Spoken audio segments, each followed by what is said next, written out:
This book will satisfy desires similar to those listed while I give you a step-by-step guide to reading body language and using it to affect emotions, including your own and other people's.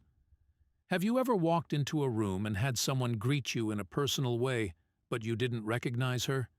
Instantly, no matter how well your voice mimics familiarity, that individual knows you have no idea who she is.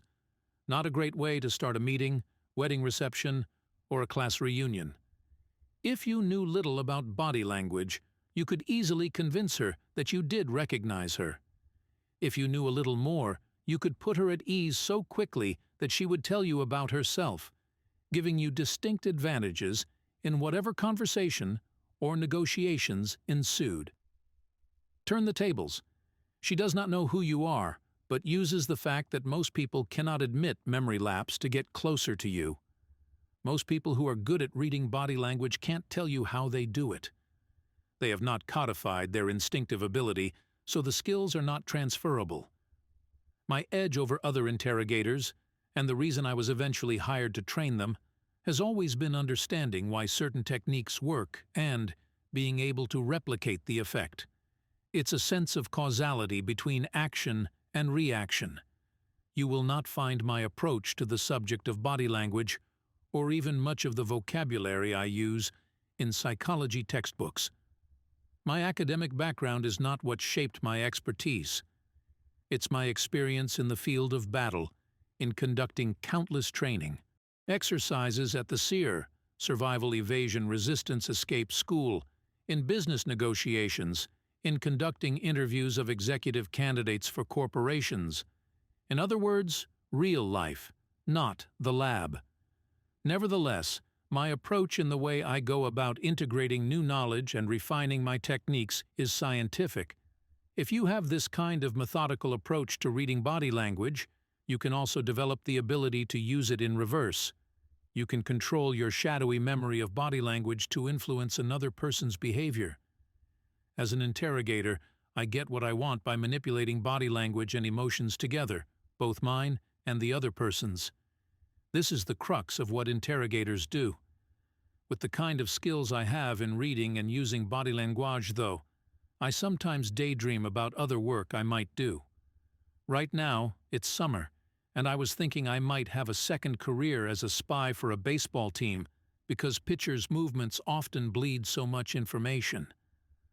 Pulling ears may be a deliberate signal to the catcher, but other body language rituals can tell you about the degree of confidence or stress, uncertainty about whether or not the type of pitch is the right pitch, and even residual embarrassment from the last bad pitch.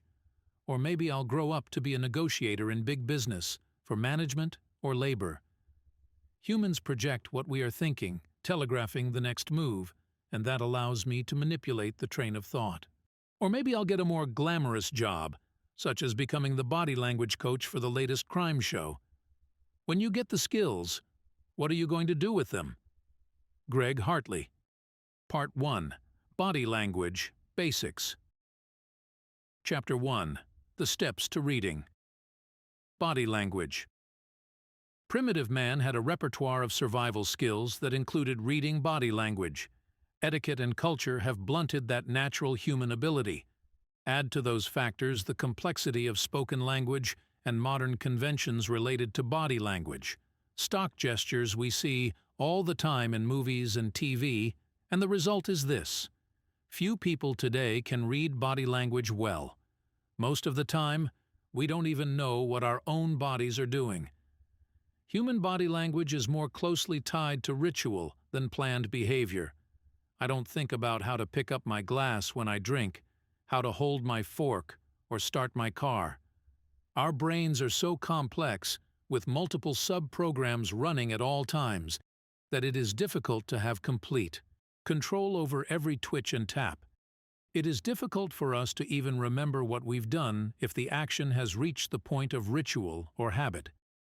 I teach professionals in finance and sales to read body language, as well as investigators, interrogators, special operations forces, and security professionals. For all of the latter groups, the survival of their careers, if not their lives, may depend on that ability. In the following chapters, I will introduce you to a system I call R.E.A.D. Review, Evaluate, Analyze, Decide, an in-depth version of the course I teach government and military students in my body language classes. This is the same step-by-step training I give them, but I've added other modules, as well as my new system of reading moods, to make this book the advanced course. These additional pieces address the interplay between body language and emotions, how to use gestures and posture as tools in business and personal relationships, and tricks to remain inscrutable by controlling how and when your own body language leaks emotions. Take a minute and refer to the flowchart provided on page 13. I want to give you a narrative guide to it as a complement, so that you understand at the outset how the information in the book helps you build the skill of reading body language. In other words, if you skip around, you'll pick up some hot tricks, but you can't become adept at reading body language by taking that approach. Beginning with some notes about communication of all beings, I move to distinctly human communication. The next topic figures prominently in my course on reading body language, culture. In this section, I look at the human groupings that have a profound impact on the way we express ourselves. You cannot hope to read body language well unless you take culture into consideration. Next, I move to person-to-person similarities and then person-to-person differences. After that, you can start to answer the question, what are the differences between a person in a normal state, a state of congruence between gestures and voice, and a person in the state of sending verbal messages that conflict with nonverbal messages? At this point, the focus goes to the individual. What is normal for a particular person? What is abnormal for a particular person? Those questions put us at the narrowest part of the diagram. From there, I start moving back toward a broader perspective. Exercises in applying the skill begin with a look at celebrities, who give us a common point of focus. You know the players, you see them every day on television. That sets the stage for reading the body language of individuals around you, for understanding their motivation and drive in context. As you practice overlaying the culture in your developing picture of what's happening, you can begin to employ the skill in one-on-one business and personal relationships, and then expanding the application of your expertise to groups. Over time, your self-awareness of body language evolves as you review, evaluate, analyze, and decide what other people are doing. At that point, you've progressed to a level of knowledge and control that gives you powerful advantages over most other people in your daily life. What the pros know: TV versus reality. The ability of television cops and lawyers to catch a killer seems almost magical. For them, clues glow in the dark and fall out of the rafters, and when they interview a suspect, they read his body language to confirm his guilt. Given the advantage of close-ups and a director explaining when and how to mimic a behavior, you get to see what tips off the brilliant detective, but you don't necessarily know what it means. Rubbing the legs while he's talking, stress relief through energy displacement, pupils narrowing to a pinpoint when he sees a photo of the victim. The picture brings back the rage that led him to kill the guy who stole his money. And dry mouth, another sign of intense anger. All fit together for the smart cop. But all you perceive is a feeling that the suspect is an emotional wreck. These actors are, of course, working from a script, so they know the subtext, which the writer may or may not have gotten right. The truth is often much more subtle and difficult to read. Human subroutines can become really complex, and it is a rare combination of talent and experience that enables the writer-director-actor team to get it right.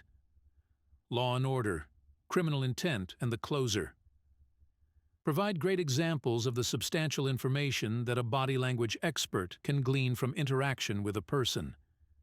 In the former, Vincent D'Onofrio stars as Detective Robert Gorin, whom TV.com aptly describes as an exceptionally bright homicide investigator, with well-honed instincts that match up favorably with his criminal quarry. That's an eloquent way of saying that he does things almost no investigator outside of TV drama could pull off. In an episode in which the killer is a method actor immersing himself in the role of a serial killer, D'Onofrio doesn't just read body language, he manipulates it to exploit the interplay between body posture and emotions. Casually questioning the suspect in his own home, Detective Gorin tilts his head markedly to the left. The man gives a natural response, without being aware that he is mirroring the detective's action, tilting his head to the right. We look hard right and lean our head hard right as both a reflection and expression of emotion. Look at people at a funeral. Their eyes will be down and to the right, and sometimes the entire head is drooping to the right.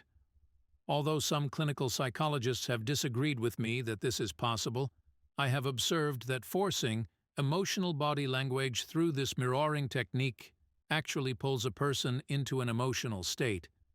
This is what Gorin did with his suspect.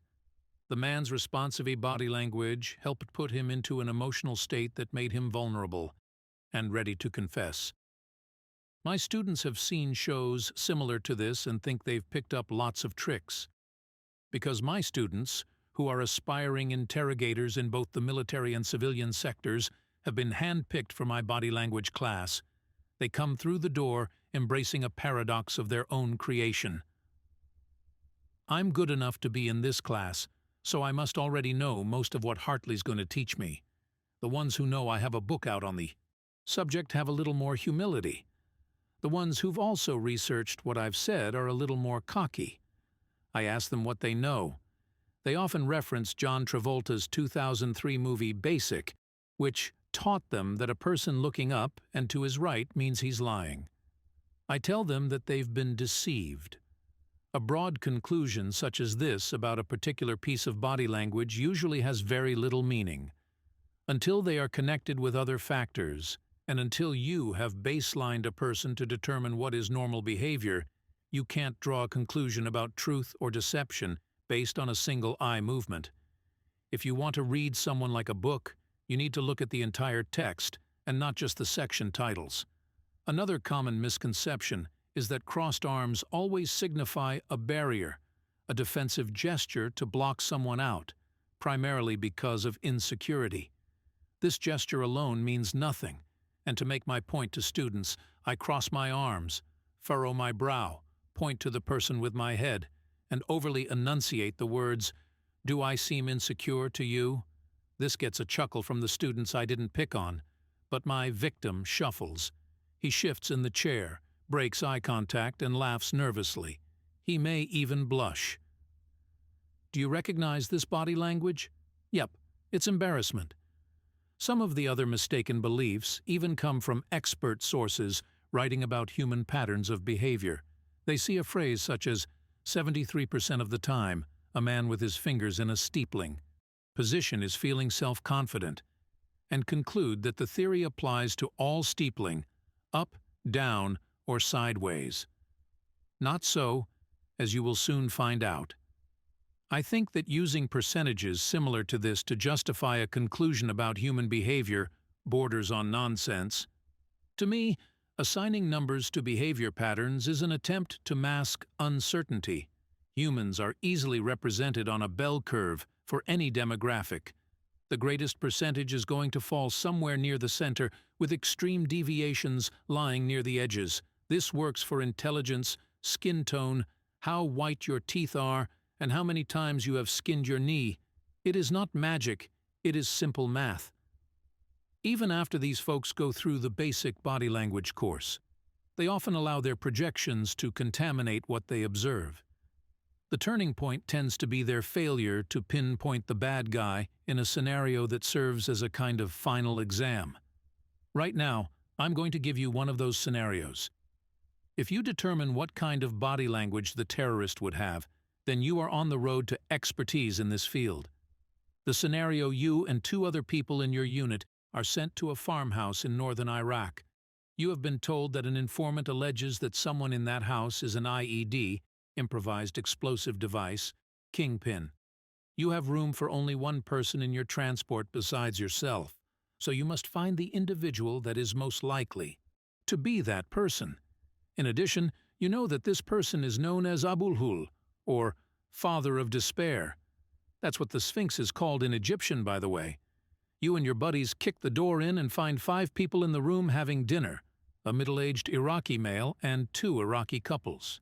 Everyone in the house appears to be Iraqi because of their physical appearance and clothing. Everyone speaks an Iraqi dialect. At this point, you have 1 hour to determine who the terrorist is and get that person back to your unit. You ask one of the men, who has a noticeable scar across his forehead, "What do you do for a living?" "I sell timers and radios," he replies. He wrings his hands and rubs his head. "Have you struck gold immediately?" His cousin, one of the other men in the room, admits to being an electronics repairman. "Don't listen to that stupid man," he says. He explains that his cousin suffered a serious head injury and functions only on a marginal level. He has trouble remembering words. Instead of saying clocks, he said timers. "I try to help him," the man says, "by giving him clocks and radios that I repair to sell." Suspicion now moves to the electronics repairman. You keep an eye on him as he taps his fingers on the table and shifts in his chair. He clearly resents your presence, but says nothing. You watch him out of the corner of your eye as you question his wife. She appears to be a simple woman who gives straightforward answers to questions, but clearly hates Americans. With nowhere to go during the day, she sits home and watches television with her kids around the clock. The farmhouse is equipped with satellite TV, so she not only gets news, but also American crime shows, and a plethora of programs that cause her to conclude that the United States has a population of immoral, insane people. She spits at you and the other soldiers as her husband gestures for her to sit down and shut up. The electronics repairman's brother owns the house. He's a sheep farmer who makes a point that he has a thriving business. He uses his arms to indicate that his flock is enormous and that they keep him busy night and day. His wife has 2 kids at home and, similar to her sister-in-law, all she does is take care of the kids all day. From the way she answers questions, she seems to be more educated than the other woman. After you ask a barrage of standard questions such as, "Where you were born? How long have you lived here?" The tactic you and your buddies use is to ask questions designed to make each person leak information about the others. You go after the woman who is vocal in her anti-Americanism and suggest she's obviously alone in her feeling. "No!" she screams and points again and again to her sister-in-law. "Ask her. She knows what they're like." The other woman strides from where she was standing and faces you directly. "Yes, I know because I saw for myself how you kill," she says quietly. She sees it only on TV. The answer revealed. The students who figure out who the guilty party generally do so through questioning and by putting aside their preconceived notion that father of despair must be a man. Good questioning of the woman who hates Americans will reveal that she does not like or trust her sister-in-law, whom she does not consider a real Iraqi. Why? The wife of the shepherd left Iraq when she was 10 because her father was on the outs with the Saddam regime. Her family lived in Germany until after the First Gulf War and then came back, thinking that the Shiites would take power. A star student of body language will notice 3 telling things. First, the wife of the electronics repairman points at the other woman in an accusing way as she says, "Ask her." Second, the other woman moves in a way that suggests she has only recently started wearing Iraqi garb again. A woman who had worn pants for a period of time would stride, but not a woman who has worn a dress and lived among traditional Iraqi women her whole life. Third, the shepherd's wife approached her questioner directly, which is uncharacteristic behavior. She has a Western woman's sense of comfort, talking face to face with a man. The truth you needed is this. She still has friends in Germany and mules sensitive information back and forth. She is the source of sophisticated design information and supplies for new IEDs. The moral of the story is, don't jump to conclusions based on things you think are true. Watch and listen for clues that add up logically, not ones that fit a pattern you think should be there. One of the photos I show to provoke class analysis invariably gets the same reaction. The photo captures the face of women in babushkas. The students uniformly respond with descriptors, such as weak, frail, and helpless.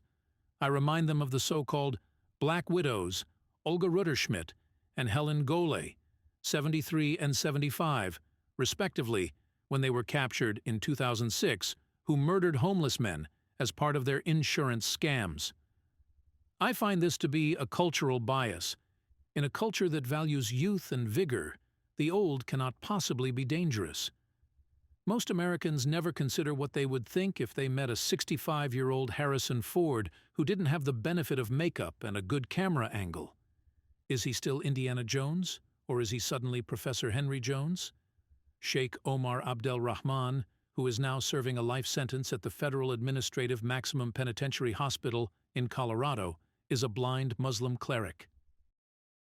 Linked to the 1993 World Trade Center bombing, among other heinous acts, he may have looked pathetic, but his fatwa calling for violence against U.S. civilian targets made a powerful terrorist. What I teach the pros: communication. I break human communication into 3 channels: verbal, word choice; vocal, all human voice components that do not include word choice; nonverbal, all other pieces of communication. I think of the verbal as the servant of the will. It is the easiest channel to control.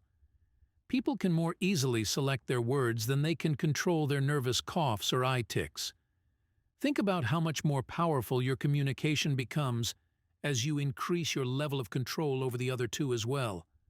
There's no doubt that you've had exposure to someone so well-spoken that simply hearing him or her inspires you.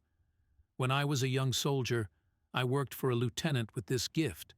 He thoroughly impressed me until I realized he was speaking at half the speed of everyone else. That gave him time to choose each word carefully.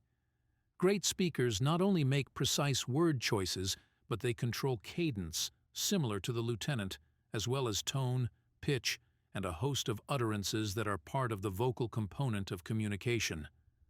The 3rd channel, nonverbal, includes gesturing, posture, proximity to others, and other factors explored throughout this book. A premise of the approach I teach is that, in terms of nonverbal communication, there are fewer differences than similarities among people, otherwise we couldn't communicate as a species. I start every class with a definition of communication that is straight from Merriam-Webster, a process by which information is exchanged between individuals through a common system of symbols, signs, or behavior. While your brain may focus on the last part of the definition, symbols, signs, or behavior, I want to call your attention to a couple of words that precede it, namely process and system. Process is what occurs between the beginning and the end. It implies causality.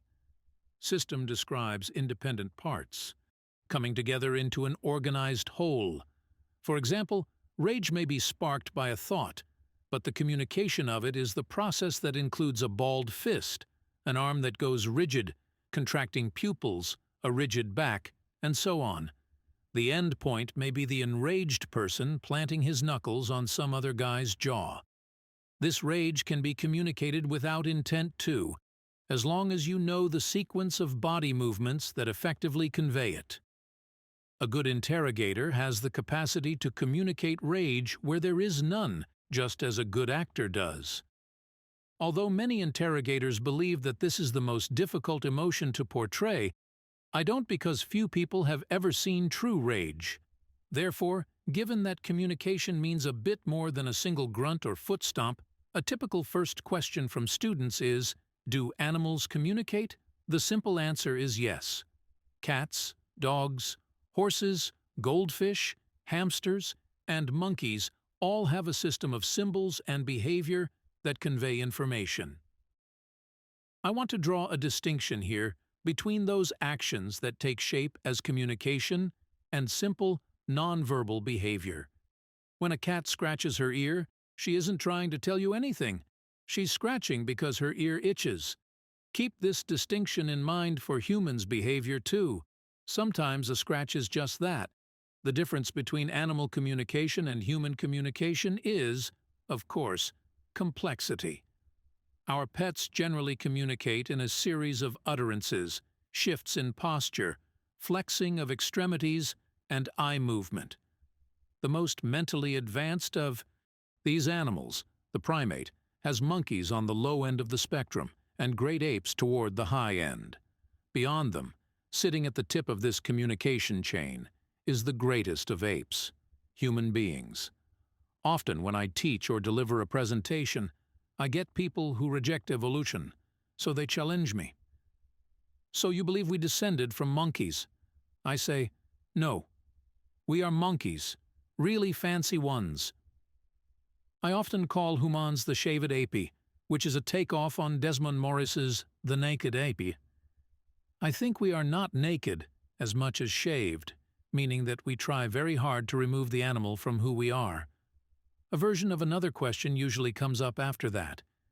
Is human language an effective system of symbols? Most of my students instantly say yes. My answer, no. A very effective system of symbols would be one that conveyed our thoughts precisely. Even with the most astute communicators, spoken English can be confusing. No reading aloud, no reading aloud. Homonyms, multiple meaning of words and connotations that overtake the denotations of words, for example, terrific, all make English a tough language to learn. The French Academy makes rules to avert this kind of mess. We in the United States seem to enjoy the creative exercise of fostering the mess. Read this question aloud. Would you prefer to lie? What is the meaning? It could be an accusation or asking about a choice of relaxation. Whether in print or spoken, you cannot tell. Should you be insulted if a person says this to you? Maybe you look tired and don't know it. How much of the meaning comes through in the spoken words? How much of the meaning would the speaker convey through body language? Would a slight drop of the brow or scowl of the lips help you to understand?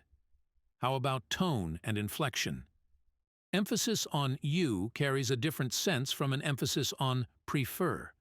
How much do you think an accent or pronunciation would affect comprehension of the meaning if you simply heard the sentence on the radio?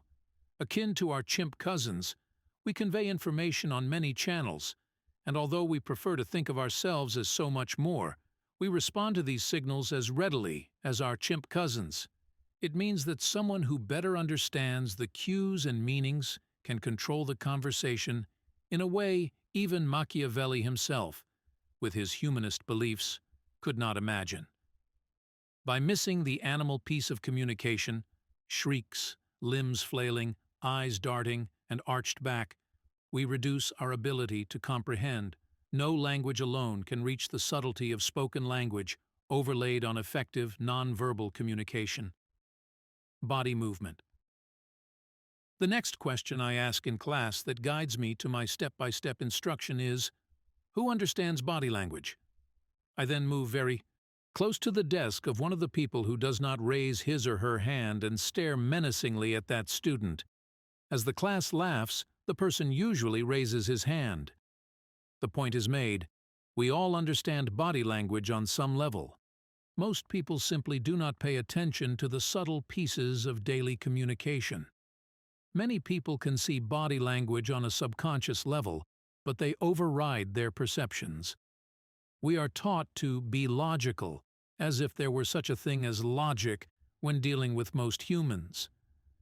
As I mentioned previously, I go from verbal to vocal to nonverbal communication, with the latter two receiving primary focus, because reading those is the real meat of the subject, or something my fellow interrogators often call voodoo, that is, reading the unintentional cues presented by the source. In other words, what is the other person telling me that he really does not want me to know?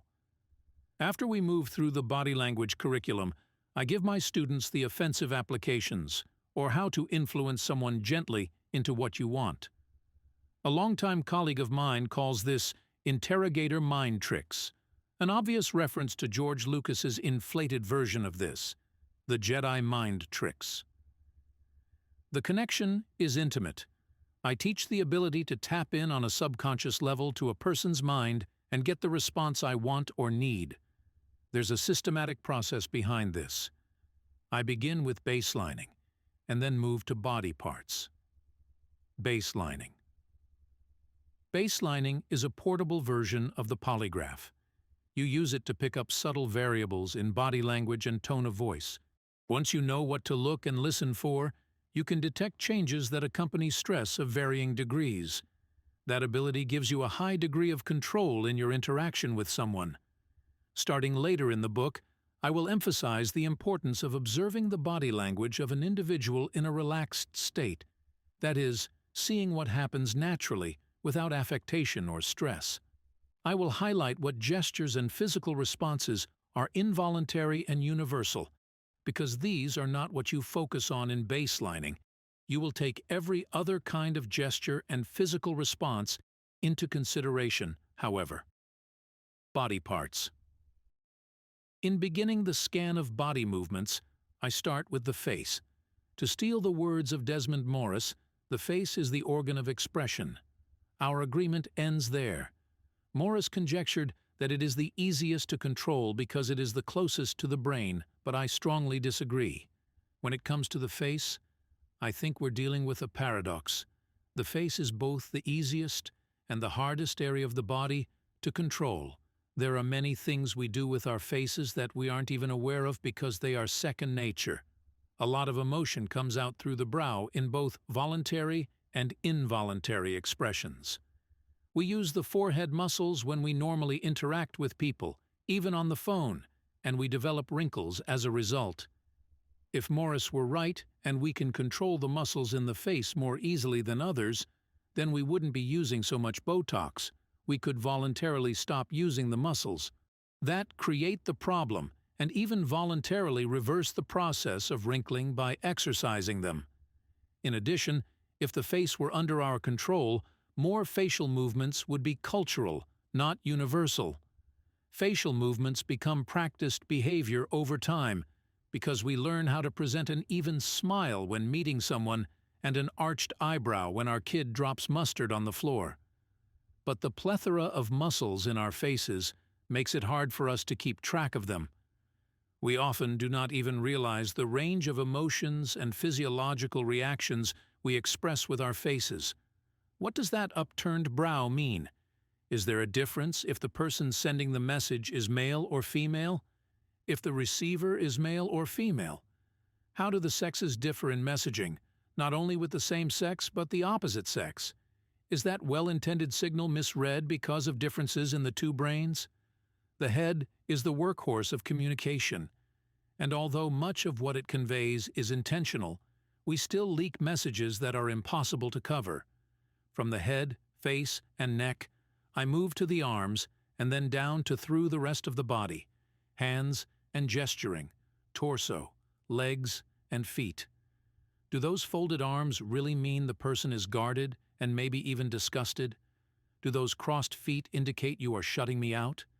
This is where people's absolutes start to break down, because they learn that you can't draw conclusions without understanding context. Context at first, my students fight the premise that context has huge significance in reading body language. John Travolta didn't need context to figure out the guy was lying. The assumption they embrace is that an involuntary movement can be understood out of context. For example, pupil movement. The pupils enlarge to take in more information and contract to block it out. That action does give you a clue about the person's emotional state, but without context, you will not know if the pupils dilated because of sexual arousal or fear, or if they narrowed to pinpoints because of disgust. Context contains a number of elements in addition to gestures and facial expressions, such as space, time, and even smell. What to expect at the end of the session on reading body language? My students look at everyone differently. From their prisoners or employees to their in-laws, they have a more intelligent understanding of what the other chimps are saying to them. They, and now you, will look at newsreels of Adolf Hitler's wild, flailing arms and see something that his desperate followers did not.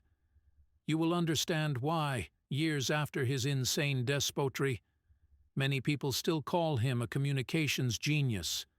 You will perceive the mechanisms that allowed him to be effective. You will also see gestures that bleed sickness. You will regain something your primitive ancestors used daily, a second sight to body language. Chapter 2. Culture, the big external influence. Ruthless Celtic kings and their chiefs had body language that defined them. A nasty, belching bunch, they could easily be identified by hands twitching to the sword hilt at the imagined hint of an insult, wiping the greasy mustaches that were a mark of nobility, in the words of anthropologist Stuart Piggott in ancient Europe. Edinburgh, The University Press, 1965, page 229. This is a description that highlights features of the Celtic warrior's culture. But every culture has the same binding elements: beliefs, traditions, behaviors, and rules. These elements work together to engender security within the group and keep people riding in the same direction. In its most primitive sense, culture separated one group of apes from another group of apes. It enabled them to know whom to tolerate and whom to destroy. Culture is nothing more than accepted social norms for a group. How do these norms come about? Do groups get together and vote, or do they simply adopt precedent-setting moves? The answer is somewhere in between, because cultures can arise from small subgroups or microcultures all the way up to humankind. In terms of our study of body language, the concept of microcultures includes couples, male-female, female-female, or male-male. Every group has created norms for what is acceptable. More importantly, every microculture has created taboos as well. Cultures that reach across humankind become what I call a superculture. With modern media saturation and global product marketing, gestures, words, and even attitudes can become supercultural. The words "okay" and Coca-Cola are the two most recognized in the world. Culture affects every aspect of understanding body language. It affects how people move, even resulting in fine distinctions between many so-called universal, involuntary movements, such as raising eyebrows when you recognize another person. It also affects how you perceive the message associated with another person's body language. Your filters rooted in prejudices of different kinds and the way you project meaning took shape as a result of your culture. I use a simple model to depict where someone fits within a culture: the bell curve. The first thing to remember in moving a person onto the bell curve is that he may be part of many cultures or microcultures. Similar to members of the Old South's Ku Klux Klan, who covered their identities in white sheets, we all carry around ties to microcultures that are not evident when we are grouped with the mass. You will start sorting behavior as cultural, supercultural, or subcultural on a model where the cultural refers to the greater group of which you are part. You will routinely start placing individuals and behaviors on bell curves. The bell curve represents a range of values. I use this example in class. How many have had a skinned knee at least once? Everyone raises his hand. Twice? Most keep a hand up. 5 times? Only a few hands remain. The bell curve based on that information looks similar to this, and I've added the terms subtypical, typical, and supertypical to clarify the concept. In this model, anyone with a skinned knee less than twice is subtypical. 2 to 5 times becomes the norm, and more than 5 times is supertypical. Is this a distorted view of the group? Sure, but it does represent one aspect of the group dynamic. It also gives us a model for further analyzing the meaning of the data and targeting something about this group to understand the group's identity. People seize on differences to create taboos and create a culture. We can overlay this into a more normal, everyday situation. Examples. 1. Bill Gates is supertypical in the greater understanding of American culture. A healthy 25-year-old man who lives with and is supported by his parents is subtypical. A 40-year-old woman who works in the human resources department of a manufacturing company is typical. Are there aspects of American culture in which Bill Gates is subtypical or labeled as a geek? Sure. This helps us to better understand why demographics and statistics can be used to make any point we want to make. 2. Within a high school group, you can easily spot the kids who are the most admired. These super-typical kids may be the athletes, cheerleaders, or student council leaders, depending on the school. Next are the masses, or the typical. In this group are the normal kids with average social skills, who do not stand out among the others. Kids with poor social skills populate the last group. This may include the gangly kid who is not comfortable with his quickly growing body. These kids are the subtypical. The students call them names such as the bean and stick man to remind them of this status. In this model, the supertypical have sway over the typical, who, in turn, disregard the subtypical. They tolerate the subtypical as part of the greater group, but given the opportunity to separate, the typical would group with the supertypical. If this is not an option, they may fragment within their own group into other microcultures. The typical admire and even emulate the supertypical in the hope of gaining their approval. The subtypical hope to become typical. Consider this example before you dismiss this view as too simplistic. In the early 1970s, a researcher from the State University of New York, SUNY, interviewed children of migrant farm workers. "What do you want to be when you grow up?" she asked. When encouraged to lift up their imaginations and hopes, most of the kids said, "Crew foreman." Very few named professions, such as a doctor or lawyer. Our primate cousins behave this way. The supertypical comprise the ruling class of chimps. The alpha male establishes a pecking order in which he is king. All others jockey for position. The pack includes the supertypical, alpha male and female, the masses, and the subtypical, but the last group is barely part of the pack. Humankind repeats this model on different scales. Do we emulate the supertypical in our subculture? Look around you at your workplace. Do you emulate the behavior of the alpha female or male in hope of approval? Does the latest trend started by supertypical celebrity X spark spin-offs in the population? Even if you think you are immune, would you ever comment on a fact related to a celebrity, for example, that Britney Spears was caught driving with her baby on her lap? Celebrity watching has grown into a billion-dollar industry, serving the intellectual curiosity of a nation of pop culture geniuses. How typical. By addressing this topic of culture up front, I want to arouse your awareness of how imperative it is that you ask yourself, how important is it that I'm American or Japanese when trying to read that person's body language? How much do my Islamic or Jewish beliefs affect my perception of the meaning of her gestures? How much does the fact that I'm a staunch Republican or a devoted communist color my understanding of his presentation? And, as corollaries, you will ask questions such as, am I a typical Republican? And is she a typical American? Ape culture is simple. Big alpha male dominates. Paired with alpha female, he becomes the ruling hierarchy. Other male apes may scheme and attempt to breed part of the harem without the knowledge of the alpha male, but alphas absolutely control social norming. At one point in our development, human culture was likely very similar to the supertypical, clearly defined.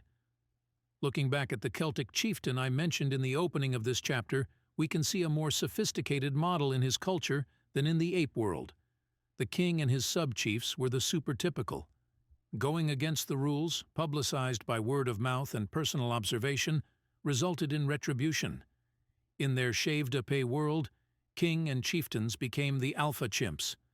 Consistent with their primate nature, people recognized the supertypical and began to emulate. On the rare occasions when a superior member of the clan copied behavior of someone with less stature, he wanted something, and determined that the copied behavior would get it for him.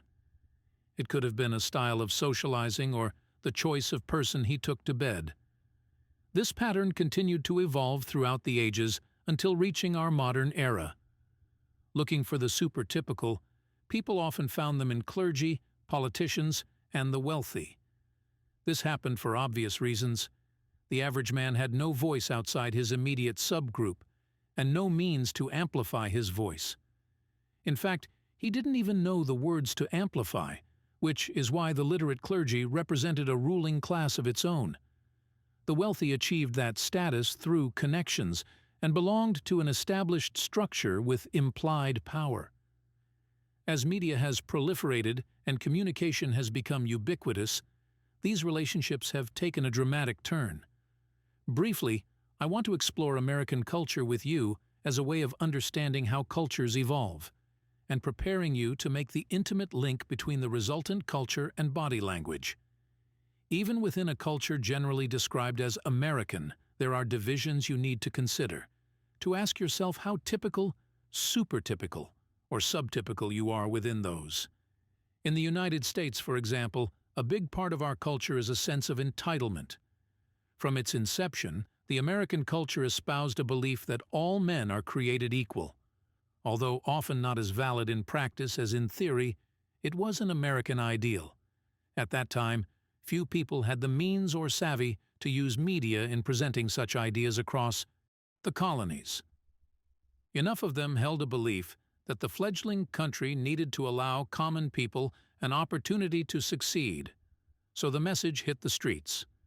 With its independence, the United States established a unique culture that consisted of disparate groups, each of which assimilated in its own way. We have often referred to this as the melting pot. The melting pot concept implies that, slowly as they cook in the fires of a national heat, the characteristics of typical change, based on the percentage of the population each group represents. Each person entering the country assimilates to his or her new home and decides exactly how to fit in. Southern planters and Northern industrialists, each with their own distinct ideas about what it meant to be American, were the supertypical. These ideas were shared by enough of the respective population to lose more than 600,000 American lives during the war between the states. Do I believe that the supertypical merely ordered these people to fight? No. No more than I believe the average Southerners lived similarly to Scarlett O'Hara. These people had come to identify with very different pictures of what it meant to be American, and the Civil War was the occasion to reconcile those two pictures. This is hard-fought social norming. As a result of this conflict, the freedmen emerged as a new class of American citizen. Particularly in areas where they had been slaves, these people were treated as the subtypical. The Americans who had gone to war and lost that war would vilify them and, in some cases, even deny them rights. Think of the chimp model again. A supertypical alpha who is dropped to typical status will become more than disdainful of the subtypical. This would prove to be one of the most complex assimilations in American history. Here is what's going on behind the curtain. As a result of a melting pot culture, some subgroups lie outside cultural norms. These people should enjoy the rights of the greater culture, but don't. The nature of humans is to deny those who are not the typical or supertypical as much as possible. The subtypical receive different treatment from the typical or supertypical. The supertypical people of the day, principally politicians and activists, tried to correct these wrongs through writings and speeches. Which do you think carried the most power, even in an age before mass media?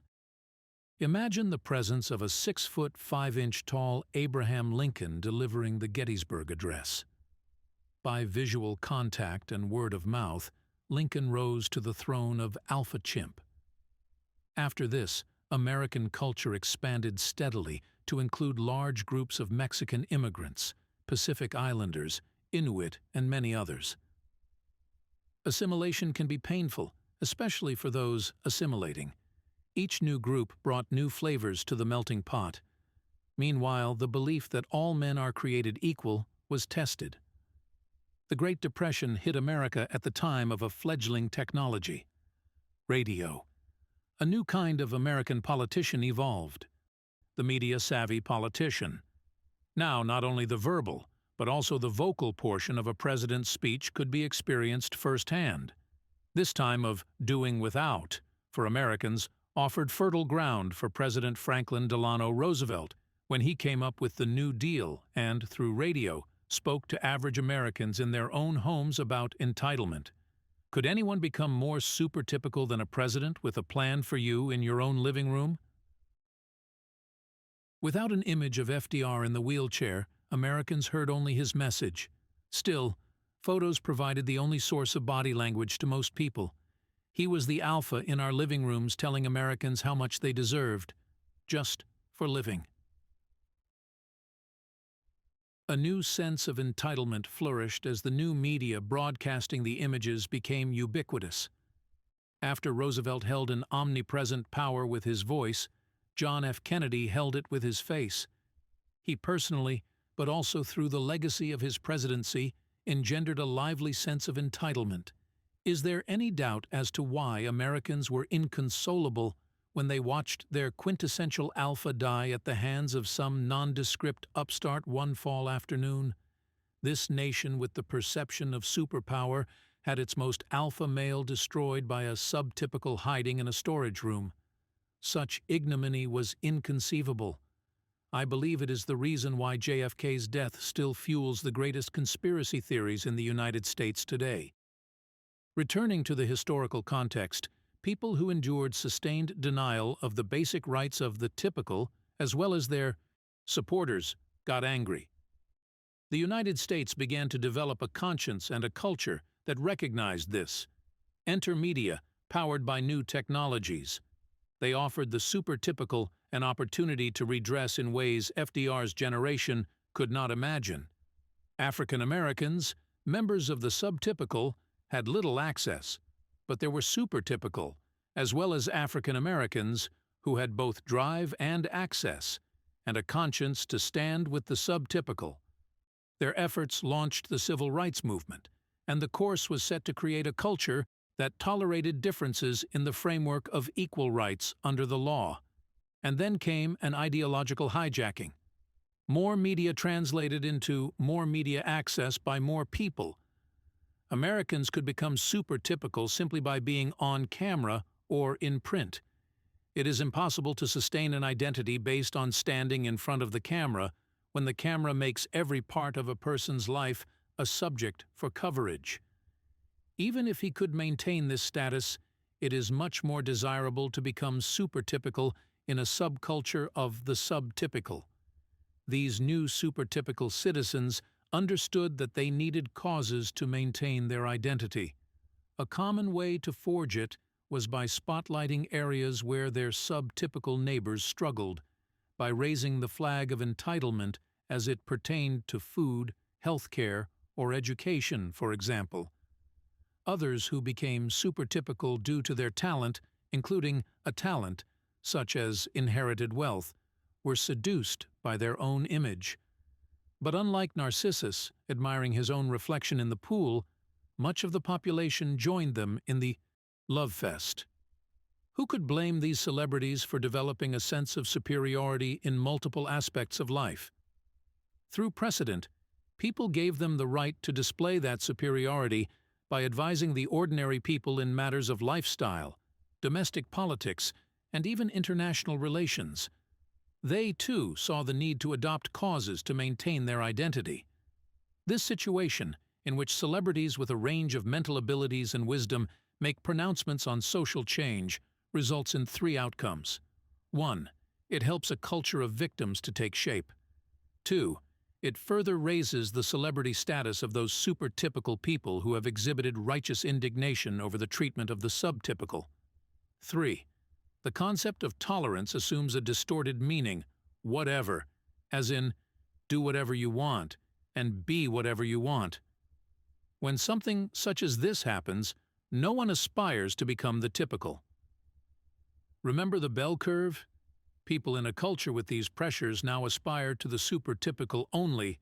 They want to be supertypical in their own microculture, whatever that is, and they contort their behavior to get there. They hang on to anything that makes them special, that distinguishes them as unique. Voila! The result is, America is a jelly bean jar rather than a melting pot.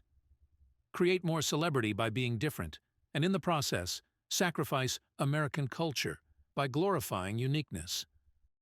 The paradox that also affects thinking and behavior, of course, is that American culture affords rights and privileges based on the ideology that we are all created equal. We keep circling back to the discussion of entitlement. Most of us feel we have a right to the basics, not only of survival, but a quality of life. We have a right to personal mobility and choices at the grocery store. We have the right of appeal if a court case doesn't go our way. And in many people's minds, we have the right to yell profanities at a politician, preacher, or police officer we hate. Depending on who we are, that sense of entitlement can have vastly different implications, and others in the world might view some of them as bizarre, even though Americans are not alone in feeling this is a right. Remember the 2005 youth riots in France over the entitlement not to be fired from a job? Combine the concepts of subjugated with born with a spectrum of rights, and the result is a super-entitled victim. When we go overseas, we are often lumped together as the ugly American because people abroad recognize our sense of entitlement and may make a sweeping assumption about how it affects our gestures and language. They don't necessarily take into consideration that depending on how strong the sense of entitlement is, an American's reaction to a violation can range from the obvious to the subtle, from purposeful affectations to movements emanating from the subconscious. Probably more than any other cultural group, Americans suffer from culture shock when traveling abroad due to perceived homogeneity of the entire North American continent. Most Americans, from Monterey to Manhattan, share at least a common language and jargon for finding what they need. When this does not work, there is a huge displacement of expectations. Most Americans expect to walk into a government office in the United States and get an answer in English. Is this a reasonable expectation? Today, yes. In times to come, when the majority of the jelly beans do not speak English as a first language, maybe not. A hard-won homogeneity of culture in the United States will disappear as the predominantly Germanic culture dies off. Speculate about a time when Americans are primarily Hispanic and the typical becomes a Spanish speaker. Then what happens to new immigrants from other regions of the world? The jelly bean jar changes labels to the Spanish equivalent, and the new ethnic group feels victimized until either every sign in every building is in their language too, or the new Hispanic typical says, "Learn the language of the land." This sense of entitlement is not free. Who pays for the interpreters? The days have passed when Americans identified with singular role models, such as John Wayne. Modern heroes tend to be big names in their microcultures: skateboarder, rock star, tattoo artist, and we look to media and advertising that feature them for our cultural norming. With the proliferation of media, every microculture can have its own spokesperson, super typical, on the air. Becoming similar to those people validates our attempts to be unique. We no longer see them as an outcast. Because the super typical must be right. Their image is the image of what it means to be American, not only to us, but also to the rest of the world as well. Arabs in Iraq watch the Brady Bunch. I know this for a fact, and have also heard it from army buddies who have served there in the most recent war. Imagine how repeated exposure to the Brady kids' sibling rivalry and family vacations in Hawaii affects how Iraqis view Americans. No wonder they're a little surprised when someone who looks like Peter Brady comes to their door with an M16 strapped to him. Now, let's move to the influence of supertypical on the typical, but on a smaller scale.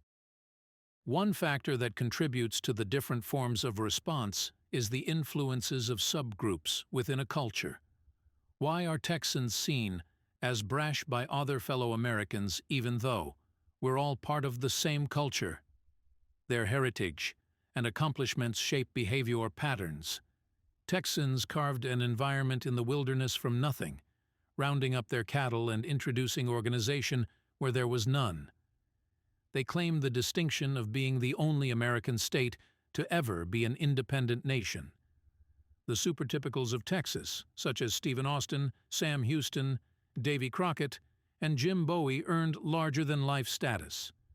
So Texans have an ingrained pride about being tough. They are a force to be reckoned with and traditionally have a fierce sense of entitlement. Add to that the fact that many of the original immigrants were Germans, who have a guttural language that people from Latin language areas hear as harsh. So, how did people with a contrasting background, say East Coast English, tend to describe Texans? They strutted. They were loud. Their gestures were too big. This became the heritage of the modern Texan. Just as the mentality of the Old South affects the psyche of the modern Southern child, or like the magnitude of the 9/11 attacks on the World Trade Center will affect generations of New Yorkers, so too does the larger-than-life Texan affects a child of the Lone Star State. Though much of the old culture is gone, it is still echoed in the behavior of people who call themselves Texans. Almost invariably, you will observe distinctive body language associated with a group, as large as Texas or as small as a high school cheerleading squad. Even temporary groups, such as a fraternity pledge class, a clique of pot-smoking kids at school, a street gang, or a team of gung-ho salesmen, will create unique tribal customs. Sean Hayes's prancing, limp-wristed portrayal of Jack McFarland on Will and Grace established him as a proud member of the social group known as gay men who don't even remember where the closet is anymore. In contrast, a lot of gestures common within foreign cultures may go unnoticed by us, or may arouse an inappropriate reaction because we have no idea what it really means. These cultural norms are direct responses to social pressure, both positive and negative. While the supertypical may get away with introducing something new, an average Joe will be chastised for the attempt. Similar to the alpha chimp, human societies have a way of forcing compliance. Rites of passage and social norming. Although associated with particular cultures, people in the culture may or may not even acknowledge that certain common practices fall into the rites of passage category. Rites of passage are connected with body language because they affect how a culture evolves. Passing a driver's test is a rite of passage in the United States. Soon after that, the urge to walk simply to get someplace often subsides. It is rare for Americans to walk on a regular basis unless they're city dwellers. Does this show in our body language? Absolutely. Consider how all of the following extreme examples affect the body language, temporary or even permanently, of the people who have experienced them. Sunnah, circumcision, an Arab practice, reflecting what some perceive as consistent with Islamic law and tradition, that removes part of the clitoris. Because it is usually performed on adult women, it can have a profound effect on self-image and therefore behavior. By the way, I can't even remember the astonishing number of my students, many of whom are about to be deployed to regions of the Middle East, who say, "Oh, they don't do that anymore." Guess again. Now consider the impact of this imposed ritual on a young woman if she were the only one in the village having not been through this. Pederasty. In terms of ritual, we commonly associate this practice of adult men introducing young boys to sex as a Greek institution, but many other cultures have practiced it as well. I don't mean to imply that the practice has died either. Scarification. Whether it's done by cutting or burning, this is a ceremonial injuring of a person in such a way that the scar tissue forms a particular design. Depending on the culture, it could mark the person as an adult male, a female who's ready and willing to bear children, a criminal, a part of a tribe, and so on. Starting to wear makeup and nail polish, without mom's help. American girls definitely use this as a sign of being grown up, at least grown up enough to flirt. Using nail polish and makeup of their own choosing means that these girls think they're ready to make a few other decisions without their mother's help, and the body language shows it. Everywhere around you, rites of passage occur daily and give rise to social norming. The effect of social norming is that every time you repeat a ritual with a group, you become more cohesive with the group. These rites of passage traditionally occur at certain times in a person's assimilation with the group and can be formal or informal. If rites of passage are rushed, delayed, or foregone, the consequences can range from insignificant to dire. A son who lives with his parents until 25 and suddenly becomes famous may have minor repercussions as an adult, while the child whose sexual maturity is rushed because she's competing in beauty pageants at the age of 5 may well have a difficult adult life. Expectations, emotions that feed entitlements will affect behavior. In considering rites of passage, don't overlook any human interaction. Rites of passage are created to separate you from one group and bond you to another forever, changing the way you think. They may be elaborate and codified or spur of the moment. From circumcision to baptism to your first pair of bifocals, each has an effect forever on the way you perceive yourself. They summon the subtypical chimp to emulate the alpha. At an early age, American boys learn restroom etiquette as they observe dad, big brother, or uncle behaving like a man in the restroom. For many young boys, the rite of passage underlying this is that they finally get to go to the restroom with dad instead of mom. This behavior relates closely to rituals similar to the secret handshake of the Freemasons. Every time a person participates in some activity, it leaves residual memory.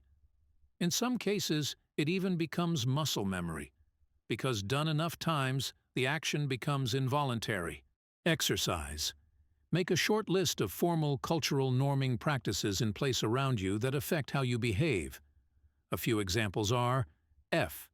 If you attend a church with services dominated by ritual, the Catholic Mass for instance, what behaviors are required of you?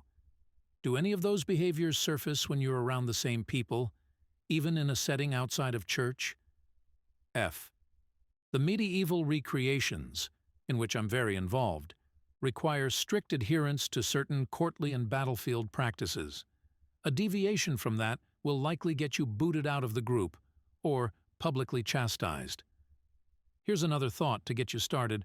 I know of a 30-person company that adopted a no-smoking policy in the workplace in the early 1990s, before it was a common practice. All 6 smokers who worked there eventually found themselves taking breaks about the same time and hanging out at the same spot outside the building. They grew into their own subculture within the organization and established social norming practices such as when and where to take breaks, body language to signal, "It's time to take a break," or "I wish it were time to take a break."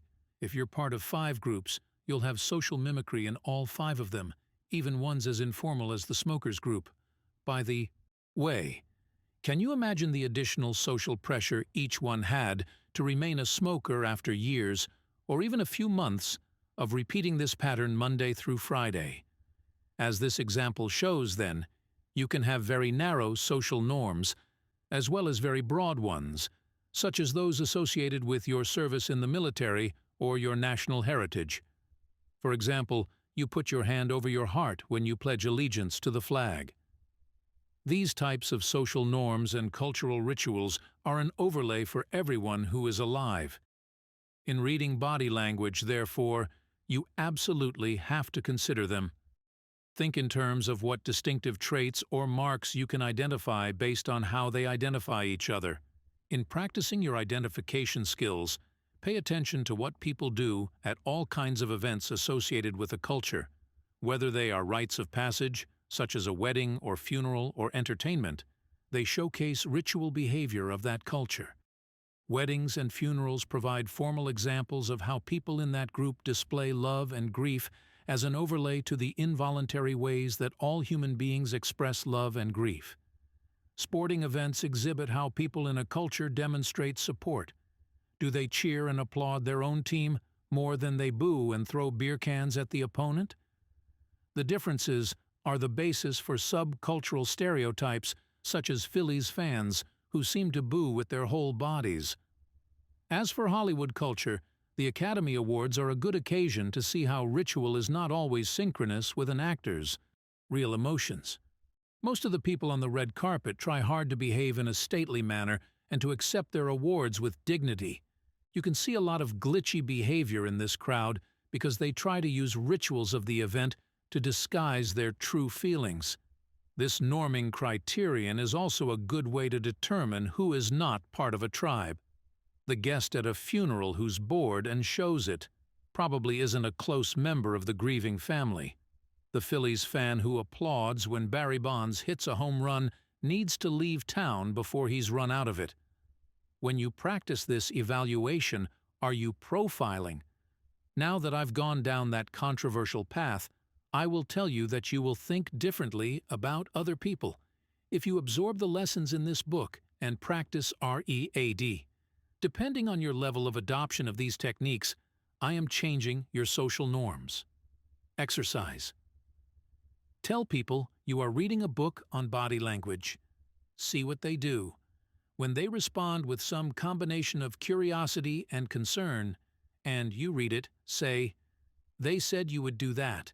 Keep watching, because the next response will be predictable too. As you do this, your own social norms are changing a little bit at a time. The shock of a new culture is a way of connecting with our fellow chimps and identifying the differences between us and them when we run into a new breed of chimp. We have been conditioned from birth to behave in certain ways in response to stimulus, and our microcultures regulate that response, even from infancy. An alpha, parent, or other dominates that microculture. Every time we react to stimulus and adopt new behaviors presented by a parent, we are adopting the culture of our family. This goes on with limited incursions from other bands of chimps. Then one day, the inevitable happens. We come face to face with new chimps, similar to a babysitter, and new cultural norms. In the case of a sitter, the new alpha is akin to a captor. Things will return to normal when she leaves. We learn this quickly. The most profound culture shock in a child's life is more likely daycare or the first day of school. Now this child must deal with a new person who is solidly alpha. He must adopt the ways of this alpha while in her presence. The food, the lighting, the blankets. Suddenly the child's perception of his place in the hierarchy goes into a blender.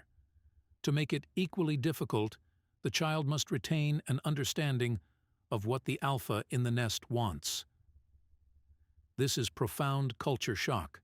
Most people cannot remember it, but they certainly recognize it in their own children. This same thing takes affect when you walk into a new office, new school, or new relationship. The difference, in most cases, is that you speak the same language, eat the same food, and have at least some gesturing and acceptable behaviors in common. You see and identify or become the new alpha, and the culture adapts. Sometimes you get caught between cultures until you're really sure what all the rules of the new culture are.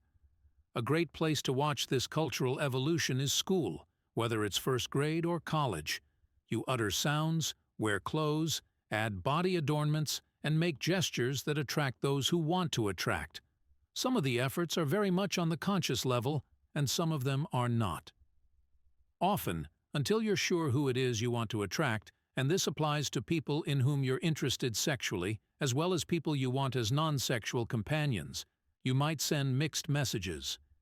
You wear the clothes of the type of people you aim to spend time with, but may not have captured their vocabulary or cadence of speech, for example. Through this adaptation, we all learn to be successful organisms within a culture, whether a microculture or superculture. Exposure is the key. We adapt skills that work, and we orchestrate their use with other skills that we learn as we go. When we move to a new place and the skills no longer produce the desired result, we have no concept or location to store that information. We start to grasp for something that will work. The chimp in us wins. We instinctively know that emulating the alpha's behavior is better than not.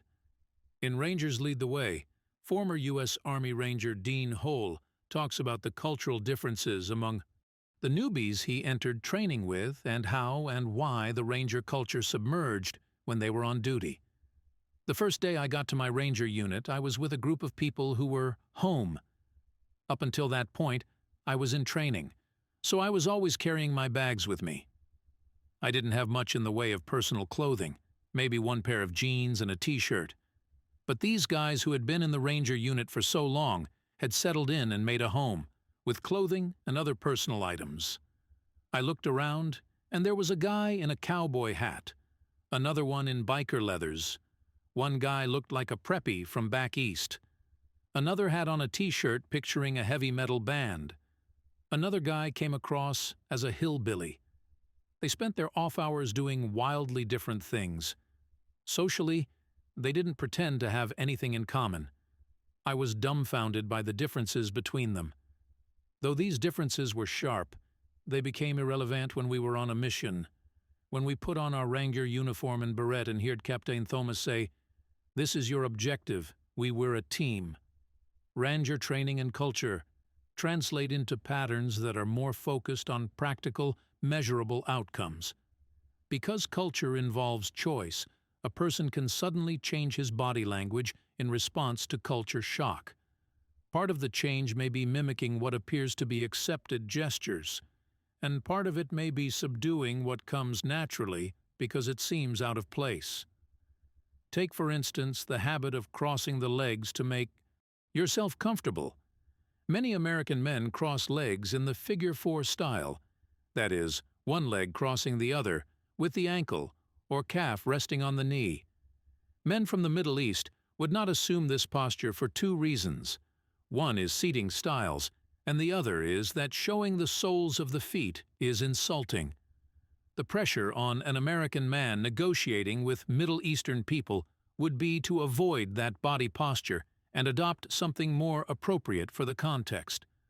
Culture shock results simply from moving from one culture to another. It commonly involves 4 stages. 1. Euphoria over being in a new environment. 2. Irritation that things are different. 3. Adaptation to the new culture, which is typically a process rather, a quick transformation. 4. Full recovery, full adaptation. Some of the adjustments that a culture-shocked traveler might make are the proximity at which you stand to someone, the amount of time you look into a stranger's eyes, and whether or not you sit with your legs crossed. Because culture affects every part of our being, from cadence to how close we stand to people, the broader our understanding of other cultures, the less likely we are to suffer culture shock. The more exposed we are to new things, the fuller our repertoire of what is acceptable or even normal. And as we age, we all compartmentalize and create specific strategies for adaptation. Part 2. Learn to R.E.A.D. Review, Evaluate, Analyze, Decide. Chapter 3. Review from Scalp to Soles, R in R.E.A.D. To learn to read body language, you will use a piecemeal approach in the beginning and then move to a holistic evaluation. Many pieces of body language are an amalgamation of small signs and movements, both voluntary and involuntary. In learning to read body language, therefore, you have to build up from the segments in order to make sense of the whole picture. Jointly and separately, eyebrows, eyes, mouth, skin tone, limbs, fingers, and toes can convey emotions. Think of these bits of body language as the words in a sentence.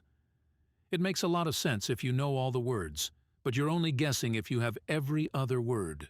To get good at reading body language, go out and do the R over and over. Open your eyes and ears. Turn off your biased, over-analytical brain and observe the way a child observes. A toddler sees objects and actions in a more standalone way than adults, who go to extraordinary means to make connections. He has no pre-existing framework to overlay his observations onto, so he's a much better collector of pure body language than older, well-socialized people. If you place a wrapped box on the table in front of a young child capable of speech, the questions are endless. As you get older, you answer the questions for yourself, assuming you know what everything means. So as you dive into the following lists, suspend your adult brain.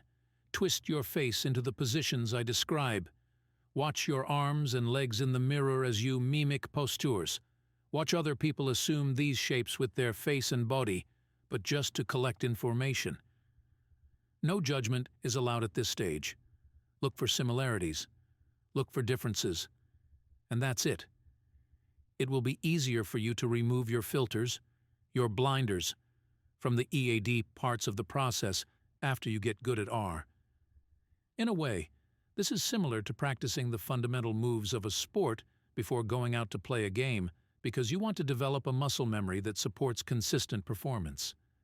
This top-to-bottom look at body language has two parts. 1. A look at the isolated movements and responses of body. 2.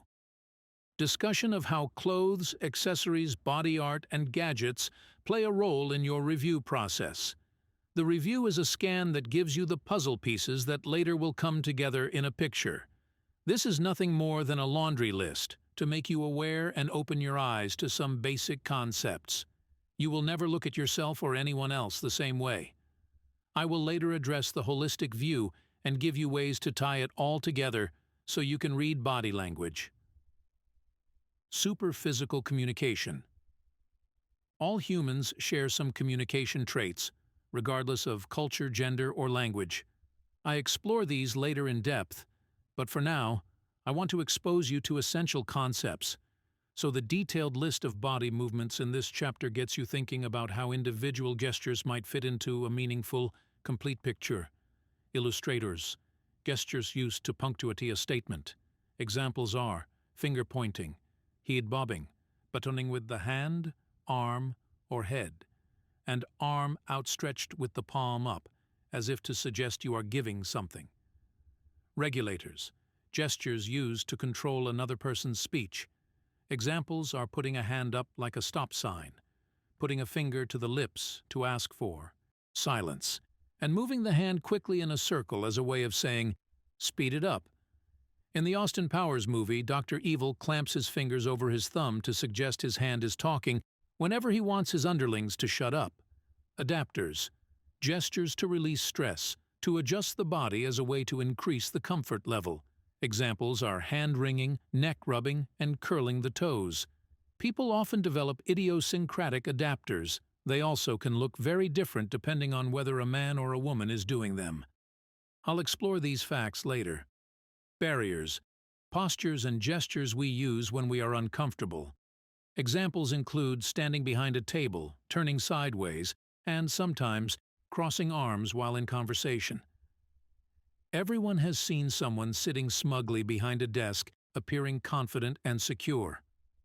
Our primitive ancestors knew the value of such barriering long before we had desks, and left us a legacy of natural techniques using only the body.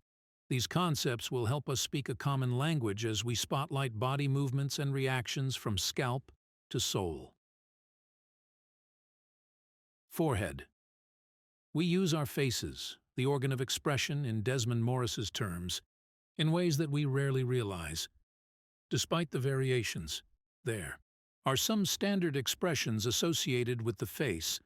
By no means are the ones that follow a comprehensive list. However, it does capture fundamental pieces of facial body language. The billboard you call your forehead allows you to demonstrate the very inner workings of your mind. As a result, the forehead gives residuals. By that I mean it shows what you have been showing. Maybe you've heard the expression, "You have the face you deserve by 40." That refers to the contours around the mouth and eyes, particularly that indicate how much your face has expressed sadness, anger, and other primary emotions in your early years. I have an astonishing number of lines on my forehead when I wrinkle it, and, probably from years of adopting odd facial expressions in interrogations, can use my brow muscles in a way that most people can't. Of course, there may be expressions that other people have mastered that I can't do. The point is that it is possible for an individual to have a unique expression. It also helps that my hair has left for higher ground, and instead of a forehead, as the joke goes, I have a 5-head. Think about what you do with your forehead. Right now, do as many contortions with it that you can, starting with the basics: brows straight up, Brows down hard. One brow arched. Brows knit together in the center. Look at yourself in the mirror. How many other variations can you manage with those muscles? There is an odd configuration that I can do that involves bringing the brows together while lifting them and jamming the wrinkles in my forehead together. Depending on what I'm doing with my mouth, I either look a deranged killer or a deranged clown. The brow is one of the most expressive speakers in all nonverbal communication. Exercise. Put down this book and watch television news with the sound off for a few minutes. Take a childlike approach. Look at what's on the screen as if you don't know what to expect. Do you get the sense that these people are telegraphing what is in their head across that well-lit billboard? That is the brow. One movement you will probably notice more than others is the way people use the brow and forehead to emphasize a point or to illustrate what they mean. One type of illustrator is batoning, which is using a body part similar to how a conductor uses a baton. You can shake a hand or finger or your eyebrows or your whole head to drive home your message. Bill O'Reilly often relies on his eyebrows as an illustrator. Every day he gives life to the cliché brow-beating. Wrinkled forehead. Common reasons to wrinkle the brow include surprise, fear, or some form of concern for another, such as sympathy. The standard ways to express each are: surprise is a straight-up lift. Fear is a lift that engages the muscles between the brows as well. It's the area the French call the grief muscle, but I prefer to call it the pain muscle, because you use it both when you express pain and when you want to inflict it. Someone under very high stress will often massage the pain muscle set between the eyes. This is often involuntary and an adapter for high stress. I watched a video clip of Lindsay Lohan after her father was arrested. Here is a teenage star dealing with the scrutiny of millions, raging hormones, accolades from the media that they usually bestow on mature celebrities, and, in the midst of it all, her dad goes to prison. The camera caught her rubbing the area between her eyes so hard that I felt sorry for her.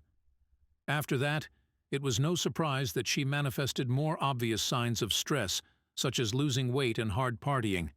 This is the same gesture that people with tension headaches commonly use. It's an involuntary response to the tightening of the muscles in that area and an unconscious attempt to stretch them and increase blood flow to the area. Concern also involves a straight-up lift and use of the pain muscle, but the eyes are engaged very differently. The eyes show sympathy. More on that in the discussion of pupil dilation and contraction. The absence of a wrinkled brow sends certain messages as well, and two primary ones are calculated deception and Botox injections. Eyebrows. Brow movement is so integral to human communication that actors get this element of body language right more often than any other part. Does that mean they have talent? Not as much as humanness. I think brow movement is the most inborn trait of human communication.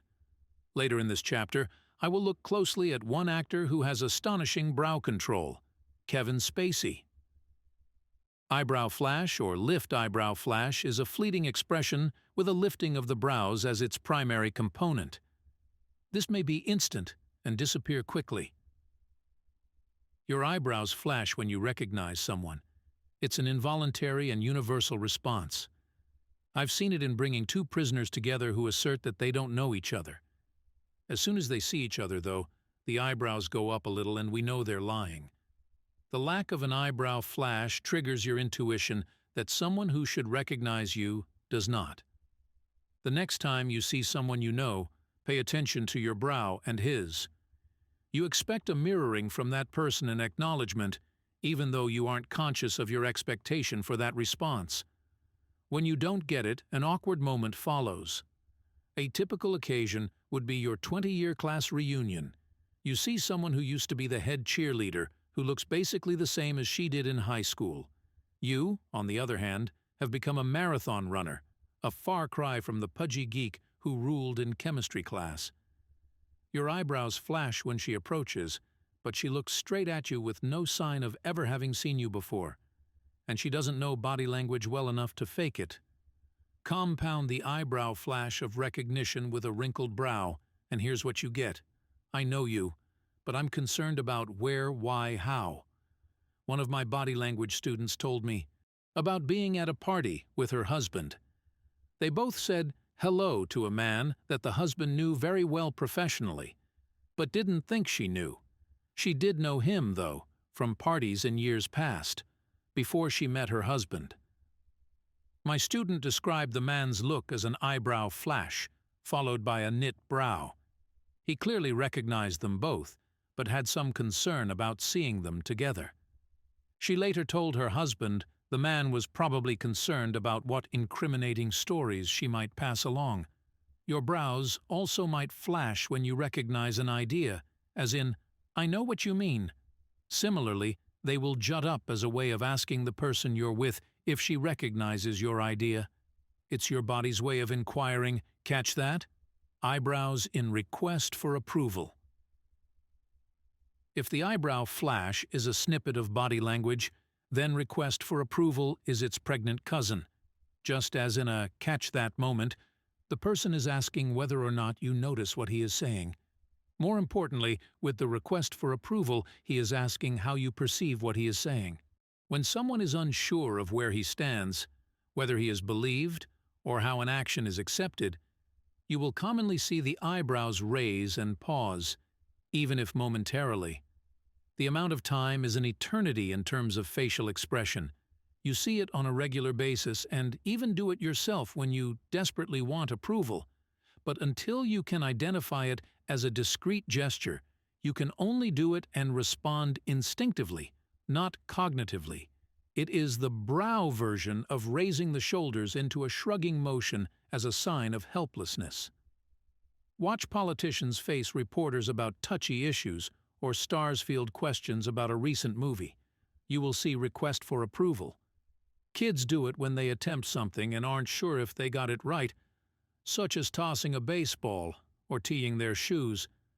Your wife may do it when she comes out of the bedroom with a new dress on. Your husband will do it when he presents you with a box of chocolates for Valentine's Day, a day late. Your new employee will do it when he hands you his first sales report. When we taped Torture, the Guantanamo guidebook for Channel 4 in the UK, one of the participants was a young Pakistani Brit. Guidebook dramatized the types of interrogation procedures that the producers speculated could be going on in U.S. detention centers. The producers had created a scenario in which the Pakistani Brit was a member of a homegrown British terror cell. When I questioned him about why he was in the area, he said, "I was just working, not doing anything wrong." Aside from the obvious, who said anything about wrongdoing, the best indicator was a raising of the brows to exaggerated levels as he spoke. It was a request for approval. Had I allowed it to pass, he would have answered the next question, feeling as though I approved. Of course I did not. We will address requests for approval in other places as well. The eyebrows are simply the first place we see these requests. Arching an eyebrow. Some brow movements become associated with cultural norms, such as Star Trek's Mr. Spock raising an eyebrow sharply as he said, "Interesting, Captain." If your mother did a version of this, looking askance at the same time to indicate displeasure, that is her norm, not necessarily a cultural norm. She may, in fact, have picked it up from her mother. Between a mother and child, that expression transmits a specific meaning, whereas the Spock-like raised eyebrow carries a more general message, which is interesting. Regardless of your mother's meaning, if a person combines this raised brow with a jaundiced eye and a slight smirk, you can bet you have a credibility problem with her. Lots of people haven't developed the muscle control to arch a single eyebrow, and my experience is that few people can arch both brows separately. One of the few exceptions is our model in this section, Curtis Kelly.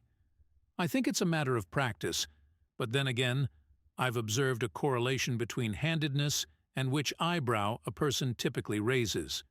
Incidentally, Curtis appears to be ambidextrous in many things. Try it. Raise one eyebrow. Is it your left? Then I'll bet you're right-handed. Brow and eyes in orchestration. You can send a very clear message with a pair of glasses. Raise your brow and look over your glasses. If you're 16, it's funny. If you're 46, it's condescending and pushy. It's an authoritarian look. Looking across the bridge of your nose, even without the glasses, delivers the same effect. If your face is structured correctly, it is a very predatory look. At any rate, the look is one of condemnation.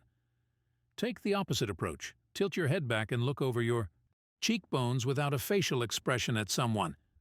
What does this convey? The language is universal, but in English, the description has even become a cliché. Looking down your nose at someone. The message of the gesture is so clear that it can effectively be used as a regulator to control conversation. Absolute brow control. Brows punctuate our messages. If you were capable of absolute brow control, the impact on your communication style would make you surreal. I pride myself on the capacity to become expressionless in interrogations, but this same expressionless face is not useful in conducting interviews and carrying on business and personal relations. Although I believe I can look expressionless, I pale by comparison to Kevin Spacey when it comes to brow control.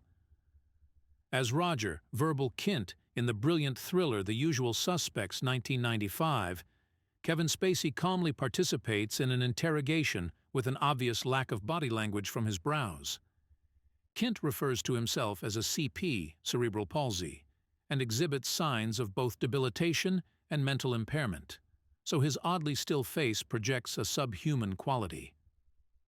Note: this discussion is necessarily a spoiler, so if you haven't seen the movie, rent it and then come back to this section.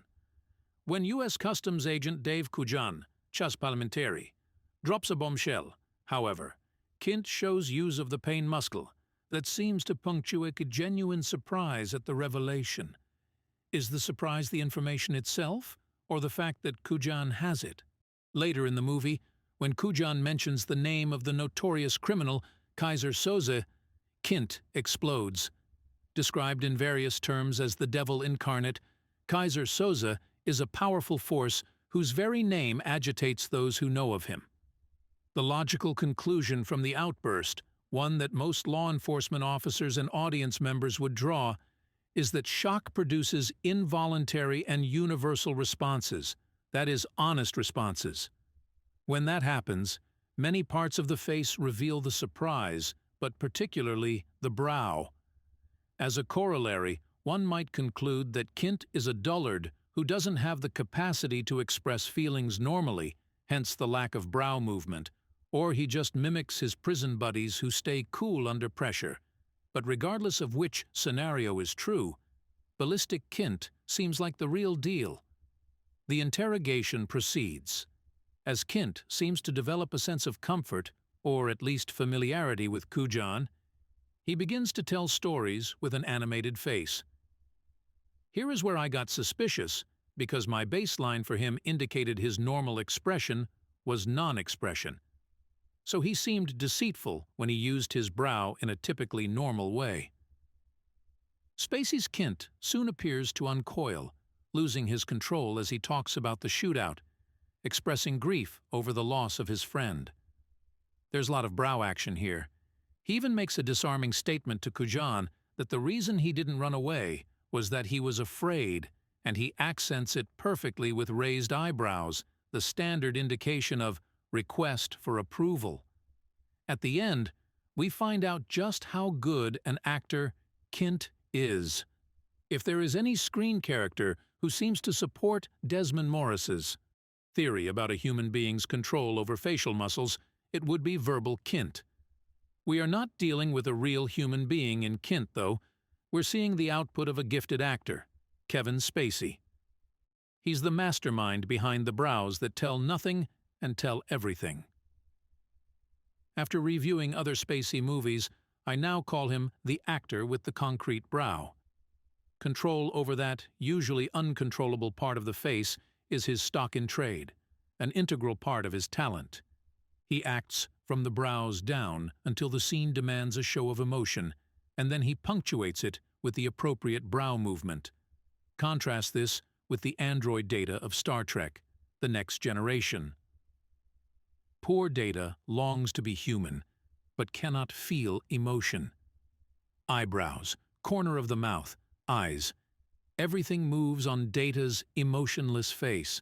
In fact, put him with Captain Picard and Lieutenant Worf, and his face will likely be the most animated.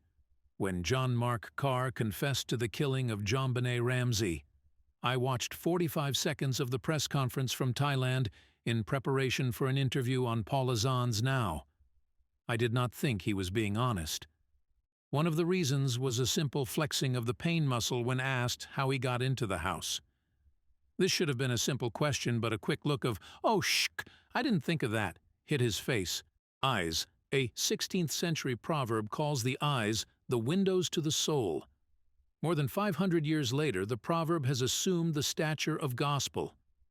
When you really understand the eyes, you'll see how close the proverb is to the mark. Temples moving down the face. We come to areas that surface a lot of involuntary and universal body language. The eyes and areas along the edges of the eyes. When you do a fake smile, the muscles in the temple area do not move. When you smile up to your eyes, a real smile, they crinkle. Only a very small percentage of the population can affect that kind of smile and not mean it. A baby's smile offers the most genuine vision of happiness on the planet. Nothing is filtered. Nothing is faked. Pupils. Pupils dilate naturally for several reasons. Among them are attraction, fear, and interest. When a human sees something attractive sexually, the eyes dilate to get as much of a good thing as possible. Watch the eyes of a heterosexual teenage boy getting his first look at a naked woman. In the peripheral nervous system, the sympathetic prepares us for fight or flight. The parasympathetic is a braking mechanism that calms and places us in an unaroused state. The arousal can be any time we are in a new situation or a situation perceived as a threat. One of the results of the sympathetic kicking in is that the pupils dilate to take in more data about the threat. In a normal state of arousal, human pupils are neither dilated nor pinpointed. They are somewhere in between. Pinpointed pupils usually indicate a person does not like what he is looking at, and it can be part of the complex of facial actions that signal rage. When pupils flash, the sympathetic and parasympathetic are at odds. The sympathetic dilates and the parasympathetic relaxes, so flashing can be continuous or an immediate flash and then gone. Excitement can cause dilation or pulsing, and so can stress. Eye movement. Eye movement signals you are looking for answers inside your head. The visual cortex is at the back of the brain, so when recalling an image, your eyes will drift upward. The portions of your brain that process sound are located directly over the ears, so when recalling a melody or noise, your eyes will drift toward your ears, usually between the brow ridge and cheekbone. Cognitive thought and problem-solving occur in the frontal lobe in adults. When calculating or analyzing, you will find your eyes, and perhaps your whole head, moving down left. A down-right movement corresponds to intense feelings. Using questions that target specific sensory channels and specific parts of the brain, visual, auditory, cognitive, you can drive another person to move his eyes. Watch what happens when you pose the following questions to someone. F. What did your first-grade classroom look like? F. What is the 10th word of the Star-Spangled Banner? F. What is 30% of $54? F. What do you think the inside of the Voyager space probe looks like? F. What kind of sound does a giraffe make? F. What did you feel when you heard about the deaths of innocents and heroes on 9/11? This exercise demonstrates that eye movement is natural and linked to brain structures. When someone recalls information from the memory side of the visual cortex, that is visual memory. Visual construct is occurring when the person's eyes move up, but to the side opposite the memory side. Knowing which side is which for an individual helps you develop a baseline. And then you'll know when you ask him a question if he's remembering or creating. You can use the same principle to determine whether someone is remembering a sound or creating one. Finally, except for Basques, who don't seem to fit standard patterns of eye movement, you will see a person who is computing or considering a problem look down left, and someone overcome by emotion looking down right. While we were working on this book, my co-author attended the final chapel service at a camp near her. 6 campers took turns giving short speeches on what camp means to me. The last speaker, a girl who had just completed her final season at camp, got choked up as she recalled 7 seasons of experiences. Marianne noticed that the heads of perhaps 100 people on the benches in front of her tilted slightly to the right during the emotional speech. Eyelids. A woman who wears eye makeup every day could easily spend $250 a year on her eyelids. Add to that the cost of blepharoplasty, a common procedure to remove excess fat and skin from the eyelids. The American Academy of Facial Plastic and Reconstructive Surgery says 100,000 men and women have it every year. It is possible for a person to spend thousands of dollars in his or her lifetime on those tiny bits of flesh known as eyelids. They must be pretty important.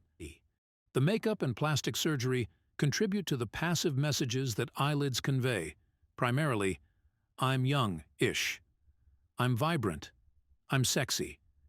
Excess skin around the eyes, even when it occurs in a juvenile, has an aging effect. It makes a person look less awake and more matronly. People with naturally baggy eyes look tired, or even sad. They don't photograph well, and when they realize that, they may go out of their way to stand behind grandpa in family photos. Sagging upper lids and puffy lower lids can contribute to some very self-conscious body language, particularly in men and women who spent their youth enjoying the adulation of the opposite sex because of their facial beauty. An eye twitch signals stress unless it's associated with neurological damage. The only way to tell is to observe the person in a completely relaxed state. An eye droop means the person feels intense stress. This is the kind of reaction a prisoner of war might have or person held at gunpoint by a crazed robber. In addition to stress causing a droop in the lower lid, stress engages the sympathetic nervous system, which draws blood from the mucosa and redirects it to the muscles for a fight-or-flight response. The lack of blood causes the lower eyelid to sag in addition to other responses, such as a thinning of the lips. A much more common sight is that of a child just beginning to understand the concept of object permanence. You see him closing his eyes to make you disappear. Many children, when they first discover this, think that closing his eyes means you can't see. Him either. Lids can be used by adults in similar fashion. One way is to close the eyes to prevent seeing something that does not mesh with what they are trying to portray. It helps maintain stability and prevent displaced expectations. Similarly, averting the eyes is not uncommon. We see this in people who do not know how to deal with people with disabilities. The more sophisticated version comes when someone knows you can read eyes and closes the eyes as a solid barrier against discovery. In deliberately using eyelids, a person might also do one of the following. Close the lids partially as a barrier to further conversation or contact. Squeeze one eyelid shut as part of expressing extreme disbelief. Wink as a flirtation, a sign of okay, or I understand, or as a request for approval, depending on what the rest of the face is doing. Squeeze both eyelids shut to express pain, emotional or physical, or profound concentration. Blink rate. Everyone has a normal blink rate, which is his baseline. When I ask questions that are not stress-inducing, the rate is constant. When the stress increases, whether from emotional stimulus or fear of discovery that he is lying or bluffing, the blink rate may increase exponentially. I have seen a 3- to 4-fold increase when a person is trying to lie, for example. Ears often flush when people are worried about being discovered, afraid of being embarrassed, as opposed to already being embarrassed.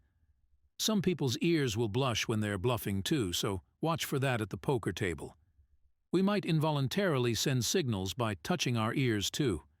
As adults, many of us occasionally revert back to the childhood way of blocking out something we don't want to hear by muting the sound.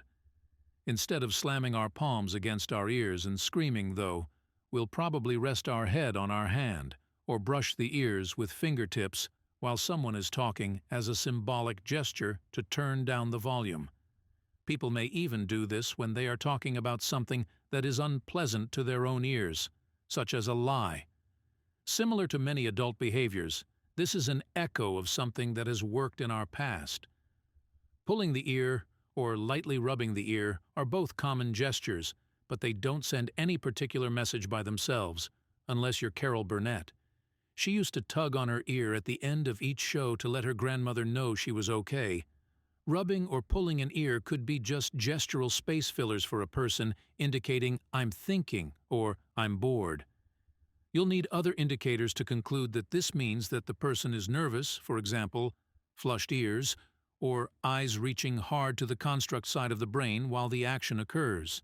For some people, ears are an erogenous zone, so you should look at how the person touches her ear. Is it a delicate touch, rough rubbing, a little scratch? Self-stroking the ear is one of many adapters that involve touching the skin to provide comfort. Nose. Knowing as much as I think I do about physiology, I was still amazed at how many vessels are in the nose while at a recent exhibit featuring human bodies.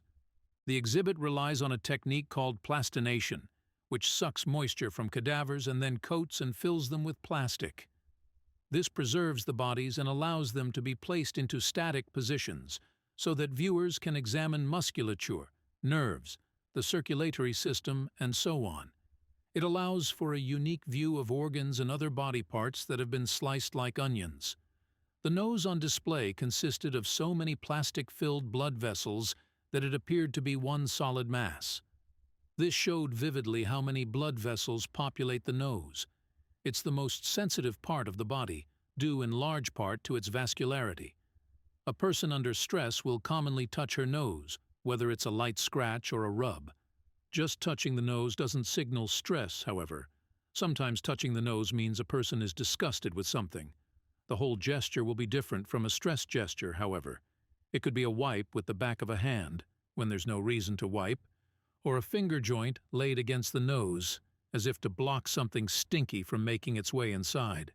As opposed to what many people think, and one indicator of this is how many journalists have asked me to affirm this in interviews, you cannot tell whether or not a person is lying just because he's scratching his nose. You can tell that if he's doing excessive nose handling, that something is going on in his head, however, because he's probably responding to increased vascular action. Wrinkling the nose in disgust is almost always a female gesture. Many men cannot seem to do it. Mouth-in glancing through Time magazine's Fall 2006 supplement on the art of the luxury deal. Not my usual reading.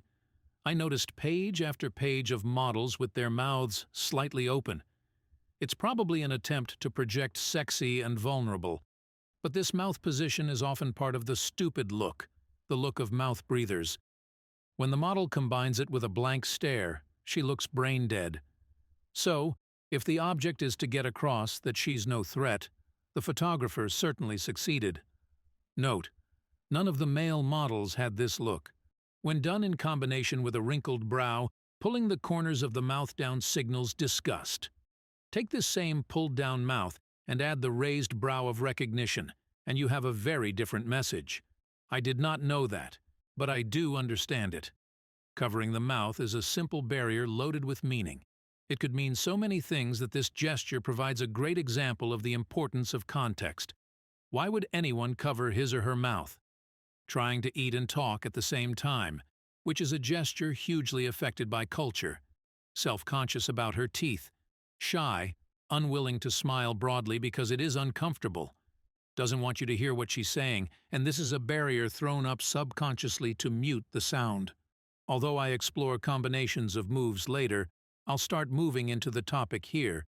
If a person is self-conscious about her teeth, she'll first signal that by drawing her lips down over her teeth, smiling with lips together. Notice that this close-lipped smile may even engage the muscles at the corner of her eyes. That means it's a genuine smile, and just because she doesn't show teeth is not an indication of any bad feelings or deceit. That smile can offer just as much or more warmth as the toothiest grin.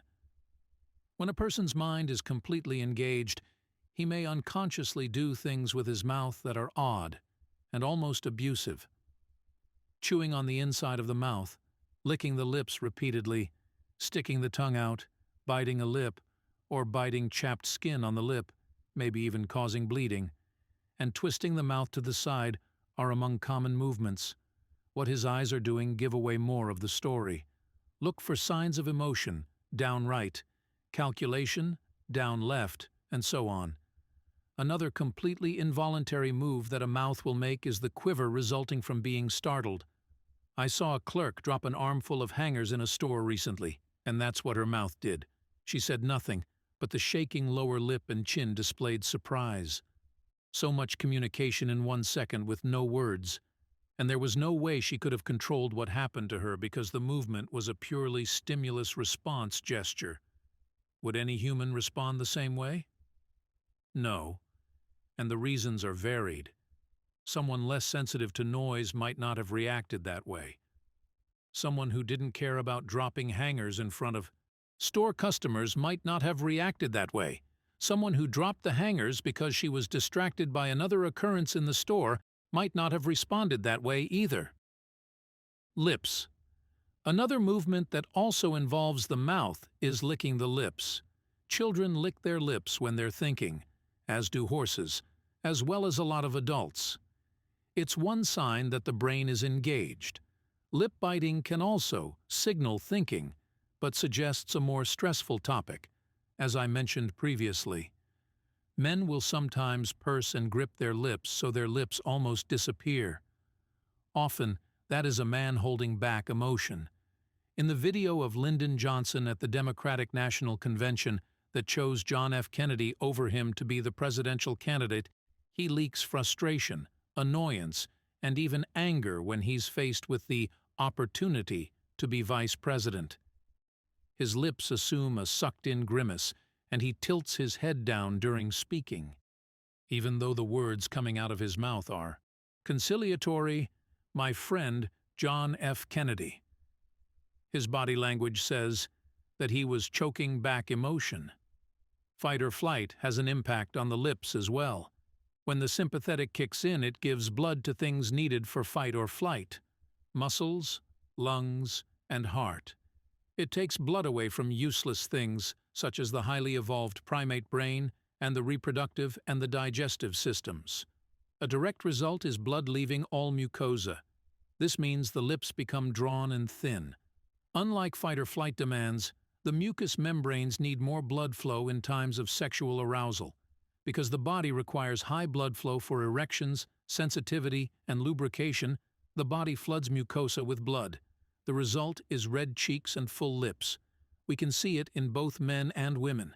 It is the reason that the Angelina Jolie pillow lip has become so admired. It is a sure sign of attraction in a woman, and easy for even the least perceptive of men to recognize as a come-on look. Smile. Another facial sign, but one that varies from person to person, is the smile. Here is the difference between a practiced, perfect C-shaped smile and a smile that rises to the eyes. One is for presentation, and one is genuine. My natural, genuine smile is a little crooked, a sort of half-smile. But when I'm meeting someone for the first time, or smiling for the television cameras, I will give a balanced smile. Take a look at people you know well and notice the difference between their relaxed smile and the one they use as part of establishing control. As I mentioned, a smile that doesn't reach the eyes broadcasts insincerity.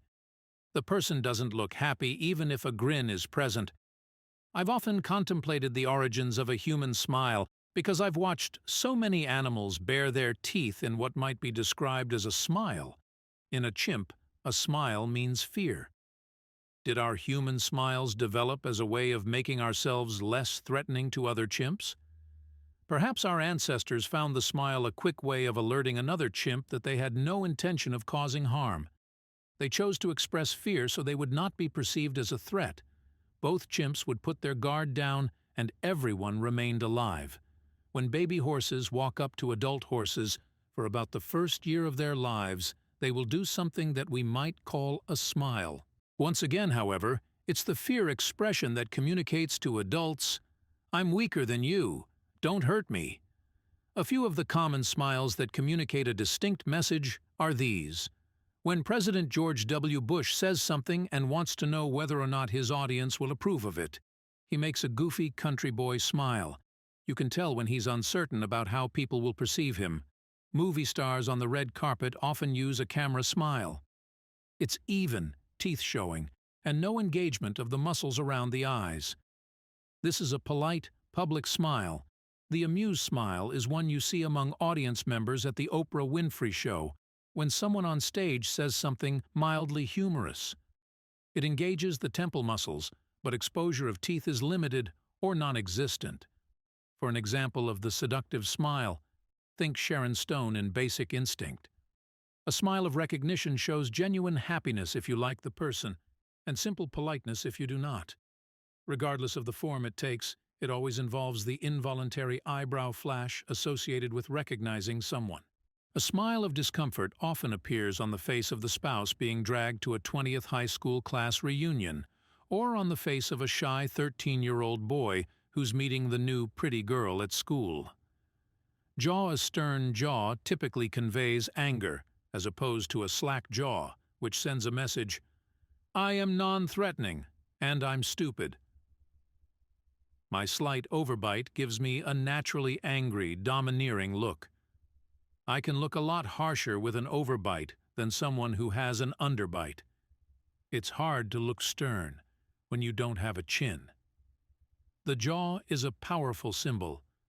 My interrogator buddies and I have speculated that maybe only men with a big square jaw and overbite ought to be in the business. Combine the male set jaw with brows drawn together in anger and my beady eyes, and you have the picture of someone who looks intimidating. It's the core segment of a body language picture designed to instill fear. Consider how different this jaw is on a woman's face. It can be comical, as comedians such as Carol Burnett and her Tarzan howling, and Deborah Messing and her bulldog scowling have shown. Men, too, have taken advantage of the comic possibilities of the large jaw and the fact that it enables the kind of rubbery facial expressions of Jim Carrey. Contrast the big-mouthed, full-jawed look of some women such as Julia Roberts with the tiny-mouthed picture of Bernadette Peters. Julia Roberts can play the range of emotions from silly to sorrowful to nasty, partly because her facial structure supports that range. Can Bernadette Peters ever look fierce? She can sound vicious, but that little mouth of hers opens, and I still see cute, despite the fact that her talent is expansive. Given that she is talented, let's envision her as a heinous criminal. Combine that angelic mouth with an expressionless brow as she tells you how she is going to kill you. The result is surreal and disturbing because it doesn't fit any of our preconceived notions. Head and neck. Head tilts often correspond with the eye movement previously described. For example, the downright look of someone in a state of deep emotion may also involve the entire head plunging downright, which is a posture you will see at funerals. Head tilts or bobs may also serve to reinforce a statement or substitute for it. The sharply cocked head indicating, "You don't really mean that," needs no words behind it. And a head moving similar to a bobblehead doll, at least in the American culture, suggests uncertainty. In watching disgraced Tour de France cyclist Floyd Landis and his wife on the Today Show, I saw Amber Landis move her head back and forth like that when Matt Lauer asked her if she believed her husband's claim of innocence. Her voice said, "Yes," but her head said, "I don't know." I had already determined that Landis's body language leaked deceit. His wife's action reinforced my analysis. Another type of head tilt is the raised chin, typically done deliberately to express indignation. Take notice how often this occurs. In interview, talk shows. When I analyzed a tape for US Weekly of Larry King interviewing Jennifer Aniston, I noticed she raised her chin when he asked a personal question that she did not and would not answer. It was an honest, involuntary way of gesturing.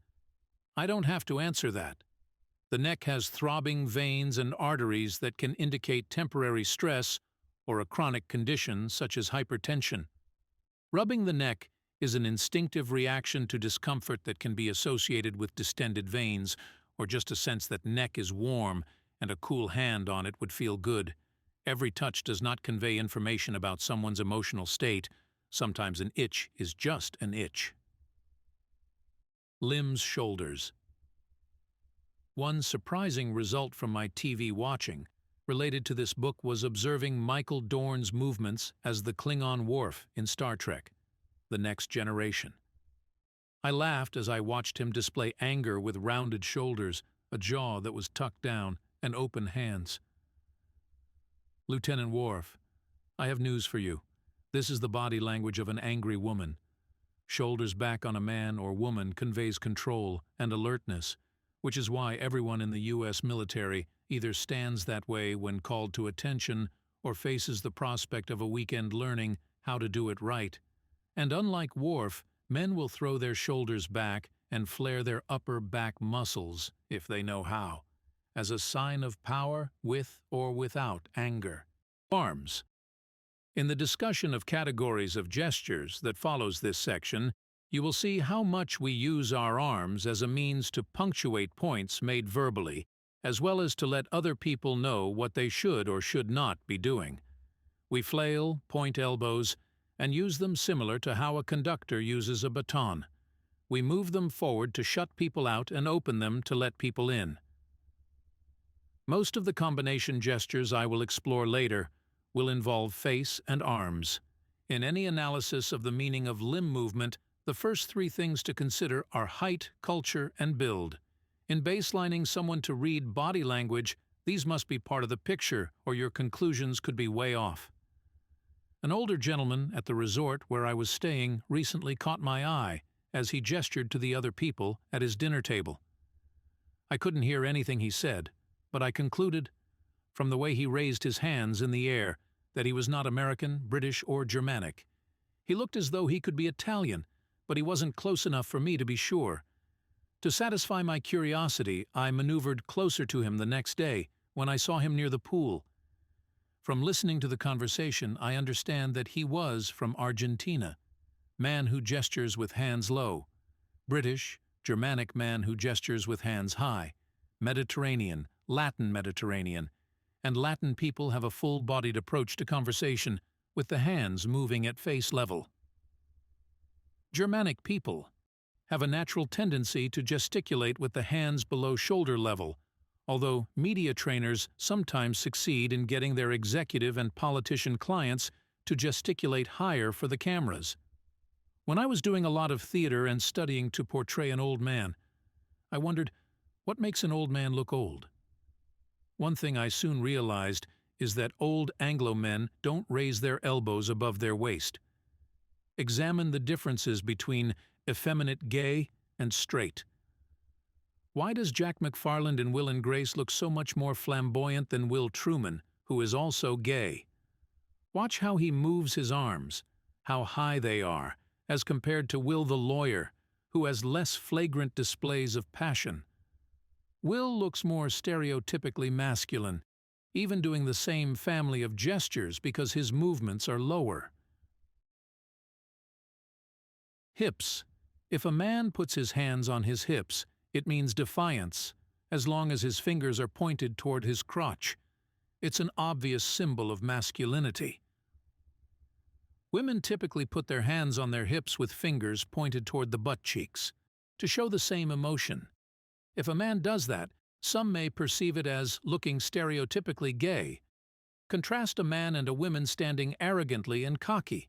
One demonstrates masculinity by framing the genitals, and the other demonstrates feminine power by pointing toward her assets in the rear. Displays of power make us exaggerate the gestures of the gender with which we identify. Legs: I'm tall with relatively thick legs, so I generally sit either with my legs in a V or with one foot slung over the opposite leg. A few years ago, I was doing an interview with Der Spiegel with my legs in the latter position, and the reporter accused me of being cocky. That's not cocky, that's relaxed, I explained to her. My build doesn't allow me to sit comfortably with my legs crossed similar to a European gentleman. A woman can make a deliberate power statement by sitting with her legs crossed and her high heel pointed at someone. It is a statement about confidence through sexuality, confidence through taste in selecting that shoe, and assertiveness by aiming the heel at the person. The message: yes, I'm a woman, but I can deal with you like a man. I have power here. It is an attempt to emasculate. Legs can move back and forth as a result of nervous energy. I have often seen young men sitting with the legs moving back and forth. This is a comforting move as the thighs and genitalia make contact. Few, if any, realize they are doing it. Extremities: hands. Most of what I'll tell you about hands will be in the section on holistic expressions, because a majority of meaningful hand gestures involve other body parts. The fig leaf posture is one example, at right. Watch men of different cultures in diverse situations do it. The one thing they have in common, if they feel the least bit threatened, is an involuntary compulsion to, in a phrase that J.R.R. Tolkien's Golem would use, protect the precious. Fidgeting hands, picking at cuticles, and an autoerogenous finger rubbing are all potentially signs of stress and/or attempts at stress relief. But again, without context, what you may be observing is nothing more than an annoying personal habit. Grooming of the hands sends messages too, but they may be mixed. In interrogation, I might ask a source, "What do you do?" He replies, "I'm a clerk, but I notice that he has calloused hands."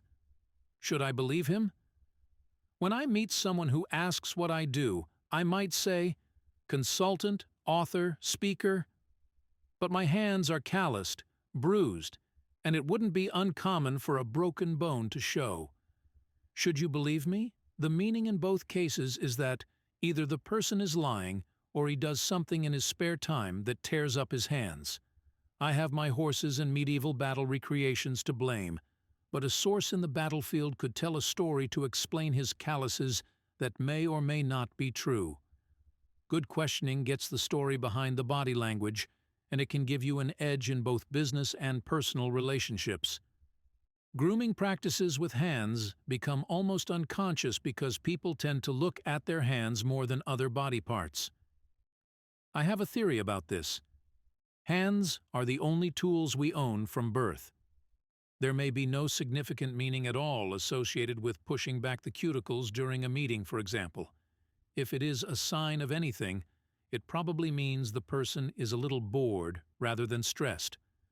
If a person without well-groomed hands tries to cover them up in your presence, that's a sign she's embarrassed or at the very least feels insecure around you. Curling hands is a similar sign. When you see someone do something bizarre with his hands, he may raise questions in your mind. If someone repeats a gesture over and over, such as a secret signal that designates a member of the notorious gang MS-13, for example, it stays with you in some form. The Army had a number of unofficial hand signals too, such as this one. In Army parlance, it meant, "Cover me, I'm fucked," or in polite terms, "My weapon's jammed." One former Army guy may sneak it to another former Army guy in a business meeting and no one would know about his cry for help. Feet. A person can have many reasons for crossing his feet. You definitely need context to know whether or not that means he is shutting you out. Take his anatomy into account for starters. A tall person in a low chair will either have his feet crossed or his knees in his ears. A woman who was raised to adopt modest posture will habitually cross her feet because her mother spent 18 years telling her that's how ladies sit. Contrast with that the subconscious act of turning the toes inward, an action that reflects subjugation, especially in a sexual situation. Young women will often sit with their toes turned inward in sexual circumstances where they are not in charge. Something deep inside her orders her to adopt a submissive pose. People in stressful situations will commonly point their feet toward the door. In interviewing management candidates for Train, this is one thing I've noticed many times. When I'm teaching, I have people sit on a table for certain body language demonstrations.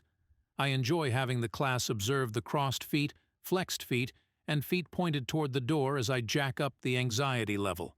The grooming of the feet is usually less obvious than the hands, of course, but in sandal weather or intimate situations where someone's bare feet are exposed to you, grooming can say a lot about issues of femininity, athleticism, and basic hygiene. Showing ugly feet in sandals may be comfortable, but you can expect some people to think less of you. And then there's the extreme. I saw a man with ugly feet walking barefoot through a Walmart outside of Atlanta, Georgia. When I see someone walking around barefoot in public, I think of that as an absolute disdain for cultural norms. Utterances. In addition to proximity, time, movement, culture, and other essential topics in the field of body language, an important area of study is vocalics. I call it utterances, and I refer to vocal but not verbal communication. Ich, you, yuck, and are a few of them, and roles they play in communication can vary. They change the pace of communication. They fill otherwise dead air, but don't necessarily tell you much. Watch eye movement, hands, tilt of the head, and so on to find out if the utterance is an expression of visualizing, disgust, confusion, creation, and so on, depending on what vocal quality you pick up. Strident, lyrical, coarse, breathy, you will get a sense of the person's emotions. In reviewing body language, you will also pick up utterances that relate to tone or pronunciations that seem abnormal to you. These can be subtle aspects of speech that give away information about a person's port of origin. I don't mean a full-blown Boston accent or my Georgia boy style of talking. I'm referring to the way many Northern Americans and Canadians pronounce ooh, and the way people from Pennsylvania Dutch country have a tendency to go up in pitch at the end of a sentence and down when asking a question. If you pick that up, you have an extra clue about subcultural influences. If the person lived in that area, or with people from that area, long enough to pick up such a regionalism, then chances are good that the body language shows it too. The impact of disability. With disability comes an adaptation of human behavior in the same sense as adapting to a new culture. Communication may take on forms not considered typical by the society. Looking at it from the outside, the result may place the disabled person in a subtypical role. Looking at it from the inside, the result may be that the disabled person wants to prove how typical or supertypical she is. If a birth defect places the person in a lifelong struggle to overcome the subtypical role, imagine the struggle when the disability occurs in adult life through trauma or disease. Franklin Delano Roosevelt was 39 years old when polio struck and paralyzed both of his legs up to the hips. Imagine the impact. FDR fought for normalcy through rehabilitation that was both costly and difficult. How did this impact his sense of belonging and later even his policies of entitlement of average Americans? Regardless of the type of disability, physically challenged people have something in common: steps, curbs, and banks of snow present problems. Similar to a red-headed woman I once met who thought we should stick together because of our hair color, some people find unity in physical adversity. Others live their lives as if it's irrelevant. As we look more closely at the holistic view of body language in Chapter 5, You will see how this manifests itself in open versus closed movements, even in cases when disability severely limits movement. Disability can blind people on the outside to the real person and how the person's culture impacts her psyche. The natural reaction of an unaffected person is to feel guilt and remorse and to over-accommodate, which is in its own style treating the person as subtypical. Activists such as Marta Russell criticized Mother Teresa for building a homeless shelter in New York City without elevators to accommodate the disabled. She responded that an elevator is a luxury that would cost soup and sandwiches. I'll extrapolate to say that Mother Teresa concluded that the needs of a great number of subtypical people, the homeless in New York, surpassed the needs of a minority, who may not be subtypical at all. And are we to think that the good sisters wouldn't walk downstairs to give a sandwich to a homeless man in a wheelchair? Body adornments. Body language encompasses both voluntary and involuntary movements, but you should not stop there. In some cases, hair, clothing, accessories, and body art can clarify the message, or are even an integral part of it. In others, they distract from the meaning. Sex and the city's Carrie Bradshaw droops without her Manolo Blahniks. Her shoes enable her body language. They affect the way she expresses resilience and optimism. You can't know Carrie without knowing her shoes. Contrast this with the case of the Toronto police officer, who got away with murder for 30 years. Finally convicted in 1999, with the help of DNA evidence, Ron West had shot and killed 2 women with young children at home. They saw him at the door and let him in. Any suspicion they might have gleaned from his body language no doubt faded because his police uniform projected trust and protection. Most people consciously choose their appearance. It may relate to lifestyle and occupation, but within the limits of those, we usually still have some range about hairstyles, clothes, and body art. They are an outcrop of how we want people to perceive us and how we fit in our culture. Many people exercise control over those elements with a great deal of intent and awareness of their audiences, but some people unintentionally send the wrong message. In reading body language, therefore, you have to analyze intent as well as outcome. For example, soldiers, strippers, and ex-cons used to be the only people I knew who had tattoos. Now, tattoos are part of the body language of youth. It is tribalism, the ability to go to a new place and adapt to a new person because you are recognized as part of a group. Unfortunately, some people still think that only soldiers, strippers, and ex-cons have tattoos, and they project that in conversation with anyone who has a tattoo. Not long ago, a couple of my Army students blurted out "tramp stamp" when they saw a young woman's lower back tattoo. In a rather heated conversation with the offenders, she made it clear that it was nothing more than body art complementing her fashionable, hip-hugging jeans. In learning to R.E.A.D, therefore, you will learn the relative importance of what is on the body as well as what it does. As I did with body parts, I'll start with the scalp and quickly work down to the toes in looking at body adornments. Hairstyles offer great insights into intent. The woman who gives me a flat top told me that people come in often and ask for a hairstyle that is impossible to deliver. They want a mohawk, even though they have a receding hairline and bald spots. Or they want long, bouncy curls made out of fine, thin hair. They get mad at her when she can't deliver because they believe that, if they want a particular style, she should be able to create it. They want to send a message. They insist on it, whether or not it makes sense. Long hair on a man who is mostly bald looks very odd to me, but for those men who choose that style, it expresses their freedom. I make an assumption that they will be forthcoming about their point of view in a conversation rather than bend to cultural norms about restraint.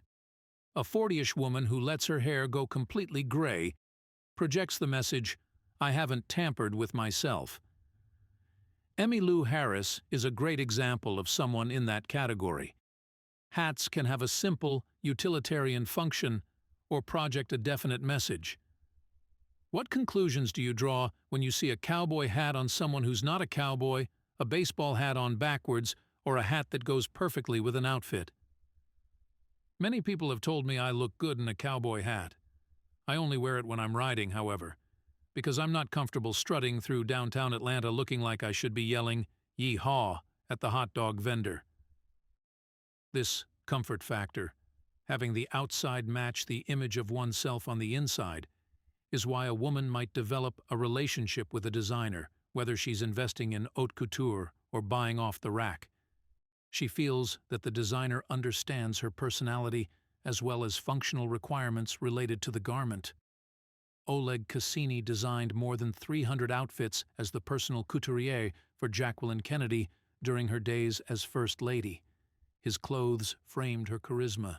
Even a young woman with less money than a Kennedy will clearly reveal something about her personality by choosing Ralph Lauren over Laura Ashley. Part of this experience is tribal, too. It is human nature to want to express identity through a look and to enhance a sense of belonging through dress. I know a woman who is, as we say in the South, too poor to paint, too proud to whitewash. For Northern readers, that phrase is applied to old money Southerners who do not have any old or new money, but they still have the house. They don't want anyone to know they don't have any money, though, so they let the fence rot rather than spruce it up with lime and water. This woman tries to identify herself through a classic look, even though she would look a lot more presentable if put the moth-eaten classics back in the steamer trunk and spent $100 at Walmart. But to her, new equals bad. Watches and pens are extensions of body language too. If you have an expensive watch and you aren't on the Forbes 100 list, you might use gestures and wear shirts and jackets that allow you show off that $10,000 timepiece. You can tell if someone is stuck in a period through things similar to this as well. A perfect example: flower children wearing organic cotton skirts still live in Berkeley, California, although instead of being 20-something babes, they're now 60-something grandmothers. Finally, why every shoe tells a story is not only a question to be answered here, it is one tackled in National Geographic by senior writer Kathy Newman. She quotes both designers and historians in unequivocally pointing to the effect of shoes on body language, the statements that shoes make about social status, and the roles shoes play in projecting intent. Kathy Newman, National Geographic, September 2006, pp. 74-93. Among the most salient points are the blatant sexual body language that very high heels force, breasts out, butt out, and the perception of a longer leg. Conveying wealth by having the soles of a shoe, or in the case of the Sioux, a moccasin, dirt-free. The Sioux used their clean, beaded moccasins as sign that they could afford to ride horses rather than walk. Expressing an attitude. Newman describes some of the made-to-order shoes in Olga Berluti's Warrior collection, priced at $4,000 to $12,000 a pair, as shoes with the sleek, managing profile of a mako shark, shoes decorated with piercings, tattoos, sometimes scars, shoes for the hidden warrior inside every man, allowing the style to have a transformative effect. This is the story of the woman who wears sensible heels to office, and then comes home and replaces them with stiletto-heeled, thigh-high boots.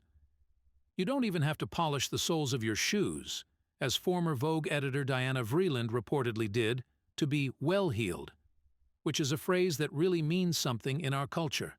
Someone with worn, unpolished shoes translates into poor, or at least careless, throughout the country. As a former soldier, well-heeled takes on another meaning for me. Anyone who spends hours every day running and hiking in boots understands that they are the most important part of your outfit. Your feet are everything. Contrast that with the argument that sacrificing comfort for style can be so psychologically rewarding that the mental pain of wearing good shoes, that is, good for foot health, is devastating. The psychological comfort is more important than the physical comfort. A pointy-toed Manolo Blahnik may indeed, as Newman says, be a corset for the foot. But I'm told that a woman who wears it can experience a kind of euphoria. She quotes Madonna as saying that Manolo Blahniks are as good as sex and last longer. Shoes can also become the symbol of one's core identity. You've met the person who is a runner and wears sneakers all the time, everywhere, from the garden to church. Running is her life, and the sneakers are her anchor. They say, "This is not only what I do, it's what I am." And now for the man's perspective. A word about cowboy boots is in order. I've worn cowboy boots, really good ones, and sneakers are more comfortable. I wear boots in an airport even though I know I will have to go through the exercise of taking them off for security and then putting them back on. What does that say about my willingness to sacrifice comfort for style? My point is that, if you are uncomfortable in your clothes, you will be demonstrably less confident. Your body language will bleed that discomfort. Don't project too much in analyzing body adornments, though. You can read something into accessories, clothes, or body language that is yours, not his. For example, I usually clip my cell phone to my jeans pocket. It looks very cowboyish, reminiscent of the gun in a holster, I'm told. The reason I hook it there is because my belt, my favorite belt that I wear almost every day, costs a lot more than my jeans, and I don't want to scratch it. Sometimes a cigar is just a cigar. Move toward the holistic review is its own complete exercise. Look at people around you and catalog similarities and differences. Gather your own pictures of people and then review them as you become more and more conscious of your filters and how they affect your judgments of body language. You need to move to a point at which you can look clinically at people. What you don't want to do is create Frankenstein's monster in using body language, piecing together hands, eyes, feet, and words to create an incongruous picture. Chapter 4. Gesturing. With or without intent. Continue to keep your mind on review in this short chapter. You will still be looking at isolated movements, but from a different angle. In some cases, I'll take you behind the gesture to examine intent, and in others, I'll take you behind the gesture to see why it just happens. That is, there is no intent. This activity is still part of what interrogators call passive observation, which means watching the source to collect a range of useful information. Active observation follows it and involves asking questions of people around the source, similar to fellow prisoners and prison guards. It isn't until after those stages are complete that we move beyond observation and into evaluation, analysis, and decisions, the E.A.D in R.E.A.D. Everything related to R is an external process, and everything related to E.A.D reflects internal processes. In teaching body language, I categorize gestures that carry standard meanings into several categories: symbols, illustrators, regulators, adapters, and barriers. I also associate mirroring with this group because it is a standard technique which can be involuntary or intentional for forging a bond with someone. Symbols and mirroring have their roots in culture, whereas the others are more universal expressions. I'm going to put rituals in this discussion as well, because they are gestures people repeat. They may be standard for an entire culture, or they may be standard for a single individual that may have enormous meaning, or they may have no meaning whatsoever. Symbols such as a kiss, sticking out your tongue, and waving hello capture particular sentiments. Gestures similar to these are learned expression of thought and can vary sharply from culture to culture. In every case, though, they represent a whole thought and convey a standard meaning as long as you replicate the context for them. For example, if you ask me a question to which the answer is yes, you will always understand that my nodding means yes. If the context is correct, I understand your language. I am American and nodding means yes, in my country. The up and down movements in the nod are done in relatively quick succession. Although a symbol is very cultural, as the culture spreads, it can become supercultural. A good example is thumbs up, which international peacekeeping troops with no single common language could use with each other. Contrast that with the sign of fingers raised in a V. To Americans who served in World War II, they see victory. To baby boomers, it's a peace sign. To a lot of Brits, it is a way of flipping someone off if done with the back of the hand toward the person. The supposed root of this is that warriors would display their V-shaped fingers to the dying enemy they had just hit with an arrow. The two fingers they held up had released the deadly shaft. Symbolic gestures can become a rich, unspoken language when the gestures carry a clear and succinct meaning, as is the case in military hand signals, such as the "cover me" example in the last chapter. The driving point is, through some cultural change, all communicating parties learn the accepted meaning. Illustrators and regulators. Illustrators and regulators are punctuation. Their power may be learned by watching mom or dad, or people on TV. That is, culture influences the shape of them, but they are still gestures that come naturally. Examples of illustrators are finger pointing, as you accuse a person of something, and using your forearm to drive home your point. Regulators include using your hand similar to a stop sign or dragging your extended fingers across your throat to say "cut." One of the classic signs of punctuating a message is battening. President Bill Clinton used this illustrator in his public rebuttal of the accusation that he'd had an affair with Monica Lewinsky. His battening forearm and hand emphasized every word of his denial. Adolf Hitler did it as part of his wild gesticulation that whipped his audience into submission. Television evangelists do it to hammer on each and every word in a key Bible passage. Although gesturing with symbols must be learned, illustrators do not have to be learned. Any movement can become an illustrator if used to drive home the message. Watch as a sassy teenager throws a shirt on the counter and huffs out of the store.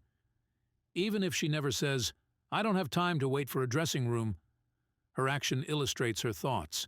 Even a gesture such as flashing the middle finger can become an illustrator when used to punctuate thoughts. Other examples of illustrators are finger pointing, either as an accusation or designation, use of any body part to baton, a head tilt, finger wag, foot shake, or movement of the entire upper body could be an illustrator. Opening the lips to overly enunciate each word. Closing the lids and tilting the head as you slowly speak to someone who just doesn't get it. Placing the palms together in a prayerful motion as you plead your case. Placing the fingers to the lips while thinking. Bill O'Reilly uses regulators all the time, as do most of the news talk hosts who invite argument.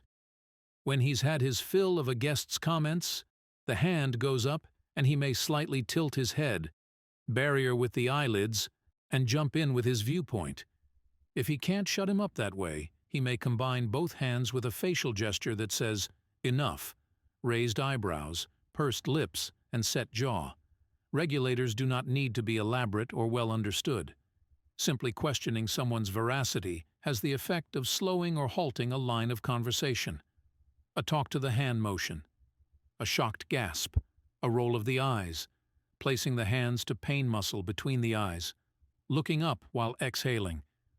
Other simple and common versions of the regulator include pointing to someone as if to say, "Your turn," placing your hand on someone, tilting the head to indicate interest, a very female regulator, simply nodding as someone speaks to encourage that behavior, shaking the head to discourage behavior, adapters. Adapters are a way that the body tries to comfort itself. The primary cause of this is discomfort due to a real or perceived threat or boredom. The body will invent innumerable ways to do this, but in true human fashion, we have developed standard ways as well. Because adapters are often gender-specific, I will go into greater detail about them in the discussion of filters.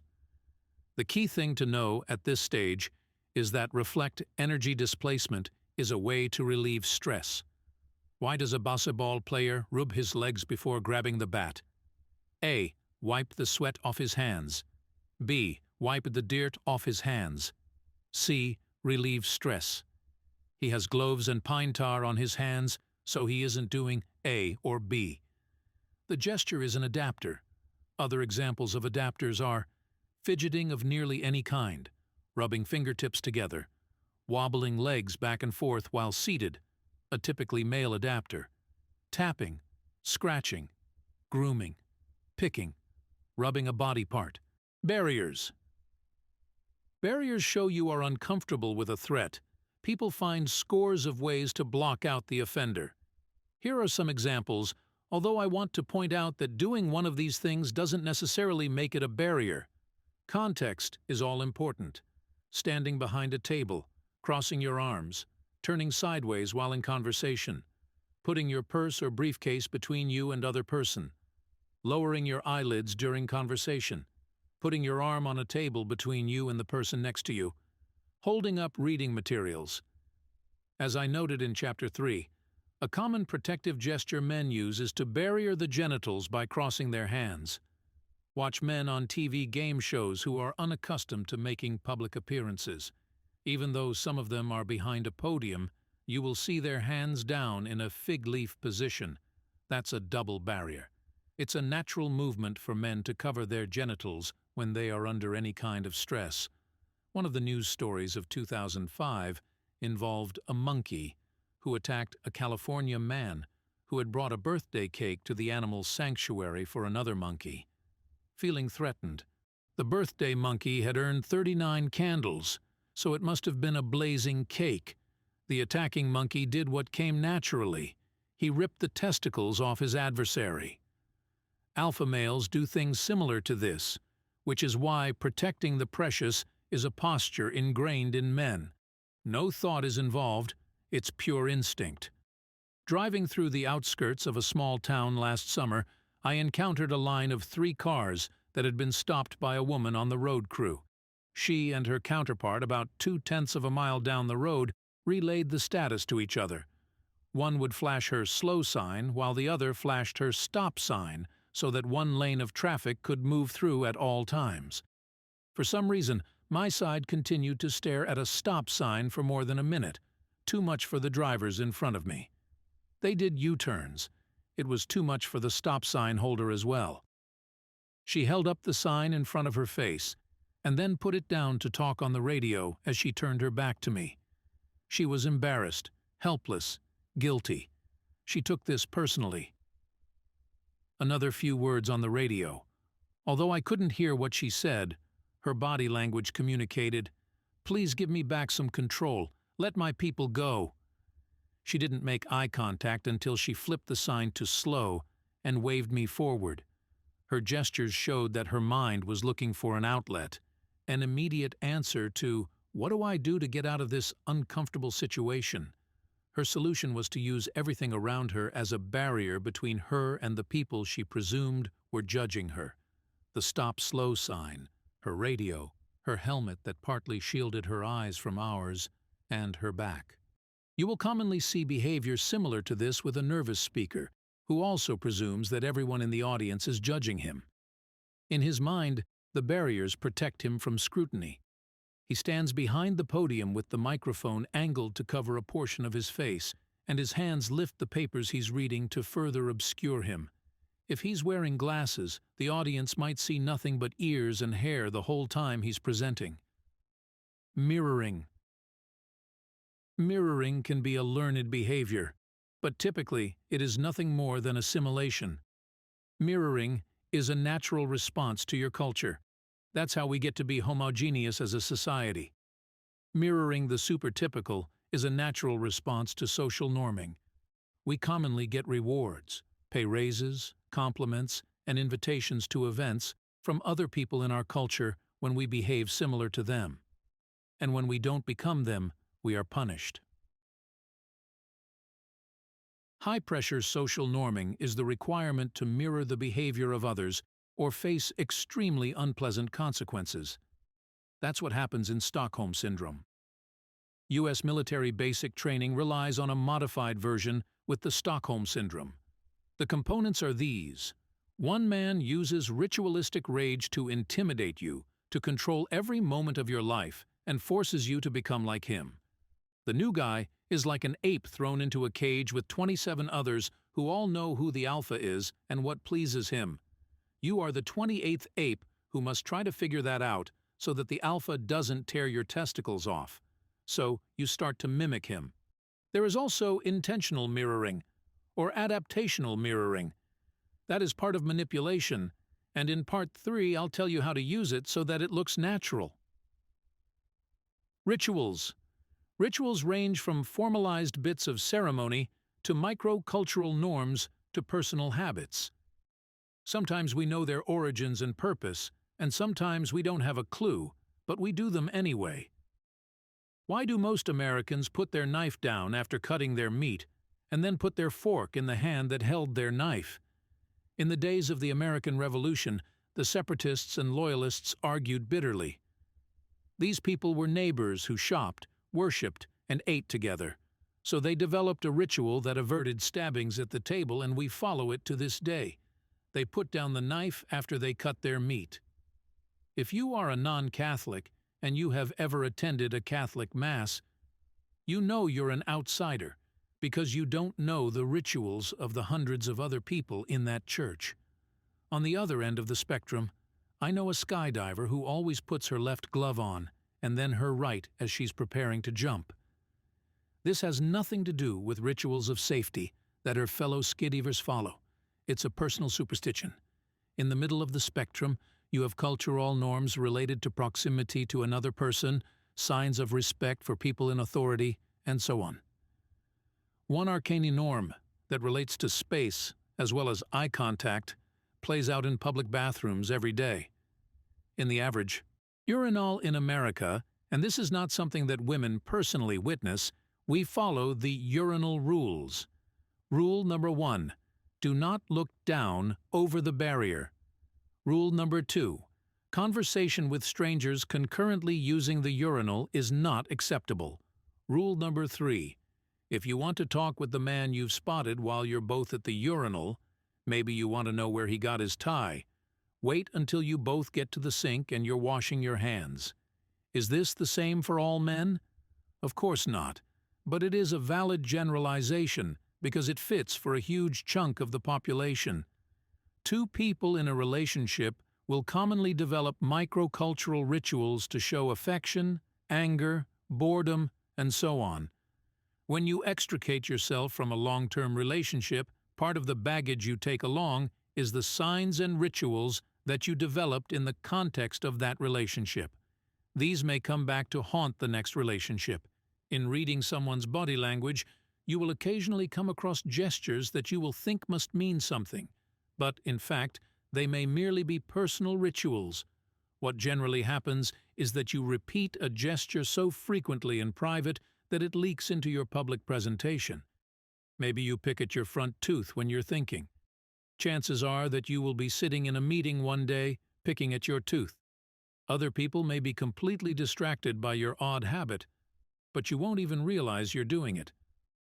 Some gestures have taken on meaning through cultural context, and you can only truly understand them as part of that culture.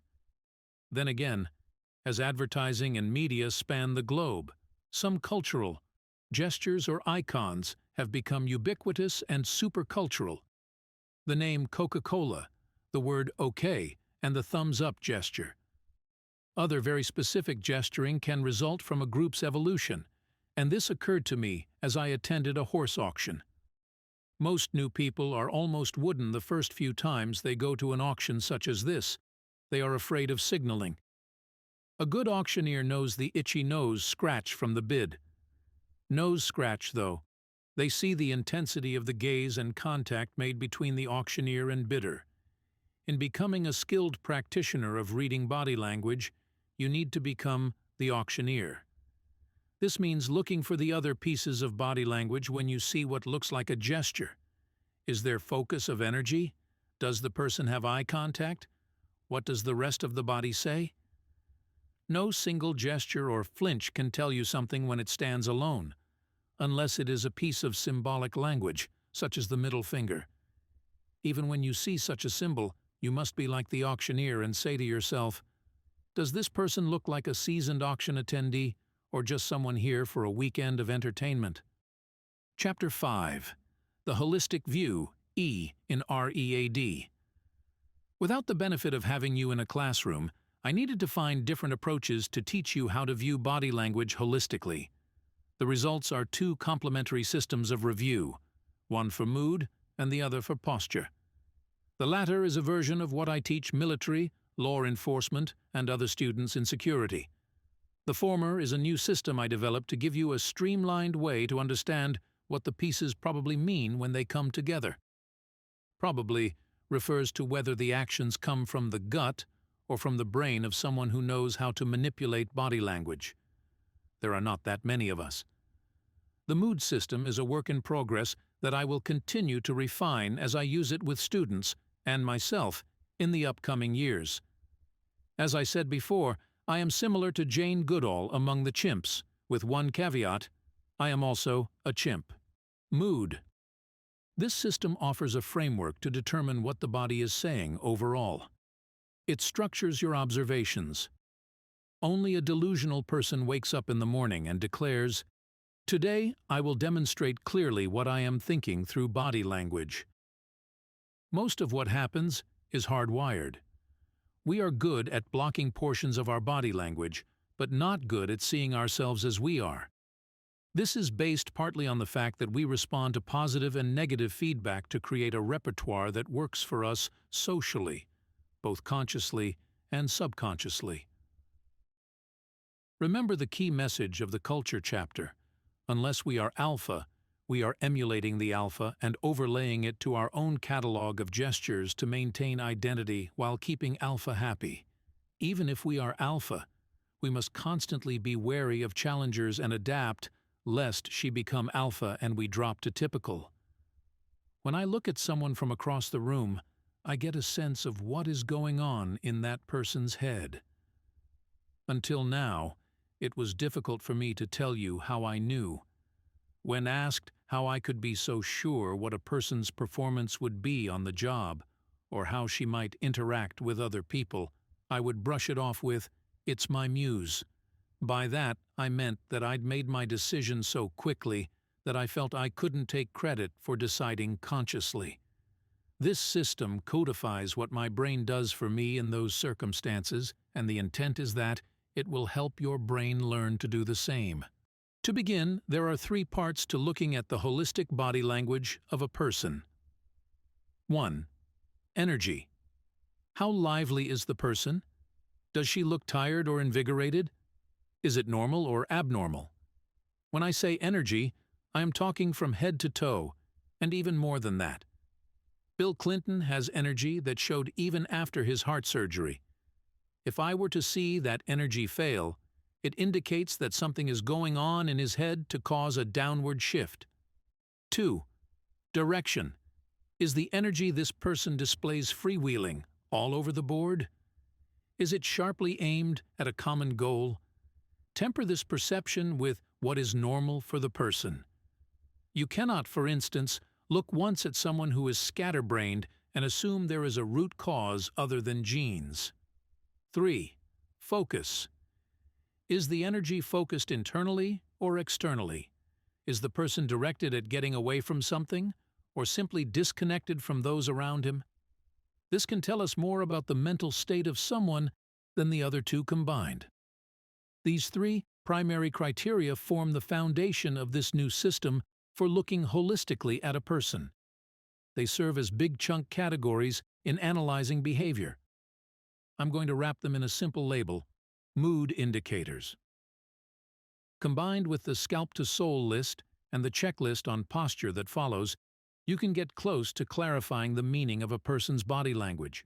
The concept is simple. Use the 3 elements to describe the overall effect that the Scalp to Soul elements present when they come together.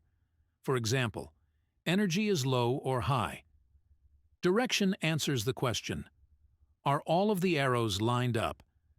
Is the person paying sharp attention to a person, place, or thing with all outward expression and the senses? Is all of that energy sharply directed at one target or scattered among several preoccupying factors?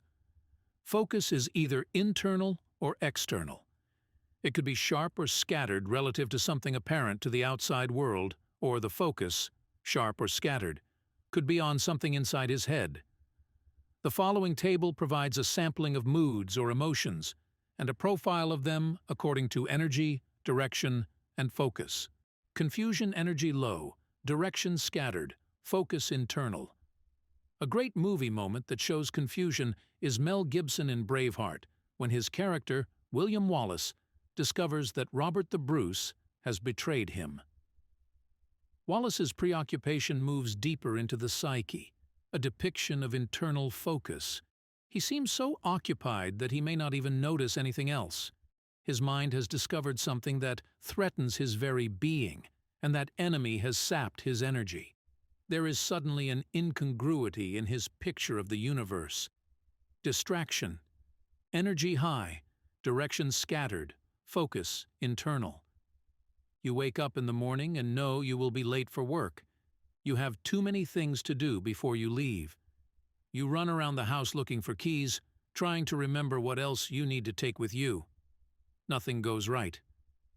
People in this state may say they are confused, but the truth is, the mind has an overwhelming preoccupation. I'm late.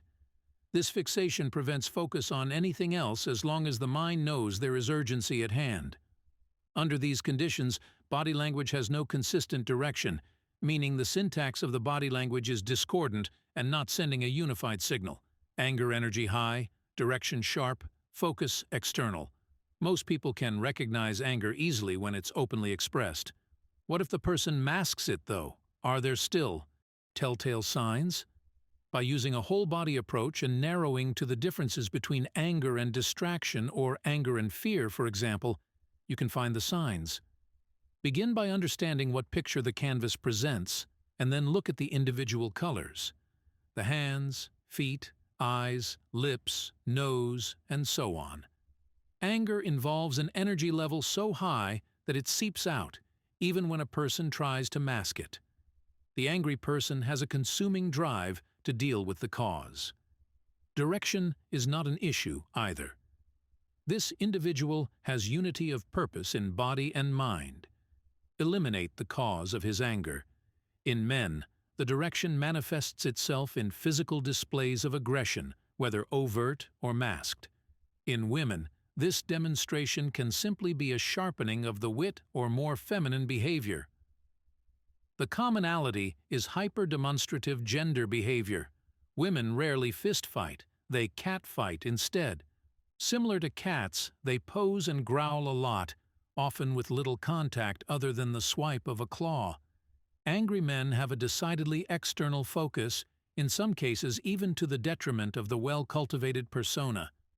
The old Southern gentleman can, indeed, be pushed to beat your ass in the parking lot. In women, this focus is never quite so narrow until rage, the next level of intensity, enters the picture.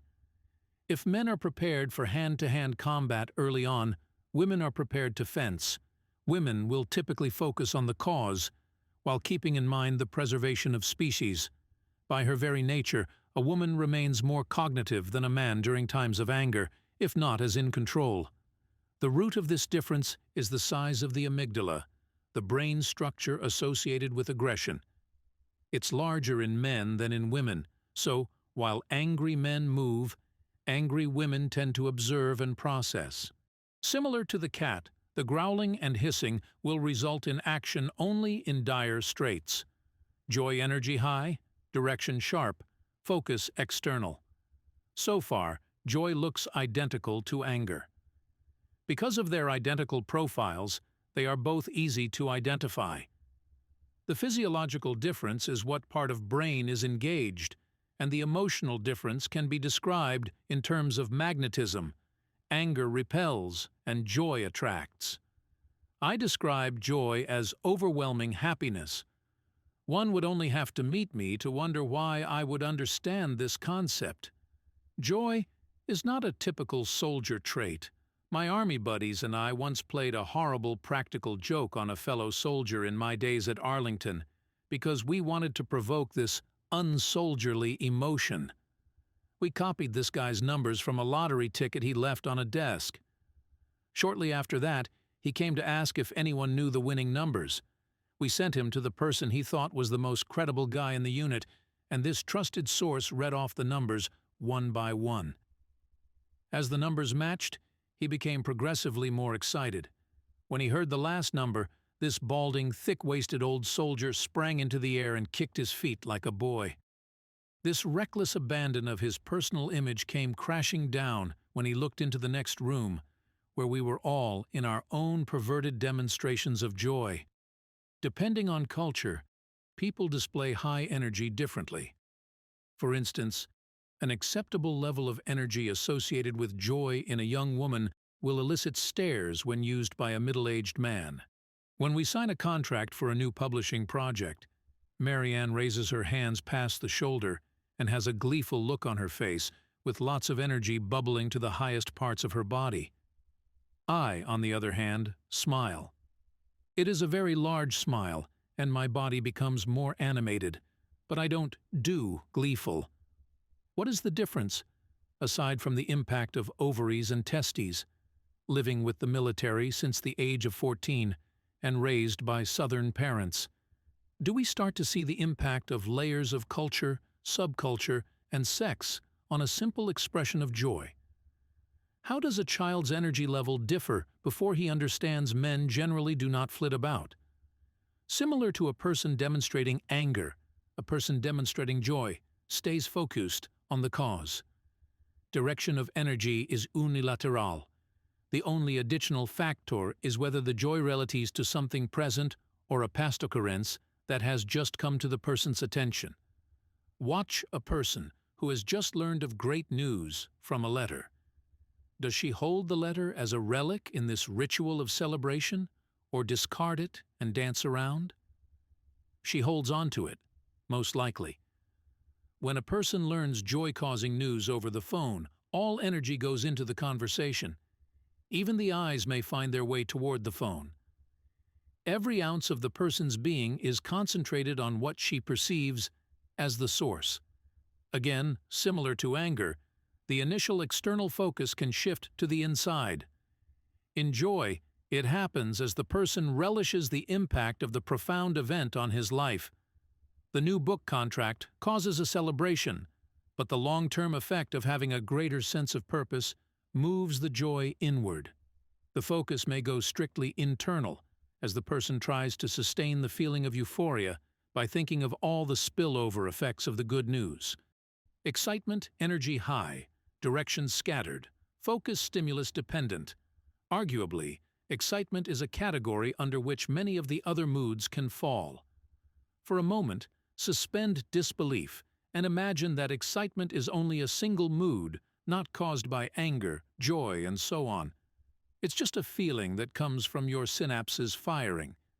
As the happy, excited person comes to life, his center of gravity seems to rise, as though the weight of years is leaving. His face lights up, and he seems desperate to communicate. This kind of excitement creates a youthful appearance even in the elderly, as the posture becomes more erect and pace of movement increases. Think of a child at Christmas, or even an adult at Christmas who anticipates receiving or giving the perfect gift. Excitement could also stem from anxiety, aggravation, or a number of other negatives. The face would show the big distinctions, but the body will show similarities to that of the happy, excited person, specifically signs of increased animation. All of that energy needs to go somewhere. If the person is in the presence of others and the cause of the excitement is open for public discussion, the person will want to share. She'll probably lock on to any keyword in the conversation that can steer it back to the subject of her excitement. If the cause of it is not open for discussion, an illicit affair at the office, she will leak her feelings when oblique references to the subject come up. Whether you can see the source of the excitement or not, you can easily see the aura caused by the bouncing energy. For this reason, few people can keep a secret that affects their own lives. Although the focus depends on what causes the excitement, it's almost always external. When excitement has an element of secretiveness, as in the case of an illicit affair, this focus will vacillate. But put her source of excitement in the room, and regardless of where her eyes are, her focus will be on that person. To anyone even mildly astute, it creates a stream of energy that signals something's going on. The gossip columns call it sparks flying. This is one reason why people know about an affair before the spouse who's wronged. The focus is external, so the energy comes out. Think of a child the first time she sees Santa, full of excitement, but conflicted about whether it's good or bad excitement. She knows he gives gifts, but that laugh sounds fake. Maybe he eats kids after he gives them gifts. After embracing a benevolent Santa, she imagines the possibilities of all he will give her. Later, when she thinks of him, her focus is internal. On Christmas night, when she hears a sleigh bell ring, though, all of her energy turns externally to the old fat man in the red suit. Interest energy high, direction sharp, focus external. Back to the anger and joy profile. Full-blown curiosity can power the body as much as food. Think of an inquisitive toddler who cannot be distracted from tearing apart a new gift to see what's inside. Actually, that's a boy toddler. A girl with just as much interest in the gift is likely to explore its facets more cautiously and ask a lot of whys and hows. Regardless of the approach, all energy is directed at the object of their interest. The movie 2001, A Space Odyssey, provides a perfect example of this in the opening scene, where the primates are obsessed with the obelisk. Any thought of self comes after, "What the heck is this?" Or in the case of males, "Should I kill, eat, or breed this?" In males, the predisposition toward action as part of satisfying curiosity keeps us externally focused, often without concept of self or personal limitations. As part of our people watching for this book, we looked at little boys and girls on vacation with their parents in Estes Park, Colorado. This may not be a statistically valid assertion, but based on our observations, it sure is obvious. Little boys run onto things and into things and around things with reckless abandon. Little girls almost never do that. This is likely a response to high testosterone doses in the womb. I think that this natural inclination for action has served males primates well from an evolutionary point of view. The weaker male can pass his genes on to the object of his affection without regard for survival of the self if he acts more quickly. The alpha need not fear harm and can pass his genes without regard for personal injury. One has only to know a male child in his late teens to see this ape behavior in action. Fear energy high, direction sharp, focus external. If interest causes us to override our natural instincts to pull back, fear is the sudden reminder that we must do it. Fear arouses tremendous energy in preparation for action.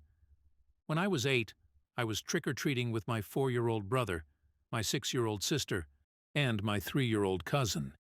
We walked onto a porch, and a man with a bloody stump for a head answered the door. Even a discerning 8-year-old did not recognize the stump as a pork chop sitting on top of a man's shirt. In total terror, I dove off the 3-foot-high porch and screamed to my little brother to run. He was well ahead of me. My sister, holding the hand of my toddler cousin, dragged him down the street while he screamed for her to run faster. In those days, I thought her hand wouldn't let go of him because it was paralyzed in fear. Today I believe her action was a standard female response to terror. Save the baby. Every one of us kids sharply directed our energy at getting the hell out of there.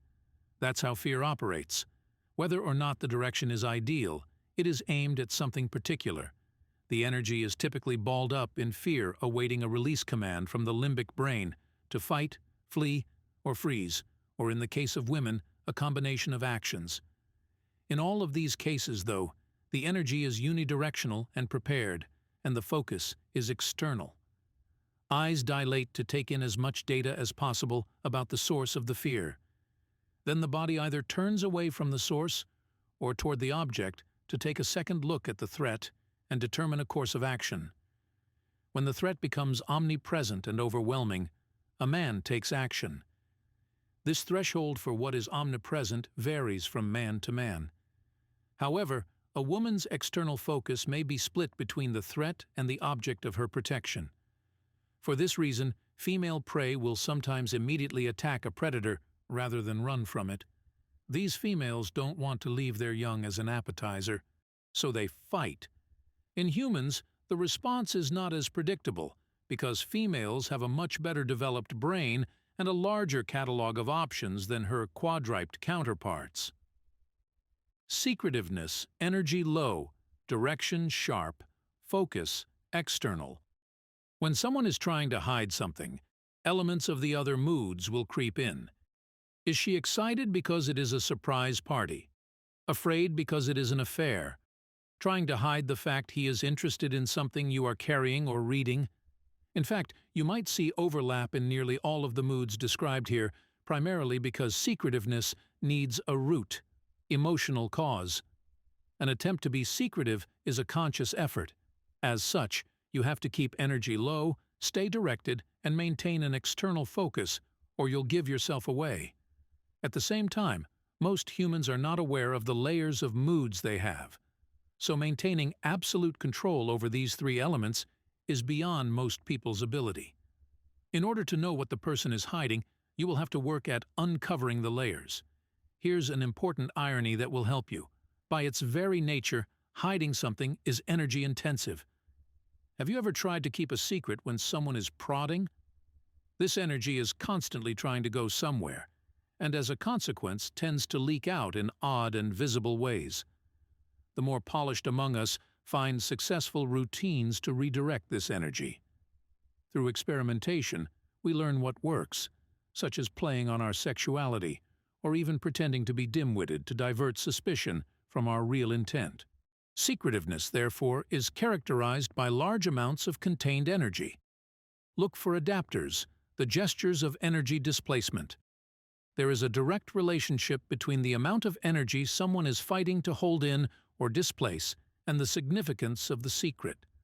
When obsessed with a singular issue, a person has single direction. This is especially true with secretiveness. Everything in the person's mind revolves around the importance of covering tracks and preventing discovery. That plays out in clues. For example, just as a child obsessed with Santa turns every conversation to Santa, a secretly cheating spouse will take odd turns in conversation to reference or avoid reference to infidelity. When referencing infidelity, she is likely testing the water for how he feels about it or what he knows. When avoiding, she knows how he will react and wants to stay away at all costs from the topic. Either will create a contrived sort of division of the conversation. It reminds me of a story I heard from someone learning to drive a race car. The instructor said, "Don't look at the wall, or you'll hit it." So what do most people do? They look at the wall. It's just human nature. Secretive people who are skillful maintain strict external focus. They want to stay away from too much of what is in their own heads. They don't want to hit the wall, and they want to focus on the other person's conversation. First of all, this allows him an opportunity to discover what the other knows and sidestep discovery. People transmit their own thoughts when speaking, even when asking a question. Secondly, no one likes to keep a secret all to himself, so listening carefully might help him find a confidant. Embarrassment, energy low, direction sharp, focus internal.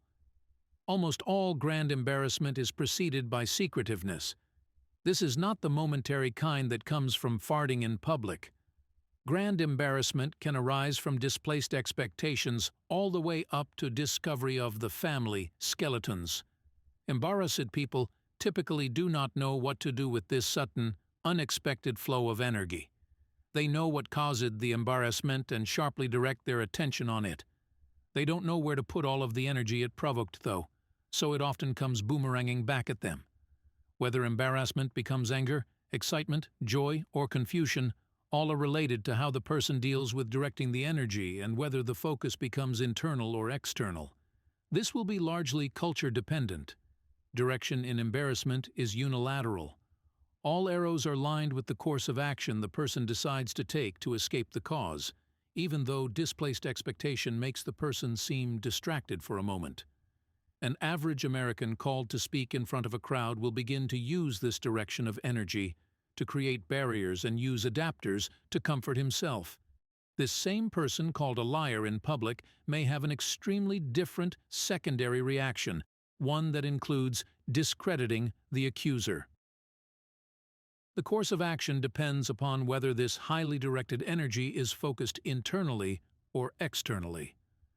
Where a person focuses energy in embarrassment is largely cultural. When I say culture, I mean from microculture through superculture. In May 1991, Queen Elizabeth paid a visit to the Marshall Heights Community Development Organization, a subsidized housing project in Washington, D.C. Resident Alice Fraser greeted Her Majesty with a bear hug, which caused a mixture of abject embarrassment and shock on the part of former First Lady Barbara Bush, the D.C. Mayor, and the Secretary of Housing and Urban Development. In fact, the only people who didn't seem to be bothered by the egregious breach of protocol were Mrs. Fraser and the Queen. The more comfortable a person is with an experience, no matter how unusual, the more likely a person will handle the embarrassing moment with tact, grace, and will be able to internalize the energy. Experiment with this system of codifying the 3 main traits of human moods. Make your own table and create profiles for other emotional states as well, for honing your review skills. Expand the system and make it your own. What other criteria might you add? How about dress? Is it even possible for the Pope to show absolute joy, an explosion of energy, while he's wearing his mitre and pallium and carrying the pastoral staff? This is not only a matter of the physical limitations of the clothing, but also the gravity of the office represented by the clothing. Does the role you play in life affect your expressions of moods? Surely the Queen would have reacted differently to the hugger if she were not practiced in controlling her state. Is there likely a difference in energy level and focus as we shift from role to role in our daily lives? Most humans have a thick layered skin of diversions and disguises when it comes to emotions. This system is just one more way to skin the monkey. Posture. Culture profoundly affects posture. From the smallest group to the largest, you need to consider influences on openness, energy, flexibility, and movements, all elements of posture. This gives you the basic model for how I will analyze posture to further develop your holistic view of body language. Each of these will play a part in what the person is conveying, intentionally or unintentionally, and each will reflect cultural influences. What passes for good posture among average Americans would cause swift and severe punishment for any member of the United States Marine Corps. I started my career in the military as a short, 14-year-old junior ROTC, Reserve Officers Training Corps, student. I was cajoled, ridiculed, and taught to stand like a soldier before most people ever considered joining the Army. Prepared for basic training and skilled in drills and ceremony, I felt ready for the rest of my Army career, at least the marching part. 5 years later, I was assigned to the Old Guard, one of the oldest and most respected infantry regiments in the United States Army. Among other things, the Old Guard protects the Tomb of the Unknowns at Arlington National Cemetery and has a prominent role in burials at the cemetery. I soon realized my idea of good military posture fell short of the standards achieved by seasoned members of the Old Guard. Years later, in a military intelligence unit, a major remarked he could tell I had been an Old Guard member by my ladder-straight back. The Old Guard microculture and the microculture that is military intelligence had very different takes on military posture. Nevertheless, they seemed quite similar when I had exposure to non-American military units.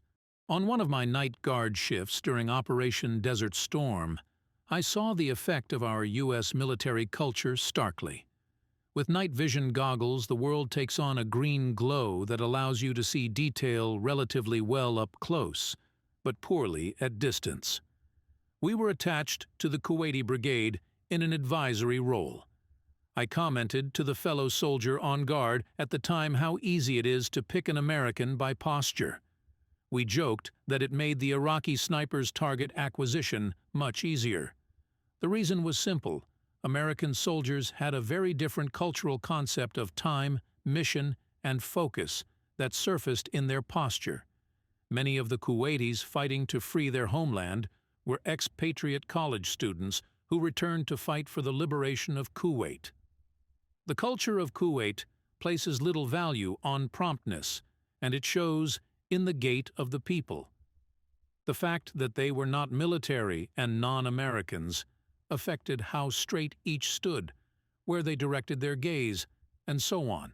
If many Americans have a tendency to stroll, most Arabs take it to new levels. Openness.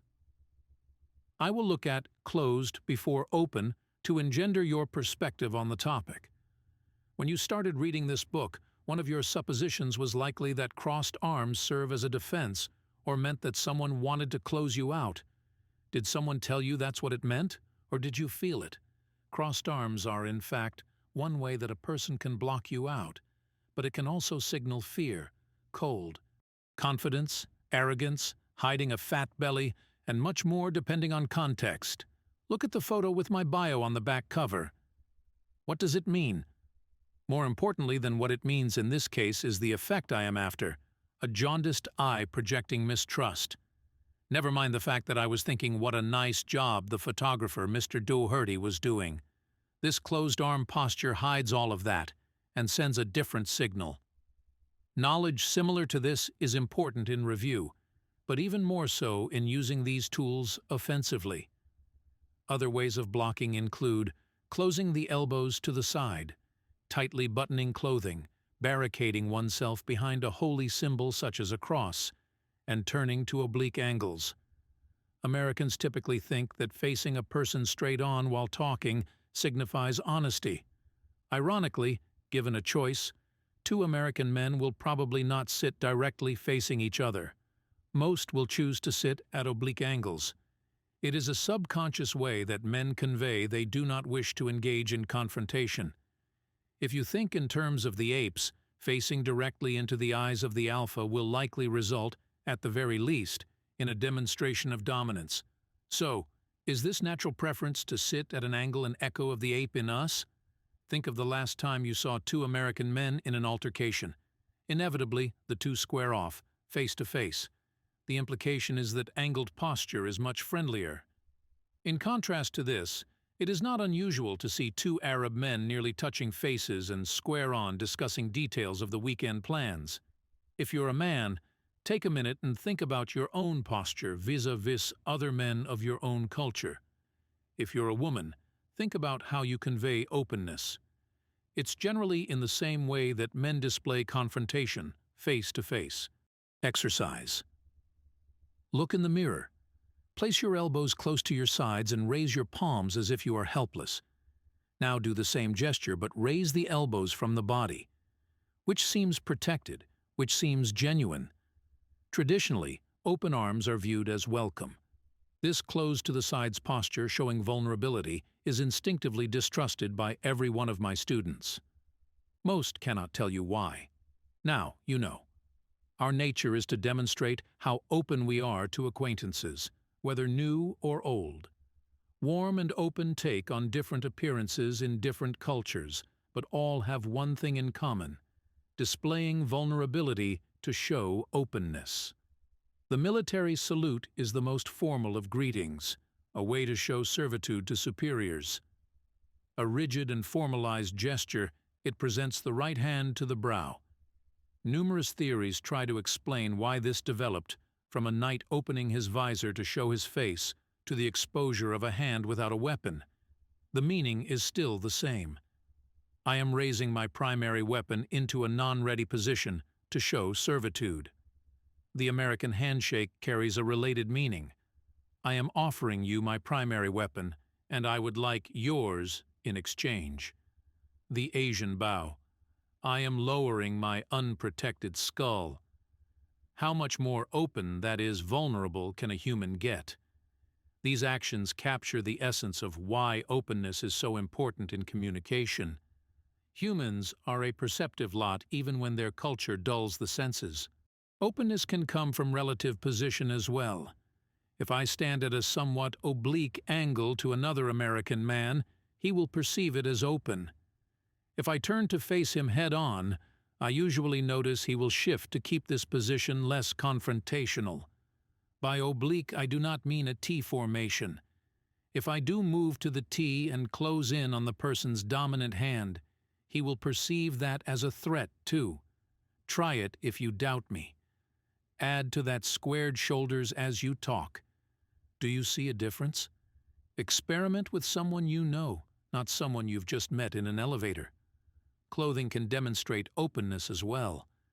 When John Mark Carr confessed to killing JonBenet Ramsey, he wore his collar buttoned to the top. Oddly enough, the first question thrown at me on CNN that night related to his tightly buttoned collar. This is a piece of body language that probably strikes many people as closed at first glance. I avoided the question, by the way, because I did not know whether it was his norm. I do not like to think in absolutes, and did not want to be painted into that corner. Carr's microculture could play a part in his dressing that way, but if that is not his norm, buttoning his collar to the top is, in fact, a barrier.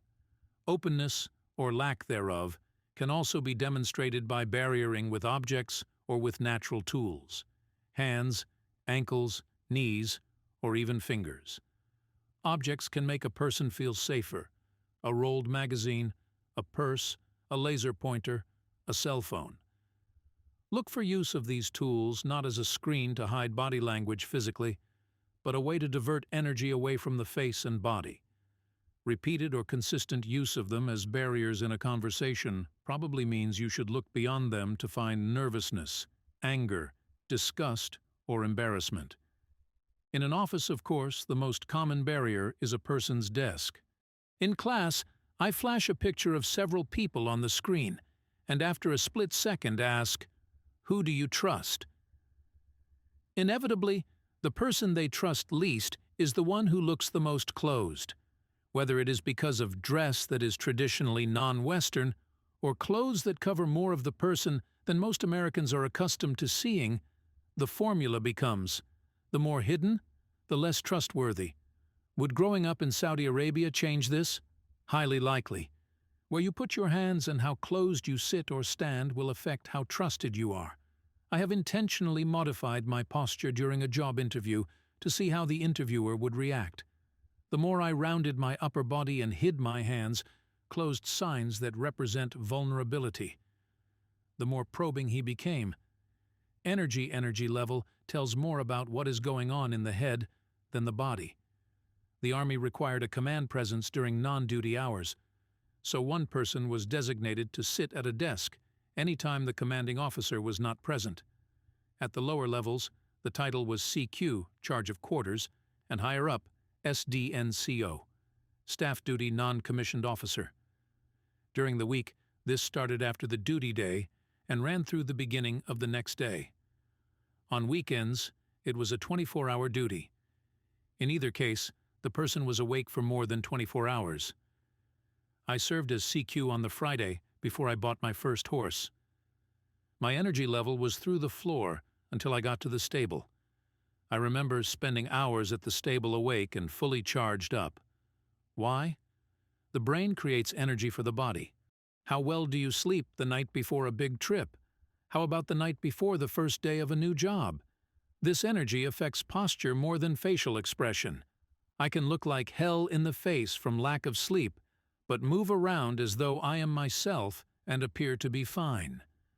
The energy I am talking about here is not the bubbly little kid kind, which I do cover in the section on movement. This is energy to the joints that gives you the impression the person's back is strong and under control versus sloppy and sagging.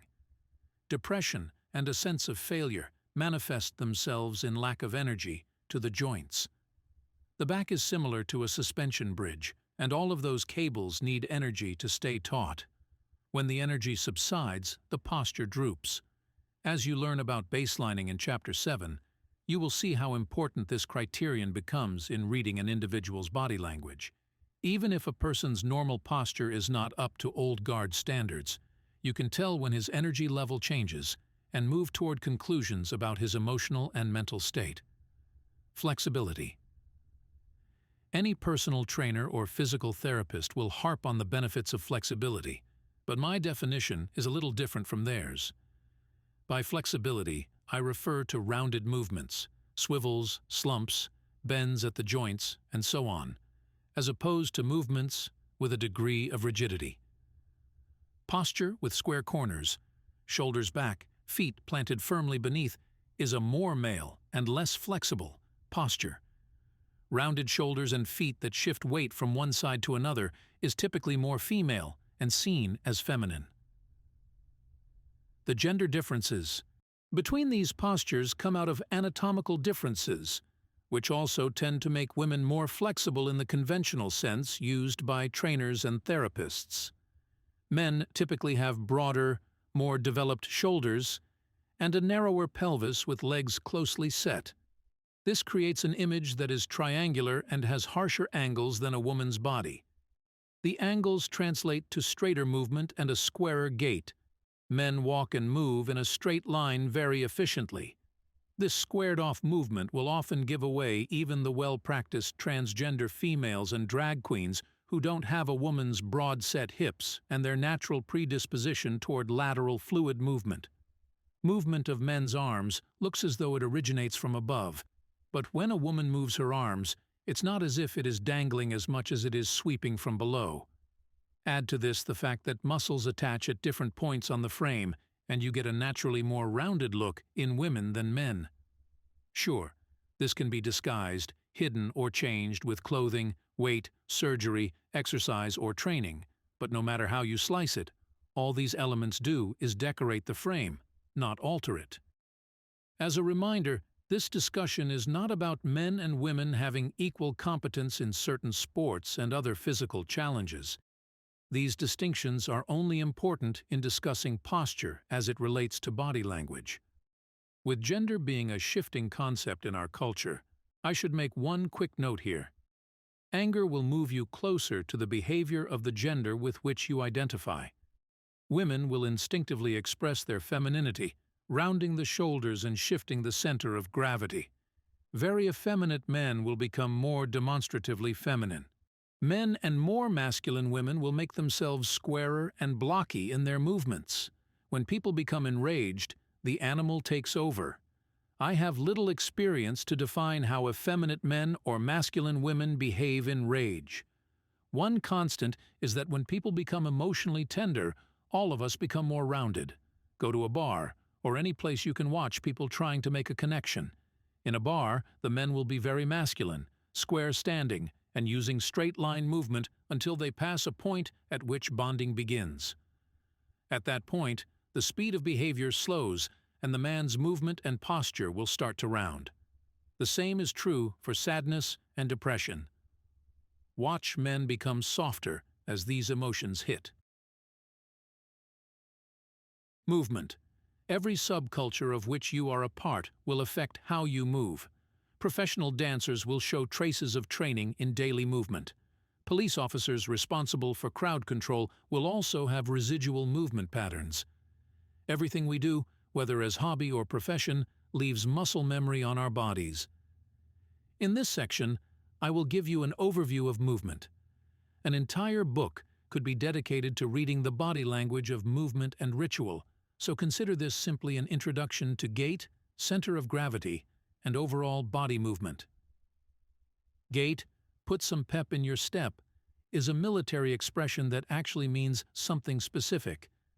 Drill sergeants will use this cliché when trying to turn average Americans into marching soldiers.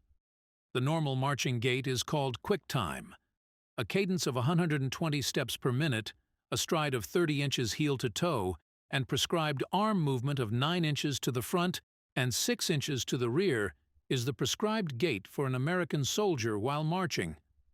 A drill instructor drums the proper lilt, or spring, to the military marching step into your head with "stop bebopping" or some other cliché to remind you that marching leaves no room for creativity.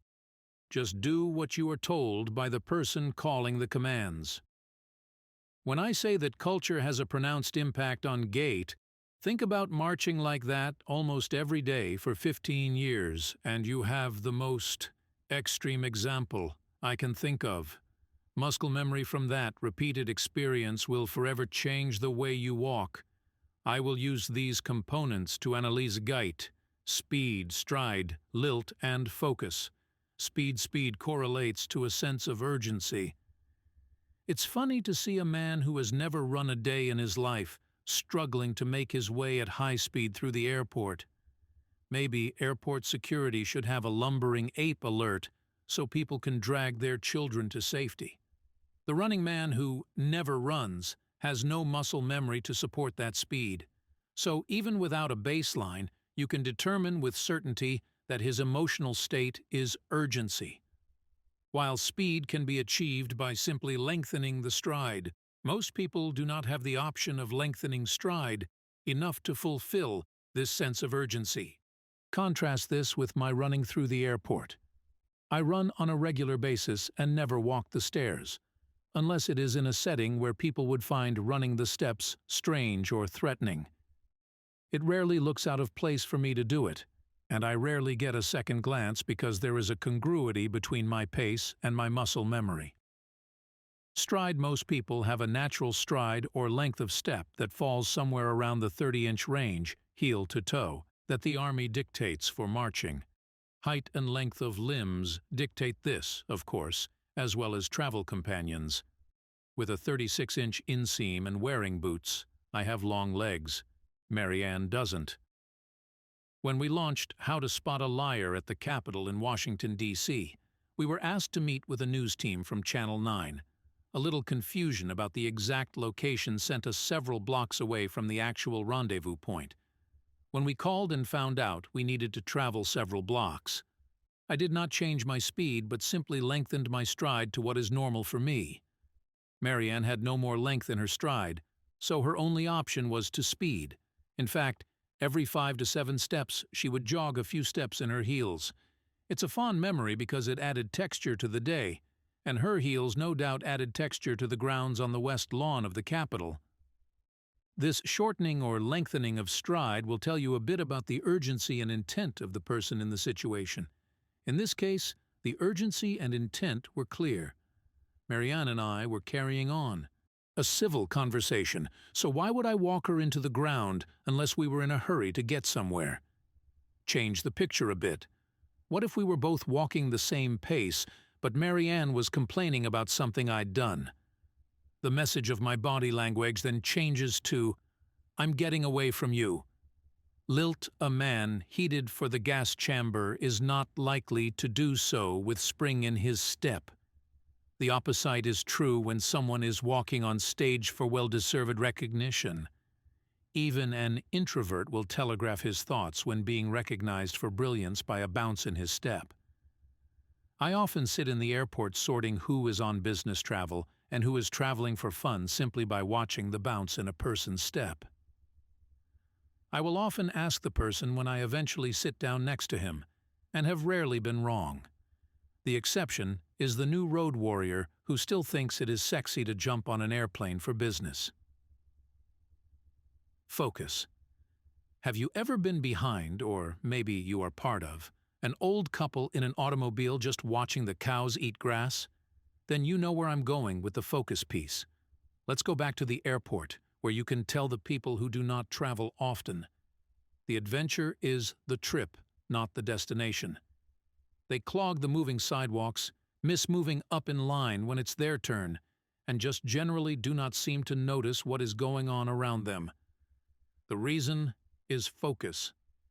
The seasoned traveler sees the security line, airport, and check-in as hindrances to his eventual goal.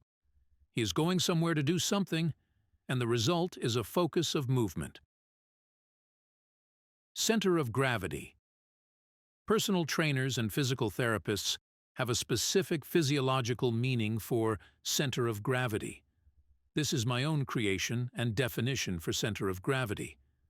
I use the phrase to mean the center of a person's movement, where the energy is focused.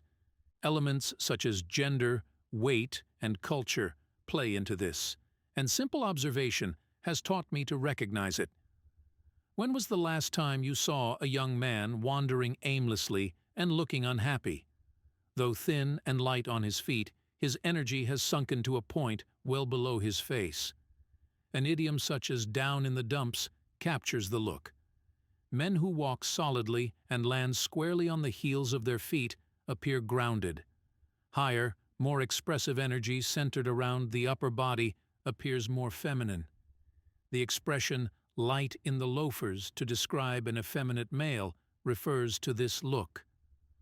All of these points of focus for energy play into my view of the person's center of gravity. A young American man will typically have a center of gravity that is high and somewhere around the chest. Contrast this to an American woman who will have a center of gravity somewhat lower, typically between solar plexus and hips. Gymnastics equipment and events are one example in which center of gravity plays a key role in the design. Men do parallel bars and rings to take advantage of upper body strength. Women do uneven parallel bars and balance beam to exploit the athletic advantages of their lower center of gravity. This affects walking and other common movements in a number of ways. As a typical American man moves, he will catch his weight on his heels and roll forward to the balls of his feet. His shoulders are the eye-catching part of his movement. His hips are typically squared. When an American woman walks, she is likely to catch her weight somewhere forward of the heel. Many women actually walk on the balls of their feet. Her hips are the eye-catching part of her movement. While she may pose her shoulders due to good posture, or to give a better look at her assets, those gestures reflect intention, not an anatomical predisposition. Exercise. For a woman, walk with your shoulders squared and land on your heels. Roll your weight to the balls of your feet with your hips square and no swish. How does that feel? Even if you think yourself a bit masculine, the movements are likely uncomfortable physically because your hips are poorly placed on the pelvis for this movement. Did you notice how little you use your shoulders? Now watch other women try this and contrast with what you see in men. For a man, raise the weight from your heels and move it forward to the center or balls of your feet. Lead with your hips and slightly sway as you walk. Try not to engage your shoulders in a swagger. I have made the men's test easier because our brains work better with finite tasks. What did you find? Does the term light in the loafers come to mind? As we age and add weight, the center of gravity usually heads south. Nature takes away the squareness of most men through muscle atrophy and padding at the midsection. An old Southernism calls this furniture disease, when your chest falls into your drawers. Men start to lose muscle mass in the chest and shoulders. What you get is a shrunken, droopy upper body, thickened waist, and flabby behind. Oh, but chances are good he walks the same, heel toe, because of his muscle memory. Now, however, the extra weight on his frame striking the heel's jars, his compressing spine, so he shifts forward of the heel. The once tall-standing, high center of gravity man now pitches forward when he walks. His square posture is more rounded, and he looks centered, closer to the solar plexus or hips. His gait and appearance has become more feminine with age. Reading the posture portion of his body language must take this into consideration. With many older men, you will need to pay attention to how they compensate for the changes. Take John Wayne. How did he maintain his image of a supermasculine man until he died at the age of 72? Did his weight shift to his drawers? If you look at him in Stagecoach, 1939, and again in True Grit, 1969, which he filmed 10 years before he died, he did become a different kind of manly man. His shoulders were rounded and failing in True Grit, and he had a large gut. He wears the well-designed Hollywood trappings of a cowboy to help hide this, though. The biggest thing that kept him from looking similar to Elmer Fudd was his gait. John Wayne had a unique sideways gait that never landed him on his heels, so little changed. Faithful audiences had no perception of the shift in his center of gravity, and he still looked masculine. Knowing what you know now, however, go back and watch Stagecoach and True Grit and compare Wayne's center of gravity in them. Is age the only thing that changes our center of gravity? Exercises 1. Walk along at your normal gait and pace. Now remember the last deeply emotional experience you had. A good chewing from the boss? A disappointing date? Failing a test? Pay attention to your center of gravity. Your head likely went down and to the right in response to emotion. When you carry around 20 pounds of dead weight in the form of your head and change its position relative to the body, everything has to accommodate it. It is simple mechanics. 2. Sadness and the darker emotions will drop your center of gravity and instantly aid your movement, but lighter emotions will raise your center of gravity. Hold back on something exciting you want to share with someone until the last possible minute. Tune into your own body language as you move toward that person physically, with the intent of connecting with him emotionally. If you are middle-aged or older, you will feel youth come back to your body as your exuberance causes you to pick up your step and move more nimbly to get there. Overall movement. Is boundless activity or serenity more associated with the ideal in your culture? Do you want your children to bounce around and climb things, or to learn quickly to control and focus their energy? In the United States, when a man enters a room, he will be perceived as in control and powerful if he is calm. There is a caveat. If he stands for too long with no contact with others, he becomes an outsider. Low levels of movement, with hands controlled and decisive at or around waist level, are viewed as masculine in our Northern European-descended culture. This same level of inactivity may be seen as odd coming from a woman. Contrast this behavior with those of Mediterranean and Latin descent in the United States, Italians, Hispanics, Greeks, Turks, and so on. These cultures all use the hands demonstratively as part of normal illustration. The elbows may even rise close to shoulder level in men of these cultures. People with my military background see this kind of gesturing as hot-tempered, too emotionally involved. Let's get some perspective on this, though. Germanics and Brits are more the exception to body language than the norm in humankind. The waist-high, controlled gestures probably seem rather lame and uncommitted to many people around the world. Overall movement is affected by several factors, some biological, some cultural, and some part of microculture so obscure that one can only wonder where they come from. I have tremendous amounts of energy, and that energy needs to go somewhere. As a child, I flitted about and was highly energetic, bordering on what would now be called hyperactive. A well-placed paddle across the rear end a few times in the 2nd grade taught me to keep my butt on the seat. With time, I realized most men do not flit about. I also realized I could turn that tremendous energy into mental energy to observe people and learn.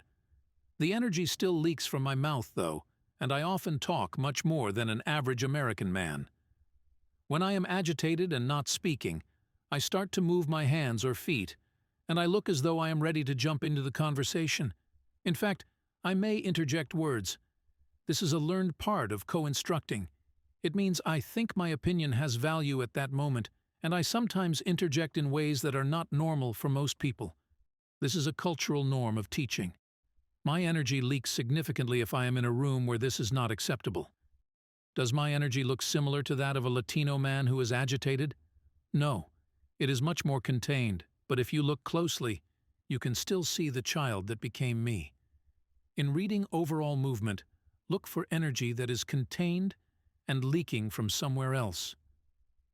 The scene in The Birdcage, in which Robin Williams tries to contain his flamboyant partner's, Nathan Lane, behavior by putting him in a suit and teaching him to walk like a man, provides an extreme example of that. Application.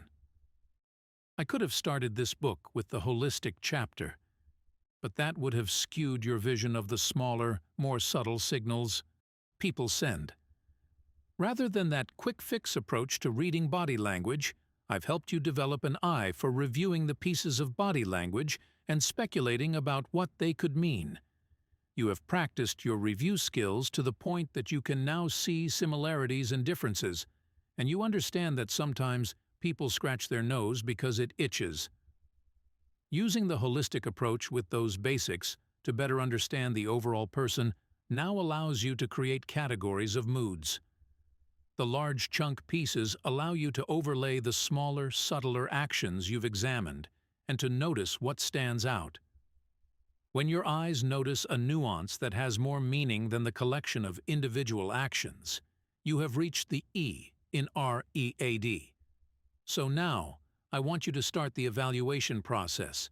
You will move from what is in the picture from scalp to soul to what is in the picture from scalp to soul that is unusual or telling.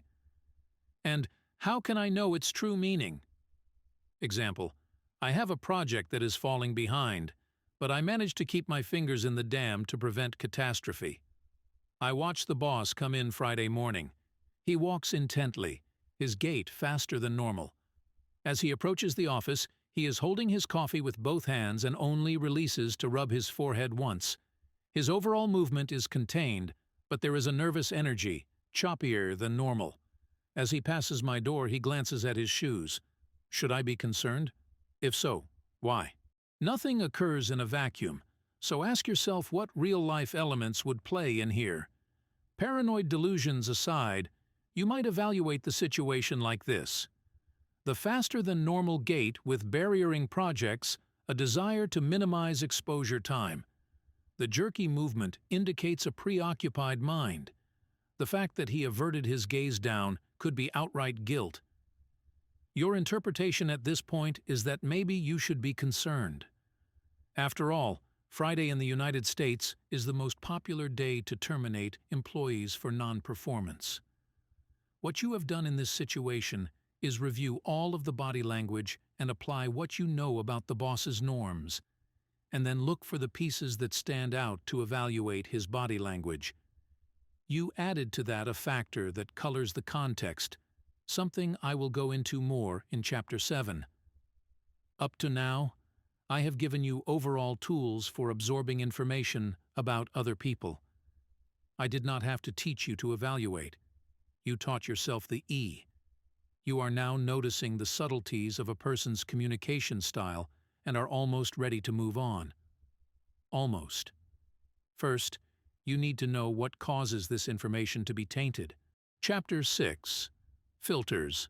Sex and Other Misconceptions. A good interrogator is always hedging bets, seeing how much he can get away with. The techniques he uses center on his ability to manipulate your filters, gender-related traits, cultural factors, and projections. When I'm trying to build rapport with a mature Arab man in interrogation, I begin with the likelihood that he has a son and that his son is the light of his life. So I may begin with, "Your oldest child, your son." He will not say, "No, my daughter." It will not happen. Even if he has a daughter that is his oldest child, he would not admit that to an Anglo. And then I would refer to the son by one of the popular names for an oldest male and have roughly a 40% chance of getting it right. By this time, I've used his own filters to convince him that I know more about him than I actually do. A fortune teller, without any special powers, except of the knowledge of communication filters, will be able to do the same thing. You walk away $100 poorer, convinced that she saw into your past. Therefore, she must know something about your future. If I know you spent the first 20 years of your life in upstate New York, with no heavy ethnic orientation, I can make certain assumptions about your body language. The kind of movements you make will be somewhat at odds with what is normal and acceptable for someone from the backwoods of Georgia. The cadence of your speech, word choices, and other aspects of your verbal, vocal, and nonverbal communication will help me profile you. Now turn around all of these things I've said about filters and focus on yourself. If you can't identify your own filters, recognize how they affect your view of others, or learn to control them, your ability to read someone else's body language will be impaired. Assumptions, projections, and biases can clog your ability to sense and intuit information about someone. Gender men and women can more easily understand each other than act similar to each other. That said, understanding each other is far from easy. The biological and anatomical differences that influence behavior also switch on powerful filters that make it hard for us to eliminate biases we have about the opposite sex. In briefly reviewing those differences, I want to center your attention on both. Why gender-related filters have such control over our thinking and how they operate, and how men and women differ in their body language. The discussion starts with the impact of the primary sex organs, which do not only affect how we see our identity, but they also affect how we think, move, and live. This is mainly through the introduction of hormones to our systems, which starts in the womb. Whether we want to admit it or not, we all start as female. If doses of testosterone later flood the fetus, the tissue that would have become an ovary can descend to become a testicle. Some researchers have documented that the length of man's or woman's ring finger in comparison to the index finger will tell you how much testosterone a person was exposed to as a fetus. People with longer ring fingers theoretically were exposed to more testosterone in the womb than others. In my younger, higher risk-taking days, a female interrogator once told me that I suffered from testosterone poisoning. The implications are clear. Whether you measure it in broken bones or the cost of car insurance, testosterone drives young males to take more physical risks than young females. Jim McCormick, whose expertise as a speaker, author, and coach is risk-taking, conducted a study related to the risk inclination of various populations. My research shows that men's and women's inclination to take social and creative risks are essentially identical. The greatest difference in risk inclination between men and women is in physical risks, with men noticeably more comfortable with physical risks. The two types of risks for which women indicate a greater risk inclination than men are relationship risks and emotional risks. Of note is that women's general risk inclination increases for many women once they are beyond childbearing age. As I talk about gender, I want you to keep in mind that our wonderfully complex brains and learning have affected everything we discuss here.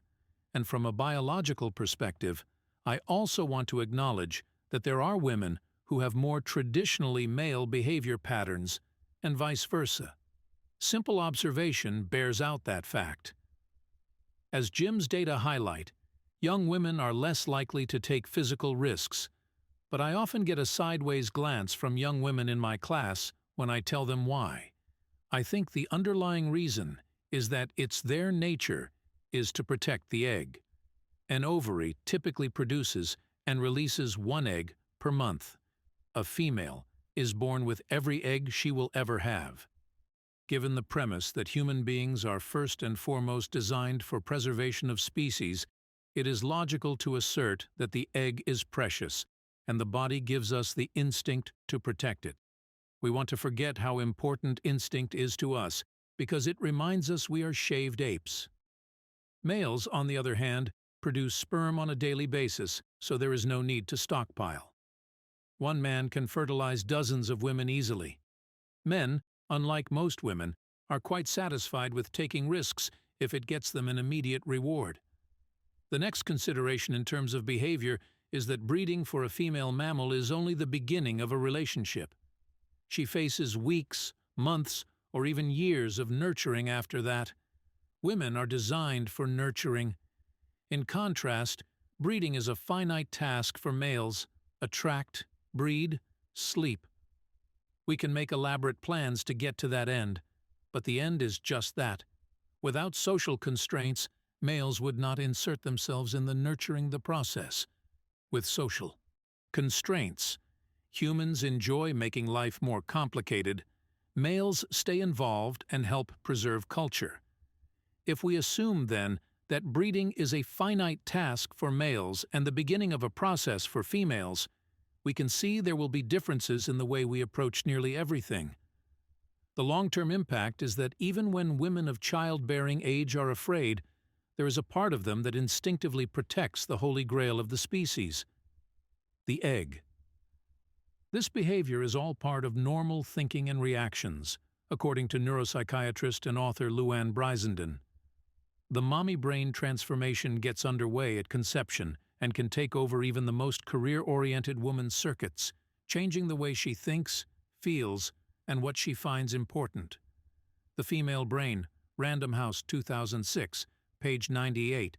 Step back several thousand years and look at the behavior patterns of our primitive ancestors. Males were the hunters out of necessity, not only because of our physique, but also because the females were either pregnant or tending the young. The male brain is also better suited to this type of finite task thinking. We make wonderful long-range plans and stick to them. On the flip side, we are not quite as good at making a flexible plan and constantly tweaking it to get a long-term result. Our male ancestors would have said, "There is this animal, who is always here at this time. Let us go kill it." The females would say, "Somewhere out there are some really good berries. I am not sure where they are, but they will be good with meat, so let us go find them." This evolved into, "These berries are really good. Let's make sure that bush stays alive." Does that sound familiar? Is it any wonder that, through cooperation, the male and female brain came up with agriculture? The male brain conquered the plant by moving it. The female kept it alive. Granted, this is a simplistic look at male and female brains, but the concept does play out in our interaction. Because we are shaved apes who do not want to be reminded of the hairy patches, my view isn't popular. But when equal opportunity advocates accuse me of chauvinism, I respond, "You are missing the point." To force a female to do things in male fashion is not equal opportunity, it is distorted idealism. The impact of testosterone on our modern, highly developed brains should not be underestimated. Male brains do not develop the corpus callosum to the degree that women do. Therefore, it does not communicate left to right with near the frequency or intensity of the female brain. The result is what women see as the one-trick pony male mind. A woman will see many sides of the same equation as she looks for how to nurture the problem and create a solution. Another effect is that women are hyper-communicators and do so with many more words and much more nuance of body language. Males tend to have clarity of focus on a single finite task, and as part of that focus, typically don't have high-speed, vibrant interaction between the left and right brains.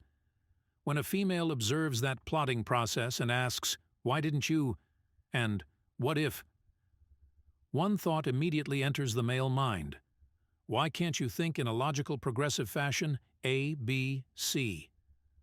This difference in thinking makes the male mind think the female mind is flighty, when in fact, she's processing creatively and logically in rapid succession. If men do not ask for directions, it is because we have a plan and we know that it is right from the beginning. Just as the human skeleton dictates movement, the reproductive system plays its part in human behaviors and movements as well. This is never more visible than in children in the throes of puberty. A perfectly sane male child at 12 has lost his mind by 16. Suddenly, his brain has become more decidedly male, and as part of the process, is being outvoted 2-1. On November 1st, 1986, when I was still with the Old Guard, our commander decided to bring a young female Marine who taught aerobics into our unit. The reason I remember the actual date is that most of us had been in the Georgetown section of Washington, D.C. for Halloween and a night of hard drinking. Aside from the fact she was very attractive and dressed in spandex, she had no value to the infantry unit. Testosterone filled the air as we scoffed at doing aerobics. Then the commander informed us that we could add old bowling pins to our routine, because he'd acquired them from the newly rehabbed alley. "Oh, great," we muttered to each other. "Now we can look gay and dorky." This macho attitude lasted for about 10 minutes until this ultra-fit, tiny blonde woman worked our asses into the ground. She told us in the beginning to use only one pin, but of course, we were men. In the end, we hit total muscle failure. I use this story to illustrate one thing: men and women move very differently. While we were making very large, square movements in order to remain masculine, the instructor and the men who didn't care about being macho were making soft, sweeping movements that used the energy of the swinging pins instead of trying to control it. The very nature of male movement is reflected in every part of our body language. When a man acts more like a woman, you will likely see superficial signs of female movement patterns, but the skeleton will anchor the movement in maleness. With the physical and innately related mental gender differences in mind, let's take a look at some basics of human communication. A good starting point is the gestures I touched on in Chapter 3: adapters, barriers, and illustrators.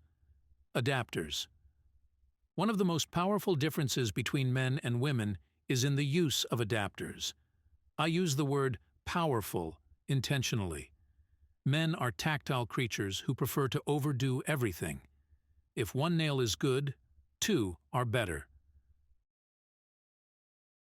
Comedians have made careers around this. A dentist once told me that the leading cause of tooth loss among men is gum disease triggered by brushing too hard. My personal version of this is the inclination to take 2 vitamins instead of 1. Fortunately, my brain usually overrides that idiocy. As I noted before, adapters are nothing more than the body finding a way to comfort itself in a foreign or stressful situation. Think of a coyote pacing in a cage. We find our own ways. A man waiting outside the delivery room will likely look very much like the coyote. What do you think is going on in the coyote's head? Is it any different from what is going through the expectant father's head? Maybe the actual content differs, but the process is the same. Obsession with one thing. When the brain obsesses, the body takes over. The male tendency toward the tactile means that men will transfer more physical energy than women in using adapters. A man will rub his eyes hard in response to stress, whereas a woman will rub lightly beneath the eyes, almost in petting fashion. A common assumption is that women don't want to smear their makeup, but I have observed this type of touching in cultures where women don't wear eye makeup. It is as if the nurturing piece of femaleness even transfers to the self. A woman who is uncomfortable will place the fingers of one hand in the palm of the other, thereby creating not only an adapter as she lightly massages her fingertips, but also a barrier to close out the offenders. I watched Carol Burnett, now 73, do this very thing this morning on a talk show. She has been away from the limelight for a while, and her discomfort showed. I noticed other signs of fight or flight during the interview, too. A man in a similar situation will wring his hands.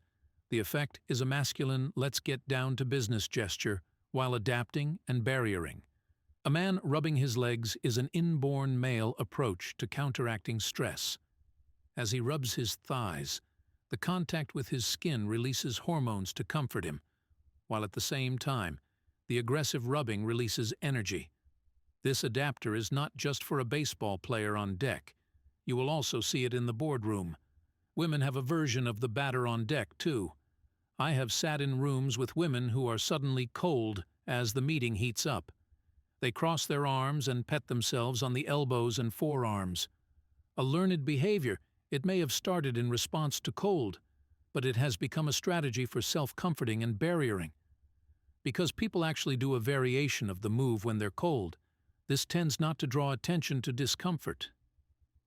The energy transfer affected by adapters varies from individual to individual and culture to culture. The variations are too numerous to list. This book would turn into a body language encyclopedia. The one constant is that, typically, men are more tactile than women, which means men's adapters are easier to identify than women's. Barriers. A barrier shields the self from threats, whether real or perceived, and demonstrates the need for control. Closing your eyelids, changing your angle of approach, and other subtle moves belong in the mix of those you know well. Using hands or arms, desks, counters, books, and computers to put something between your torso and another person. Your choices of objects to use are often subconscious. In proper male fashion, most personal, non-object barriering is bigger for men and women. Remember how men think, a little is good, so more is better. Most often, men move the barrier further away from the body. As a result, the barriers are more evident. These barriers will likely find themselves closer to the person's center of gravity as well. The exception to this is the fig leaf I described in Chapter 3. Some barriers are meant to be impenetrable. Religious articles that represent faith cannot be safely tampered with. As such, they create the breastplate of God. Some of these barriers are meant for outward observation, and others for internal reference only. For example, the Catholic scapula and Mormon temple garments. These barriers not only protect the wearer, they also tie the wearer to a commitment that takes priority over all else. You cannot overestimate the power of such an object. While outward representations are more acceptable on women in American culture, can you imagine arguing with a minister who is holding a copy of the Holy Bible as he critiques your immoral behavior? This specific class of men uses the object barrier more effectively than any other in American society. Most men have a tendency to rely on natural barriers. If men use natural barriers more demonstratively, women use apparel and object barriers more openly. Take the woman who wears a 3-inch-long cross. Is this primarily a symbol of religion or mostly a fashion statement? Put the same cross on a middle-aged man. What is the effect? Illustrators. While men may browbeat, women are more likely to make their points with the entire body. Because men have less of a tendency to engage the entire body and are less likely to gesture wildly, it is no surprise your third-grade teacher could get her point across without shouting. The illustrators used by men are typically uni-channel, such as hands, brow, or perhaps arms. Even with the tremendous influence of hormones on the system, one cannot overemphasize the impact of nurture and all of the sub-programs added to the human mind. Over the years, a human is alive. Simply look at people who have experienced gender reassignment surgery to know that hormones cannot be the end of the story. Along with human behavior comes a concept of self. Culture. Because men and women in the same culture confuse the body language of the other, imagine how easy this becomes across cultures. Culture is like a ghost in the machine. Most cultural influences are so subtle we cannot recognize them. The long-term influence of being exposed to a culture alters our minds and behaviors forever. Adapters. Adapters are the most natural, non-contrived body language that humans possess, primarily because adapters are not intended to emphasize the verbal. They are for the individual's use only, and most do not even realize they are using an adapter. Adapters may be relatively consistent across cultures, but we can quickly make wrong assumptions if we look for something familiar. Just as false cognates in a foreign language, for instance, mu'atafaqat, employees only, in Arabic, assumptions about the meaning of a gesture by someone from another culture will likely trap you in a misunderstanding. If there are so many forms of adapters that we cannot list them here, imagine what can happen when viewed from outside a culture. Every culture will develop specific taboos and meanings whose origins have long since passed from memory. People in these cultures learn that the specific action is taboo by social norming. Assume you develop an adapter that is to rub all of your extended fingers and thumb on one hand together while turned upright. This looks somewhat similar to a gesture for money in the United States. Now, let's say your adapter becomes one that places your other index finger in the cradle created by these extended fingertips. You do it frequently when you're under stress. Now put an Iraqi in the room with you and raise the stress level. His shock and anger would interrupt the meeting. because he construes your gesture as a foul insult that questions his parentage. If the impact of cultural taboos can limit your options on adapters, truly involuntary gestures, imagine the impact on the more intentional gestures of barriering and illustrating. Male culture alone affects how American men illustrate their thoughts and barrier themselves. When was the last time you saw an American man purse his lips, hand on hips, flounce, tilt his head, and sigh to make the point of exasperation? That's Nathan Lane in The Birdcage, not John Wayne. While any of pieces of body language alone may be acceptable, culture has taught most males that this is simply not acceptable male signaling. When we see this, it signals a different kind of male to the American eye. Male children whose primary caregiver is female may experiment with this signaling, but quickly adapt out of it as their role models become male. Barriers. Americans have a different sensibility about space and hygiene than most other cultures. Americans perceive an intrusion into personal space distressing, and that means any uninvited person needs to stand back at least arm's length. When viewing the body language of others, Americans may read more into a relationship than is really there simply by inference due to proximity. In the Arab world, however, men may even stand close enough for noses to touch. There is a famous news photo of an older Palestinian gentleman and an Israeli soldier within fractions of an inch of each other. The soldier is shouting and giving the international signal for "Get the hell out of here." At first glance, violence looks imminent until you see the older man has his hand touching the soldier, a sign they are beyond violence. The culture dictates that both men save face, and it is exactly what is happening. The model of male interaction that I learned in Georgia would not include this message. I needed either an understanding of the Middle East or suspension of all I knew and a child's observation to understand the body language. Taboos are so strong that we can project an image onto people based on our own interpretation of their body language. We even anthropomorphize animals to give their body language human meaning. How many times have you heard about a smiling dog? Our own definitions of what body language means transfers to other people and cultures as well. The colors of culture. Even color is cultural, and you need to consider it in reading body language. White means innocence and purity in our North American culture, but not many others. In Asia, white is the symbol of death. Black means authority in many cultures, such as American, but not all. Last year, I went to a science fiction convention in Atlanta to promote my previous book, How to Spot a Liar. An extremely tall man wore a strikingly accurate costume, complete with respirator, to establish his presence as Darth Vader. A friend told me that, after sharing the elevator with Darth, he found himself intimidated. Why? I asked. He pinned it on the impressive respirator and on past memories, bad memories that the black leather and cloak symbolized.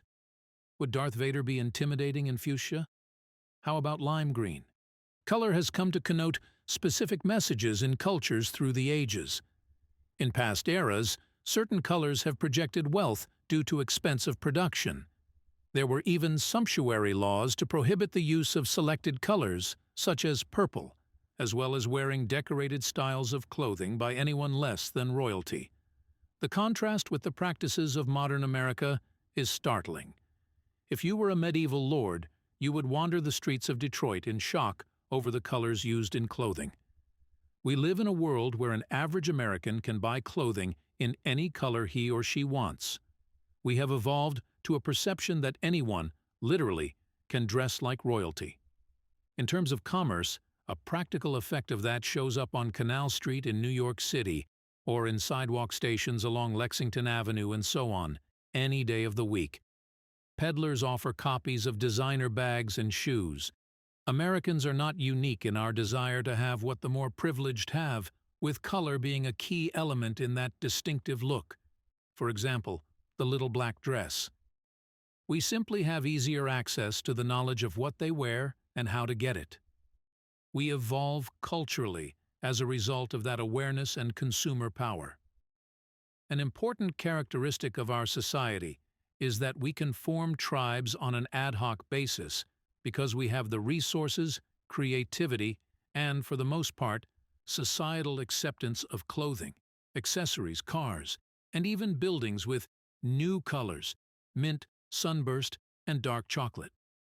During the 1970s, if you were in as a suburban homeowner, you crammed your new split level with appliances in Harvest Golden Avocado. You were not in if they were still there 10 years later, though. Members of every subculture, such as the suburban homeowner, have their own symbols of belonging. Golfers have a look, or a range of colorful looks that they can enjoy on the golf course and nowhere else. Horseback riders have their own look. Within the equestrian community, there are even subcultures, as there are subcultures among suburban homeowners. No self-respecting dressage rider will be caught in cowboy boots, whatever the color. Even less likely is a real cowboy in cherry red jeans. Each subculture will, through approval and sanction, create its own color and style code. These sanctions and approvals can take many forms. Approvals come through the use of compliments, adoration, and sanctions, through means ranging from avoidance and unvoiced disapproval all the way to both formal and informal methods of humiliation. The role of humiliation. Public humiliation as punishment and mockery as a tool of intimidation are just two types of cultural practices that alter a person's body language with the specific intent of affecting his emotional state. Whether intentionally inflicted or not, humiliation has an effect on the person's body language if endured often enough.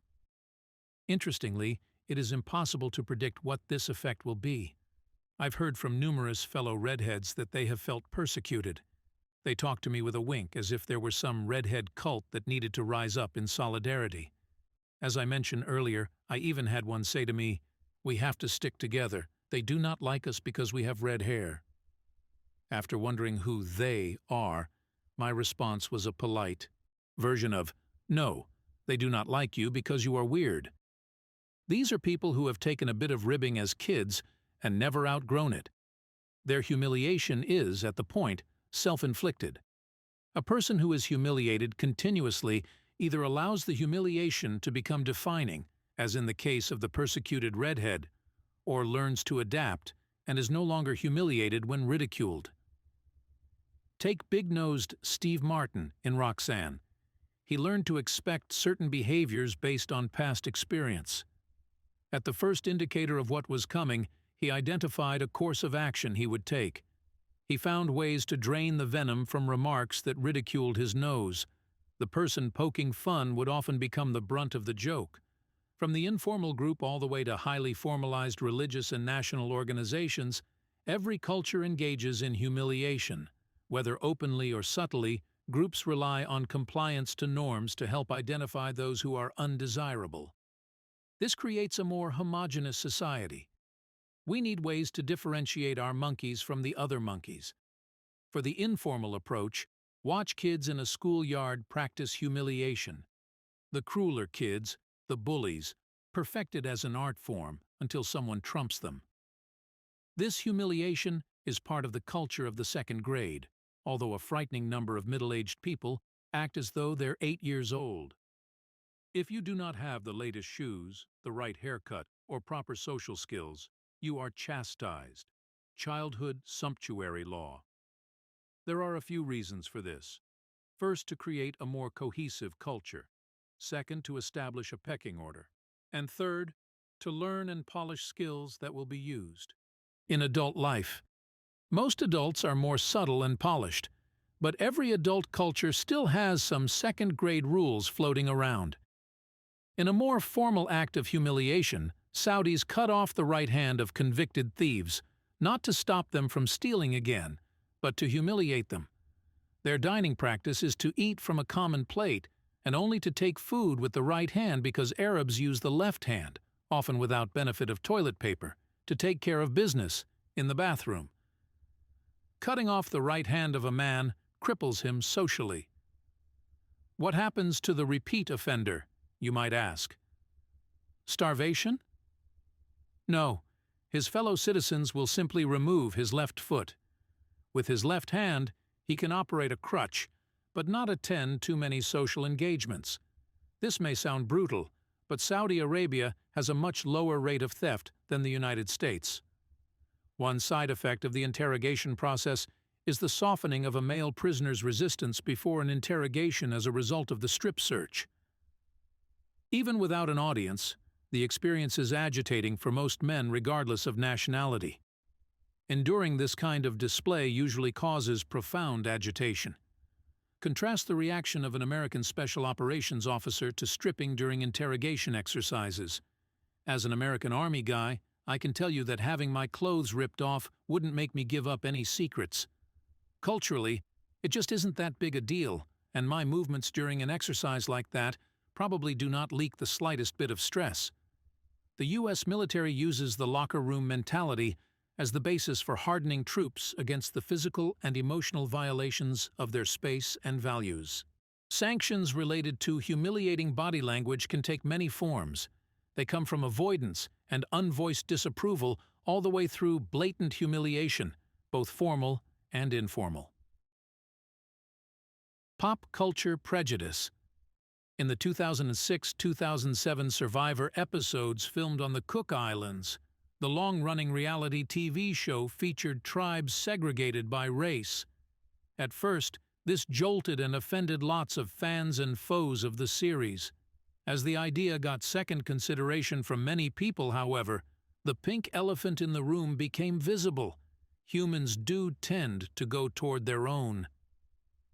If your own is visibly defined by features and color, then it's easy to find your brethren.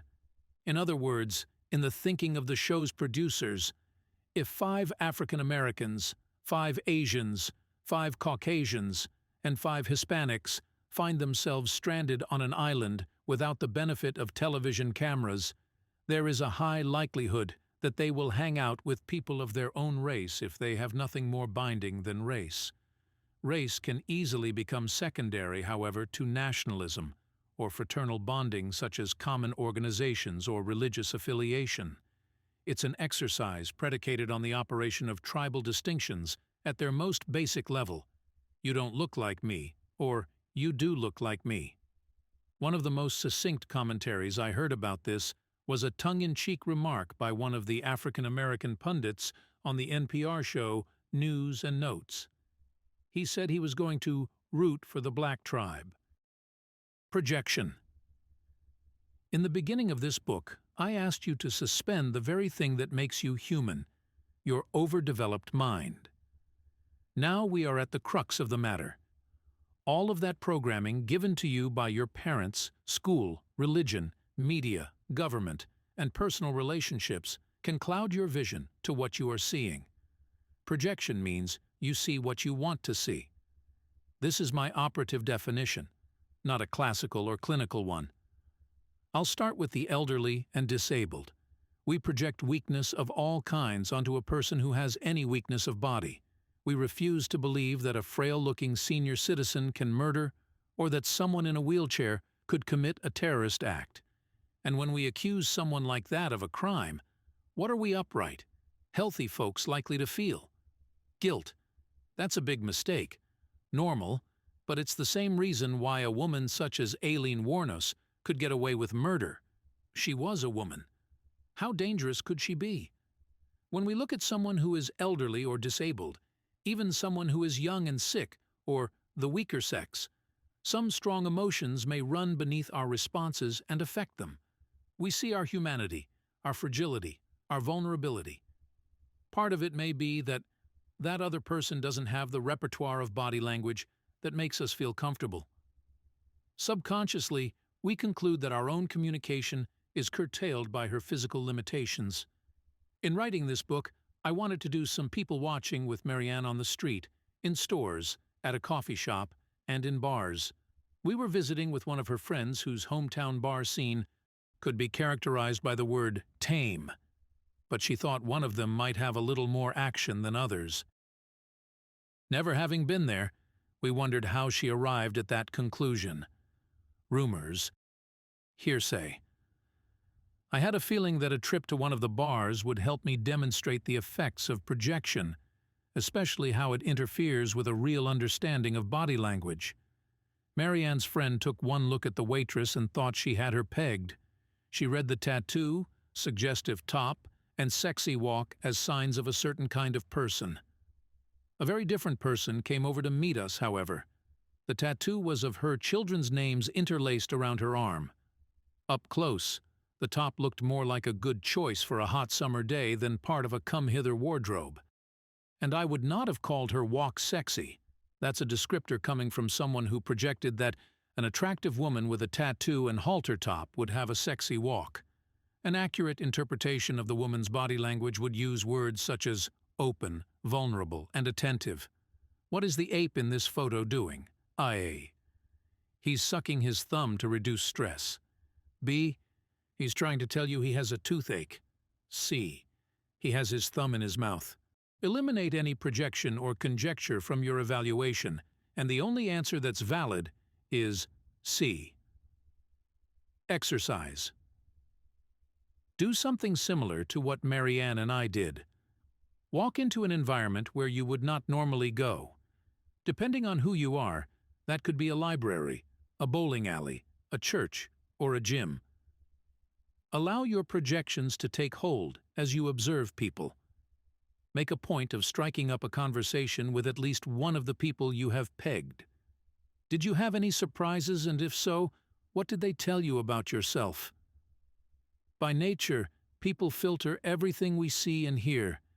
This well-developed adult brain is constantly trying to put things in context, to create schemas that work in our world, to find patterns and connections.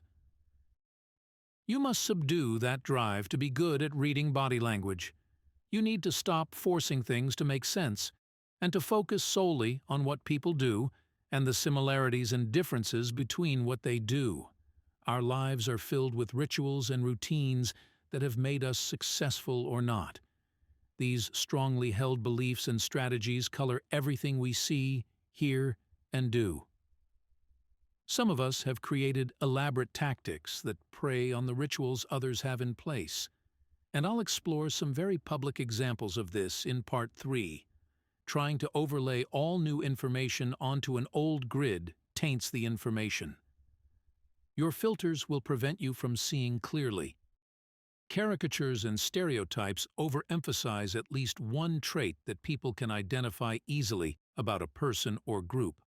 These super-typical mannerisms and cultural differences still exist, but outside of comedy clubs, it's no longer acceptable to use them to characterize a group. In an effort to honor diverse traditions and not hurt anyone's feelings, the long way of saying be politically correct, we've shoved most of these down society's linguistic garbage disposal. But out of sight does not mean out of mind. Though most of these have faded from public view, they still inhabit our conscious and subconscious. The result is a powerful filter that can blind the mind's eye.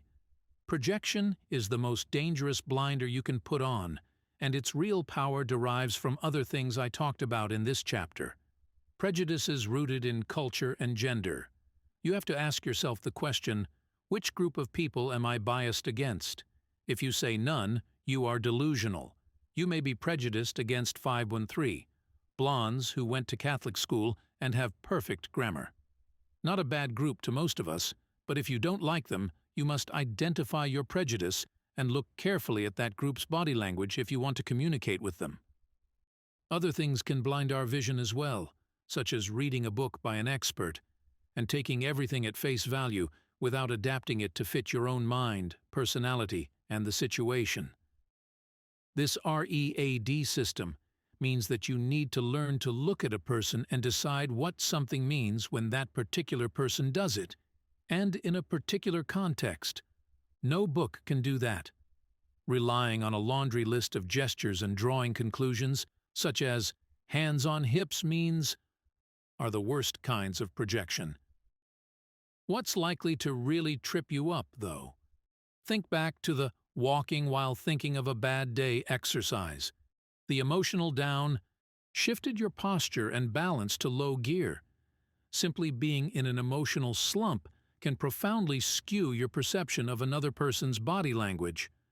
No one likes you, so you're going to go eat worms. You need to get past that down state, past your high state, past your own mood if you want to be really skilled at reading body language. Chapter 7. Making it Personal. R.E.A.D.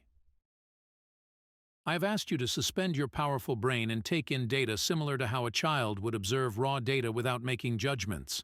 I have also asked you to look for similarities and differences between people so you could begin to understand what is normal within a given culture or demographic. That's the R. In this process of review, you taught yourself the second piece. Evaluate, that is, look for the meaning of actions.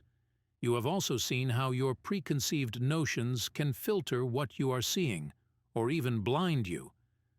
Undoubtedly, you have begun to place people on bell curves to organize your perceptions. This is human nature, but it is difficult to research the chimps when you are one of them.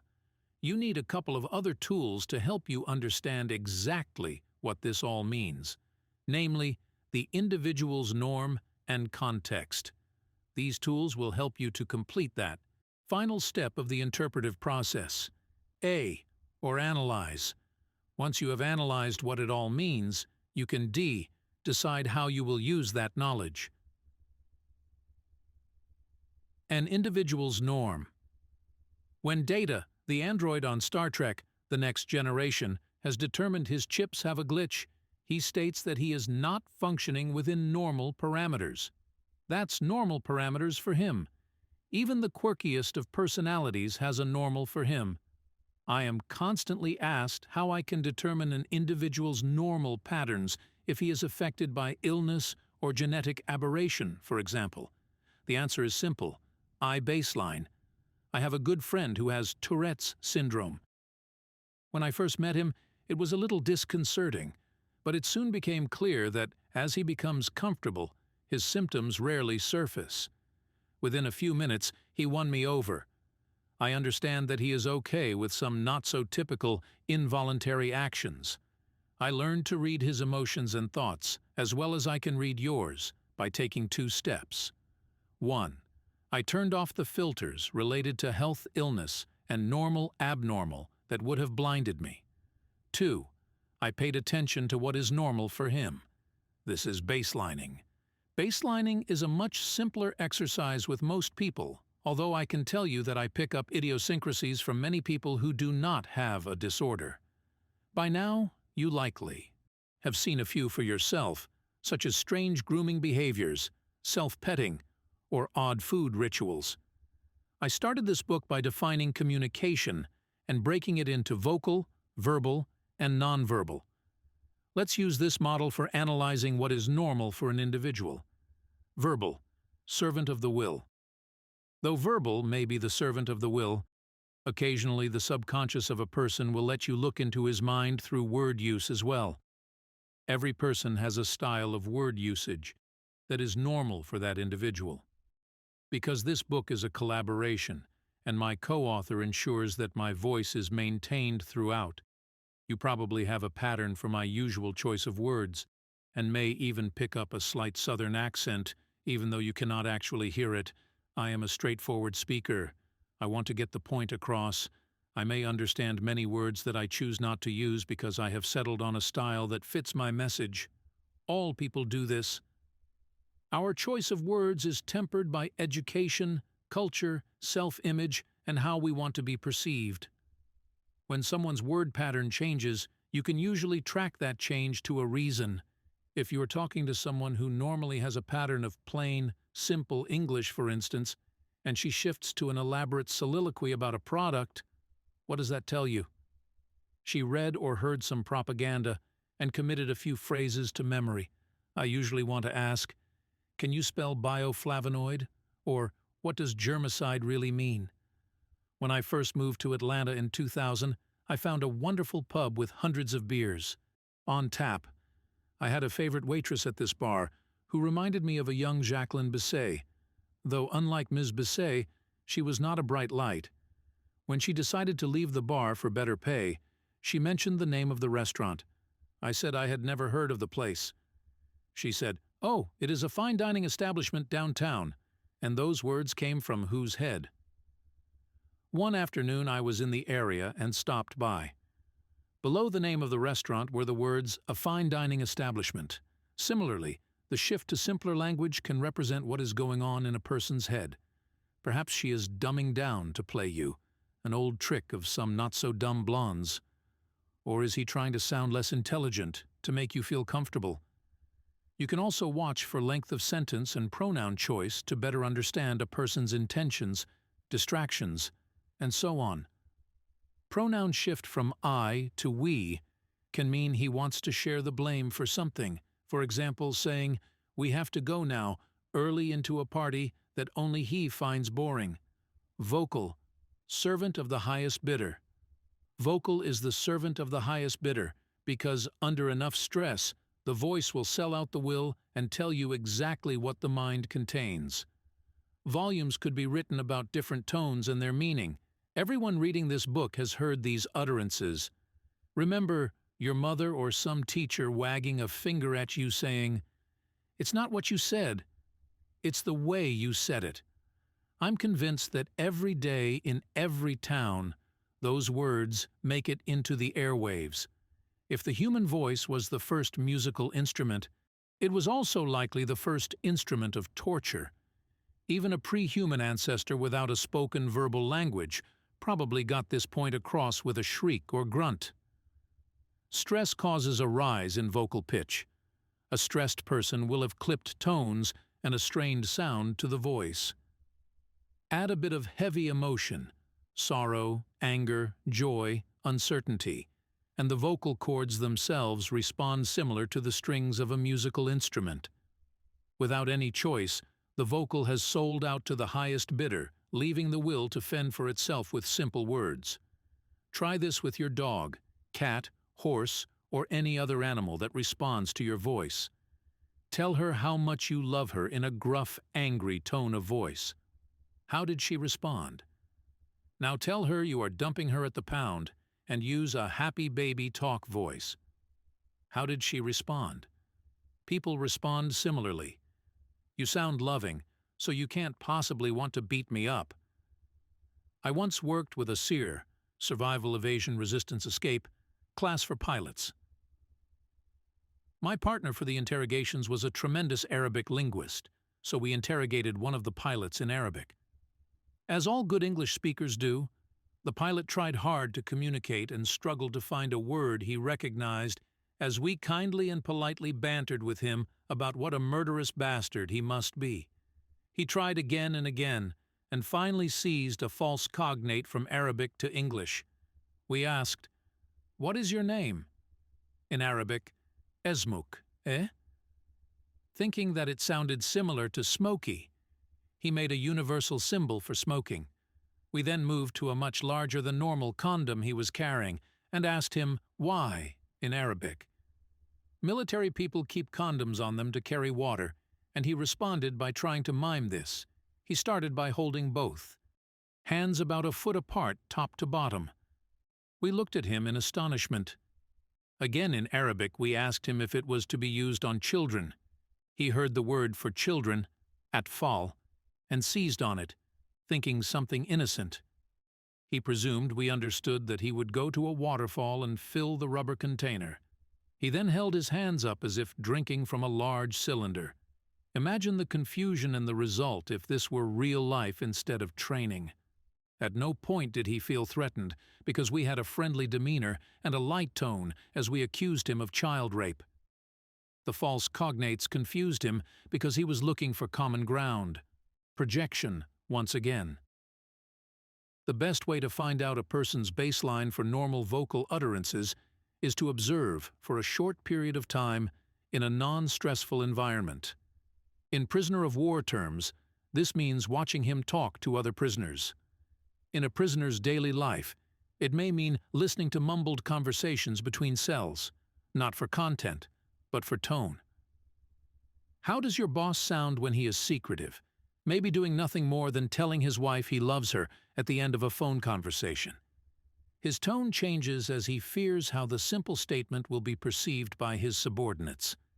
How does he demonstrate he has lost his patience even when masking? Nonverbal, servant to the mind. Gesturing, typically under the control of the will, can occasionally break out of the cage. This is primarily because gesturing is a learned trait, as is verbal, and as such, is subject to rules about common usage and taboos, just as the verbal is. Symbols represent entire thoughts, so they serve as the clearest example of the correlation between verbal and nonverbal. They mean something specific in a particular culture, and you can also express that specific idea in words. Quite understandably, then, this class of nonverbal is subjected to the same rules of control and outburst as the verbal. Occasionally, a gesture may resemble something you know, so you assume it has the same meaning. Just as the pilot was trying to find meaning in the false cognates, you can easily confuse yourself. All other nonverbal communication serves the mind, however, with little regard for the will. While the will of the young manager says, "Yes, sir," to the boss, his mind places him above that kind of subservient response. The young man's hands give him away as he places them on his hips, similar to the young man on the cover of this book. You want to look at the holistic view of an individual's body language while you notice the bits and pieces. If he projects an angry mood overall, but you see a playfulness about the eyes, what is the message? If I were to see this in a very intelligent man, I would take it as a danger signal. The same signal coming from a middle-aged woman can mean something entirely different. Same picture, but different brush strokes on the canvas. The only way you can be sure is by baselining the individual. For example, I may know that the woman's normal pattern relies on a ritualistic harshness when she's angry, but in this case, I see a playfulness to her eye and a softening of features. I may have a chance to win this one, I conclude. It is all in how I play it. Now go back to the man with the same expression and compare and contrast the brush strokes. Does the person's body language holistically support the message he is trying to send? Will his message differ when he's with the guys and with his mate? Is his behavior similar to others of his kind? In other words, what is the norm not only for his culture, but also for males within his culture? You have decided he is not exactly super typical, but he does distinguish himself with certain gestures and postures. You have observed scalp to soles and mentally recorded data about clothing and other indicators of status. Next, you must discover what body language is unique to him. Baselining mechanics. You need to ask questions that you know the answer to. A stage in your baselining activity, whether you are hunting for verbal clues or behavioral clues. These should be simple questions that get his opinion about the best beer or where to find a bicycle tire. Regardless of what the questions address, your aim is finding his norm, so you have to be non-confrontational at first. When he answers, what is his normal way of looking around? How does he stand-sit when relaxed? At what level does he normally gesture, waist high, a little above the waist? And how would you describe his gestures when relaxed, open, energetic, and so on? Where do his eyes access as he recalls data? The test for memory versus construct is in Chapter 3. How does he respond when you ask about his opinion on a non-threatening topic, such as the best restaurant in town? The responses give you insights, such as the following. After you have collected this baseline information, you ask him why Judy in sales flew to Vancouver last week instead of doing her usual site visit to San Diego. If he responds with facts, but his body language says opinion, then red flags should go up. Use the holistic approach to create a picture of what is normal for the particular person. This is not a month-long study of the monkey. This is a quick review of the person followed by an evaluation to note what stands out about this particular person. We are all products of our environment, with culture playing an insidious role in the person we become. We get away with something, and it becomes a habit. We develop strategies for survival, and they work, so we repeat them. Describe your habits and strategies. When you feel threatened, do you demonstrate your strength by becoming bigger, or do you shrink so that the threat will underestimate you until you can pounce? The most successful among us have created many layered approaches to communication and may broadcast strength and vulnerability at the same time to different audiences. Baselining do's and don'ts. Do ask questions that require a narrative response. Do not ask yes or no questions. A premise of baselining for eye movement is that your source must be forced to access certain portions of his brain, such as the visual and auditory centers. A yes or no question probably will not get the job done. For example, if your aim is to see whether his eyes move left or right to access memory, you would not ask, "Do you live on that street where lightning struck a tree last year?" You would say, "I think I know the neighborhood where you live. What are some of the landmarks around there?" Do sense and intuit. Do not assume and project. Your eyes and ears will collect a great deal of information, but what if those senses pick up honesty, but you still feel something's wrong? Pathological liars, con men, and interrogators such as me have either natural or cultivated skills of deception. With us, you need to rely on intuition, too. Women have an anatomical advantage because of having a larger corpus callosum than a man. This thick collection of nervi fibers that connects the left and right hemispheres of the brain gives women the practical benefit of signals crossing from the left, logical, to the right side, creative, of the brain, and vice versa, very quickly. In effect, women have a revolving door between the hemispheres that enables agile movement back and forth. Men have to open a locked door between them before they move to the other side. Intuition involves both feelings and facts, so you can see how the female brain supports it. Assumptions and projections clog your ability to sense and intuit information about someone. Baselining is focused on one person at a time and carrying certain assumptions as you go into an experience or projecting your own behavior and style of communicating on someone can give you false readings. Do take cultural and regional differences into consideration. Do not let prejudiced notions and stereotypes affect baselining. I'll refer you back to Chapter 2 to raise your awareness of cultural issues and differences. In short, pay attention to the many facets of the person you're baselining, but don't make snap judgments based on your biases. Do baseline deliberately, as needed. Do not use the techniques habitually. These are serious skills of an interrogator, not party tricks. You can save yourself time, aggravation, and heartache by using them in the early stages of dating. But if you start practicing on everyone, people will catch on and feel uncomfortable around you. Context. What do you see in this photo? Is the woman blocking you out, or simply standing proudly? Is that fist-to-hip gesture on the man an arrogant, cocky smirk aimed at the photographer for a reason, or is it simply a pose? What about the kid sitting on the hood of the car? And why the distance? Take a minute without reading any further and decide what all of this means. As you read through the chapter, you will find the true story in the appropriate section. No amount of reading can teach you to put things in context. If your husband came home covered in blood with his belt missing, and told you he used his belt for a tourniquet to save a life, his head hanging down to the right and looking shaken, you would believe him. In contrast, if he came home freshly showered, in the same clothes he had on that morning, but no belt, and tells you the same story with his head hung down to the right and looking shaken, what do you assume? Imagine the permutations. Now you get to engage your well-developed adult brain by combining your newfound knowledge with years of human experience. You have reached the A in R.E.A.D, with an emphasis on the skill of putting behaviors in context. Factors influencing context.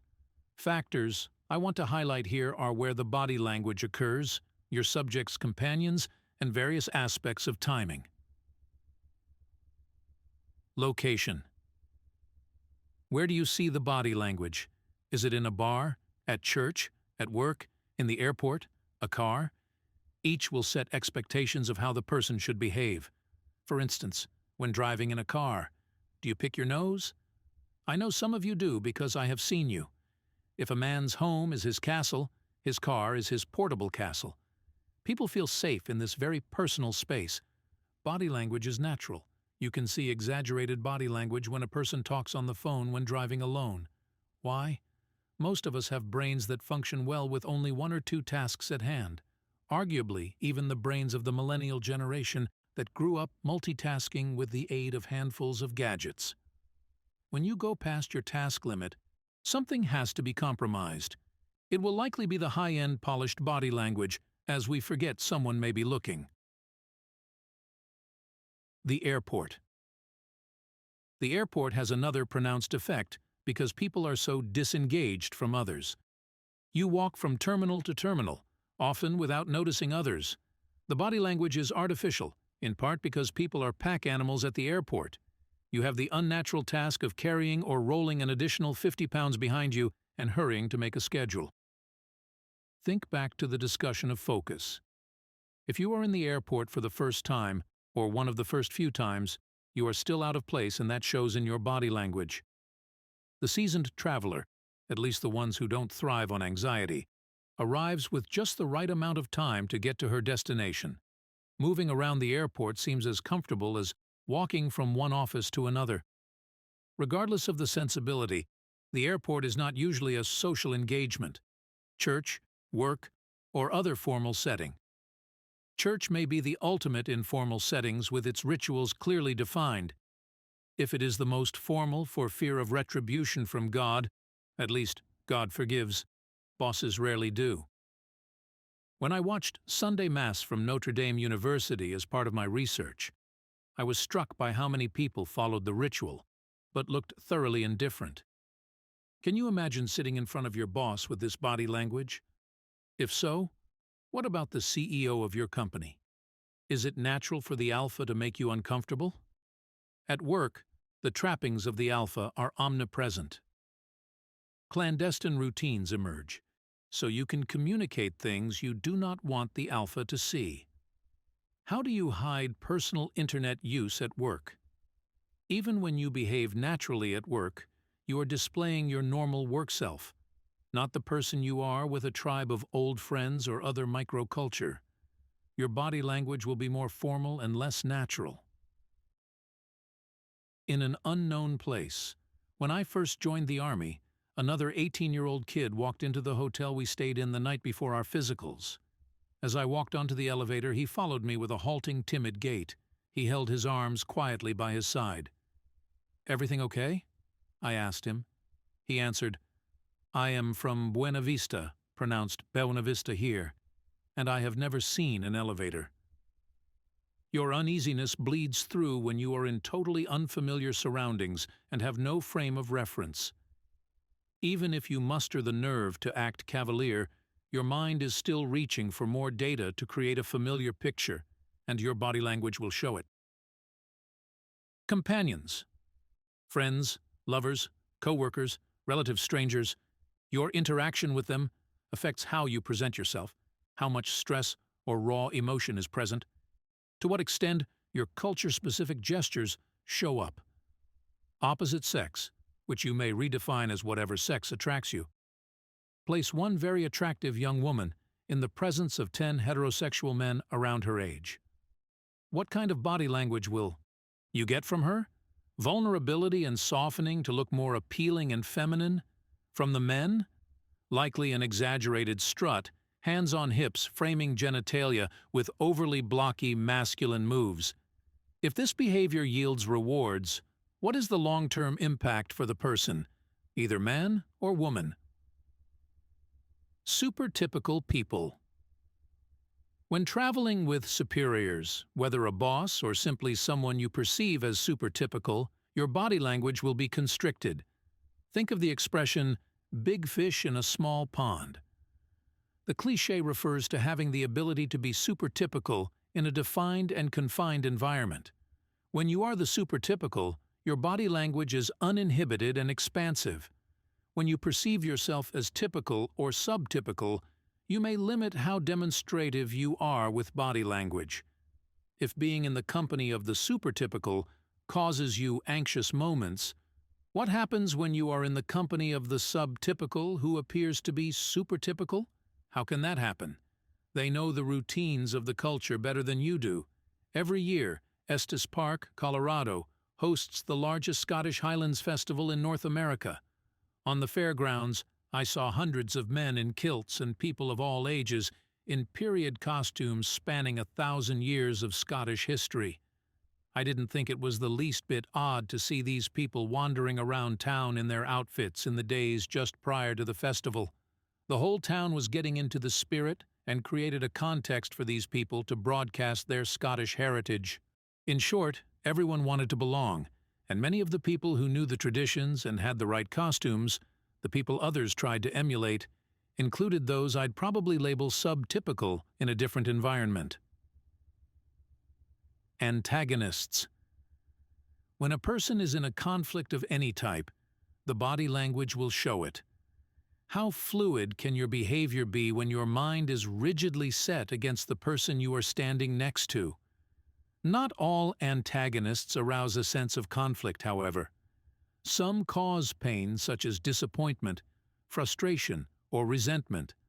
That photo at the beginning of the chapter is my father, grandmother, and grandfather on one of my estranged grandfather's visits.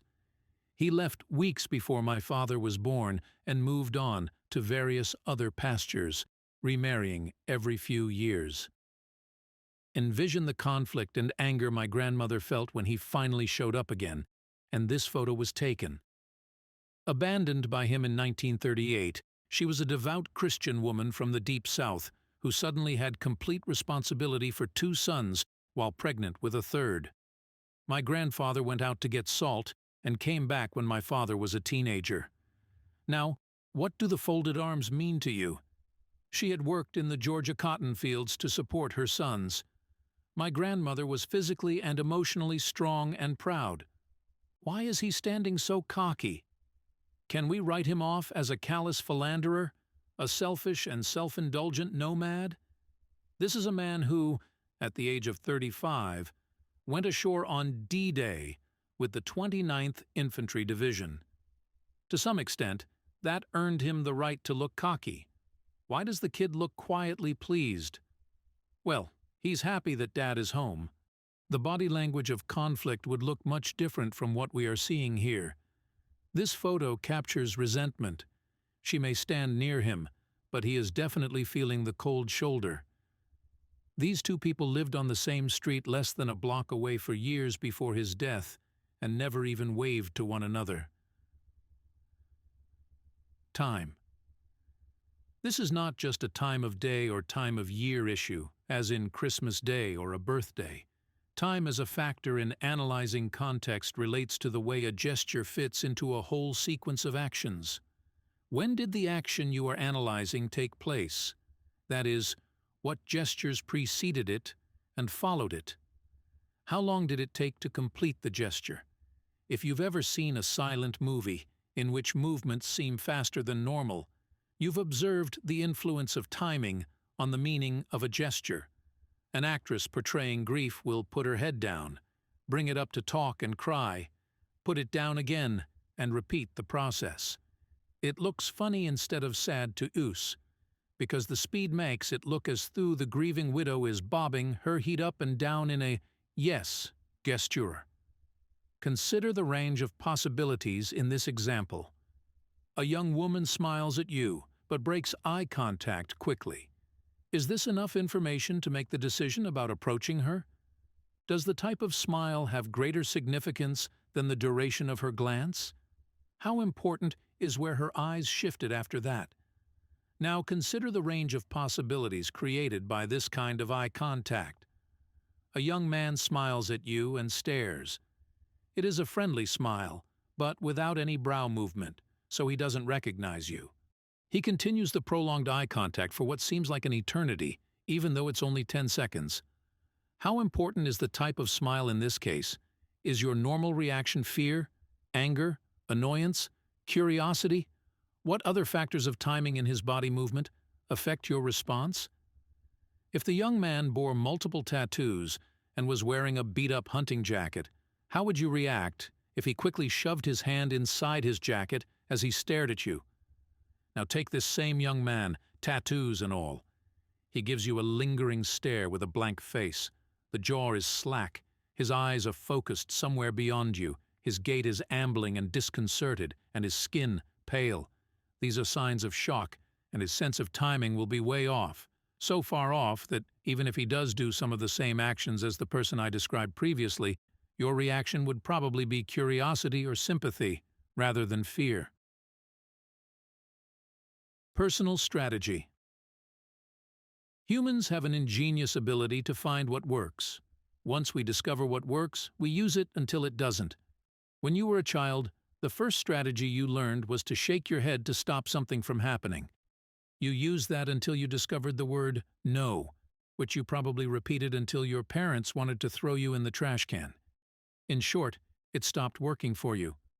As no failed, you learned other strategies to stop things from happening. You never completely discarded the old ones. You simply put them away or incorporated them into your much more polished scheme. As your age and your intelligence about how the world works matures, your strategy for dealing with the world evolves as well. Because each of us is a unique collection of genes and experiences, this strategy is unique as well.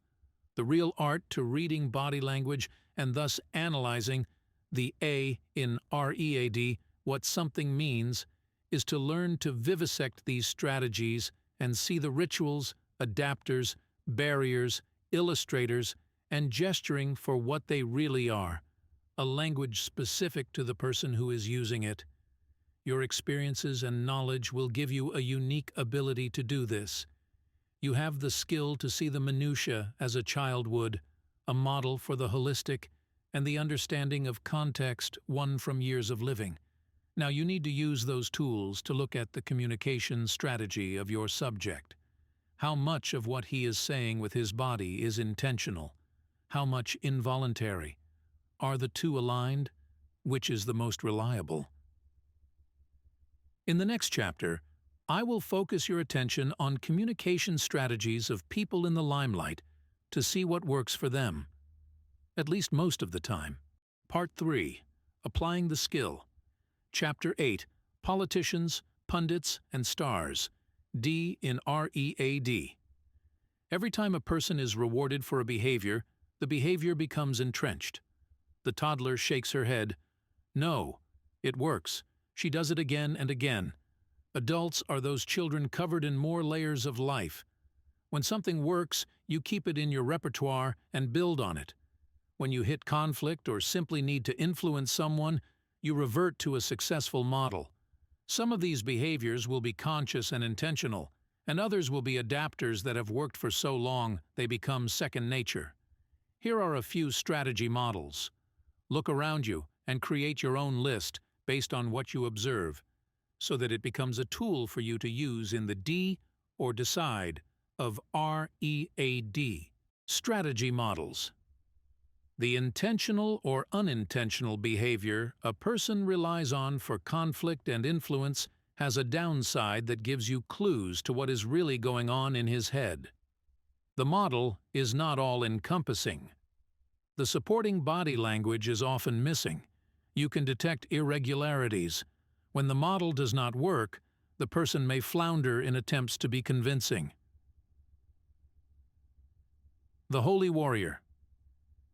This person creates an image that is beyond reproach by bonding to a cause. Simply being associated with the cause assuages his guilt in other areas. If you manage to attack his behavior, he will quickly become indignant, chin up, enunciating more clearly so that you understand his point of view because, obviously, you must have missed it the first time. He stays on topic, which is the cause, and off of topics or discussions that raise questions about whether or not he has the knowledge and skills to say what he's saying. This is commonly used by the moral hijackers among the super-typical who understand little about the whole issue but lift themselves to the role of saint for the cause. I'm just a girl. This is most often used by women in a male-dominated industry. Younger women might also use it successfully against someone who is matronly and self-consumed. The woman can play up the most feminine of her characteristics and emotional, weak body language to look vulnerable and more feminine. This body language plays on the innate ability to make men more protective and less fierce. She plays up the "I'm just a girl" to get men to either cease attack or influence behavior in some way.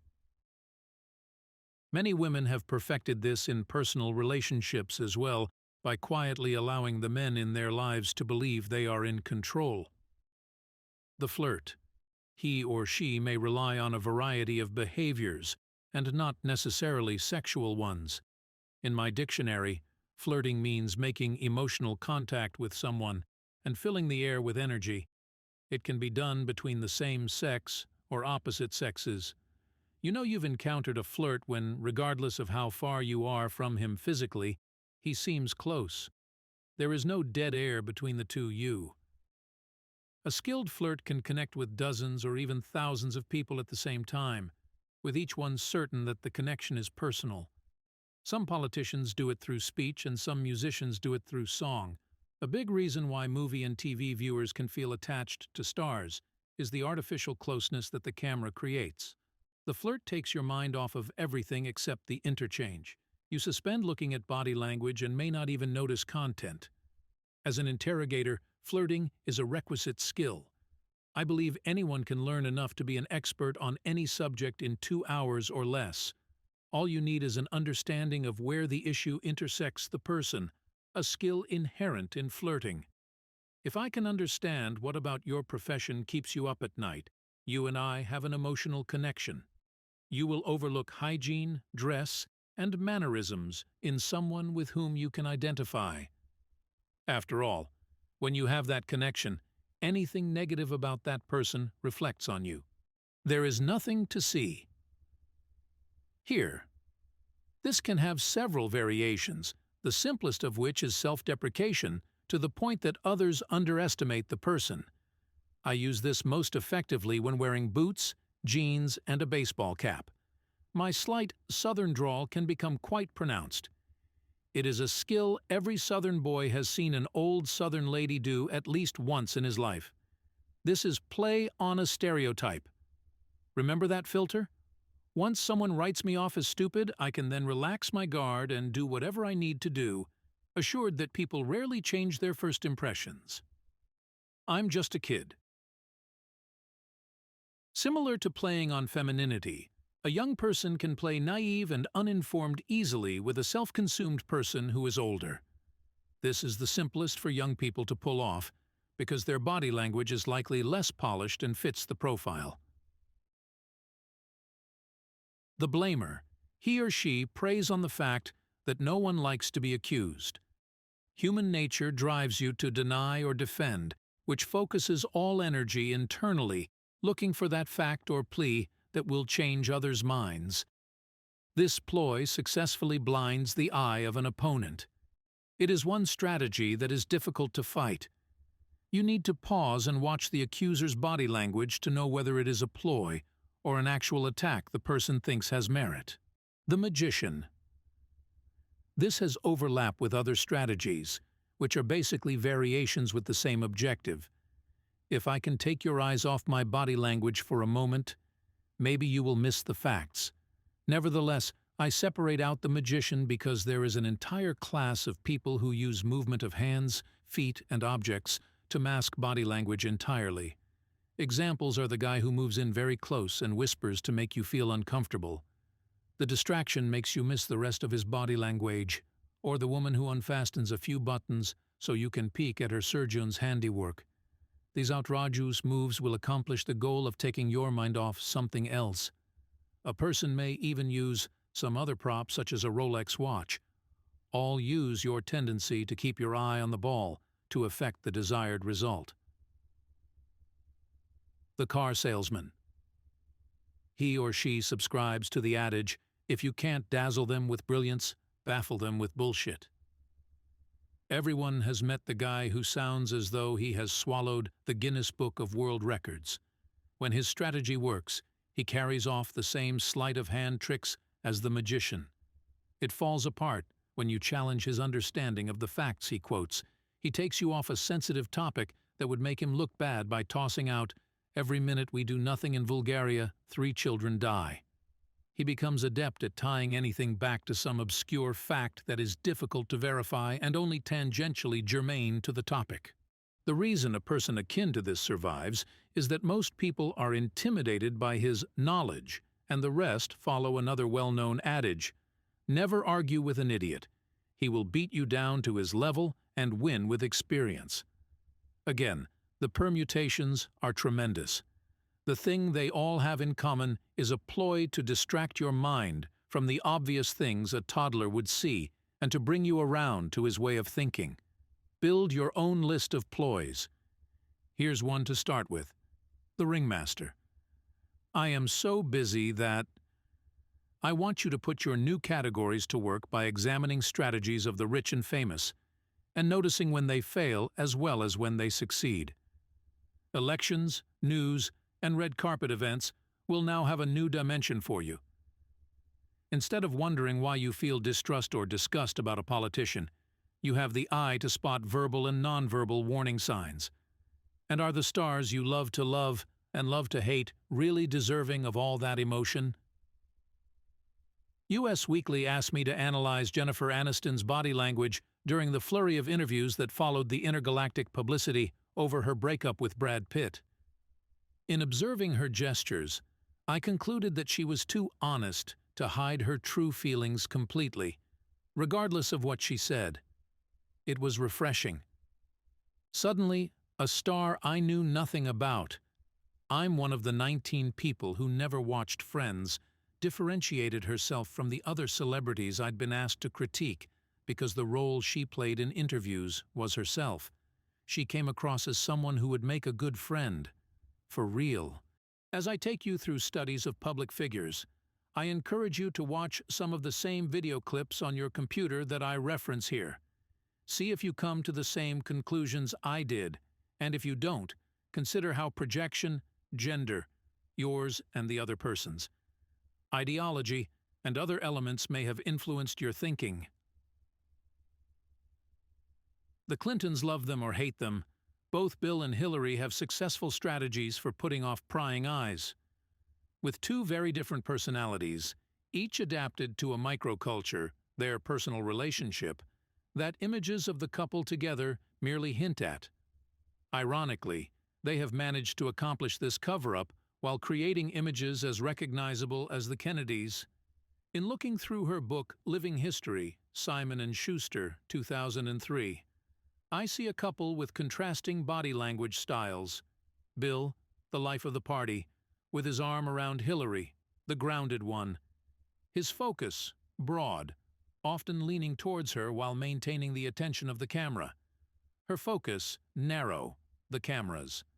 A task-oriented person, she has an agenda and she knows what it takes to complete the task. Does this say one cannot be funny and the other serious? Or that one needs more approval than the other? Obviously not when we consider the Clintons' track records. Bill Clinton. The former president is not a flirt, he is the flirt. He defines extrovert. I know a few people who have met him and walked away enamored of him, regardless of political leaning. One man who met him on a golf course said, "It was like talking to someone you have known all your life, and like he was focused on only me while we spoke. He is never distracted, openly and intently focuses on whomever he is speaking to. This has kept him alive. He fills the air and takes his distance away, in part through solid contact, but in equal part through solid use of illustrators and regulators, as well as a persistent smile. He is smiling, whether his face is smiling or not, and there is a certain childlike enthusiasm in his voice, even when denying infidelity. He has a natural charisma and the ability to make everyone feel as though he is connected to him or her. I read a bipartisan poll, for what it's worth, that answered the question, who would you rather have a beer with, Bush or Clinton? Guess who won? You never noticed his body language, even as he whipped the American psyche with his figurative riding crop as he declared, "I did not have sexual relations with that woman." His charm takes us away from the body language that would tell the truest of stories. The strategy is a perfect fit. Hillary Clinton. In analyzing Senator Hillary Clinton, I found riveting contrasts in body language between her and the person she criticized as heartless, pundit Ann Coulter. It is as natural for Senator Clinton to use the word heartless to define an enemy soldier of the right as it is for Ann Coulter to use the word godless in describing the elite of the left. Both are sensationalist ways of inciting the emotion of the typical. By the way, I cringe in using sensationalist about Hillary Clinton's speaking style. To describe Hillary Clinton's style as anything more than wooden or mechanical, you would need to see her on cause. The first thing I notice about her speaking style is the tether to the text, whether her statement is a few sentences or a few pages. I do not think she is always reading, but rather barriering herself. Regardless, her habit of reading has invited criticism, including a recent jab from former Defense Secretary Donald Rumsfeld. In a Senate probe in response to the Secretary, Clinton once again read her brief comment from a prepared statement, and he took shots at her because of it. She held her lips pursed and had the tone of voice of a prim grammar school teacher as she chided the Secretary for his and President Bush's failures. Hillary at her best. How can you respond to her attacks? This is about you, not her. She represents the truth. This energy sent a clear picture of the holy warrior prepared to do battle for what is right. Actually, correct. In watching speech after speech, I rarely saw her raise her center of gravity from behind the podium. She moved along precisely enunciating every word, as though she needed to be understood by one of those automated bill-paying systems. She gestures and uses her hands appropriately enough to get her point across. Facial features also reflect a congruency with her speech, and occasionally, she even leaks a little emotion. When she is on cause, though, she springs to life. She can take on the role of smug holy warrior in an instant.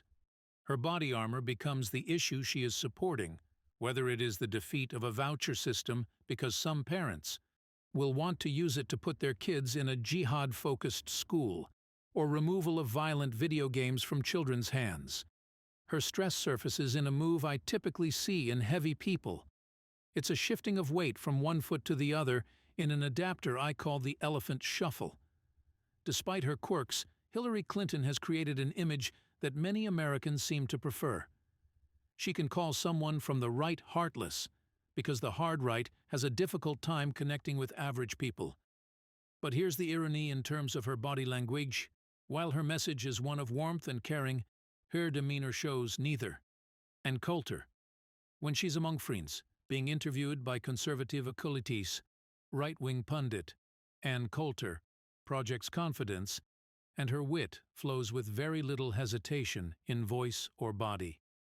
Even there, however, when she isn't in the middle of a strafing run on Democrats, you'll see her run her hand through her hair and fidget a little with her fingers, which she usually keeps laced as a control mechanism.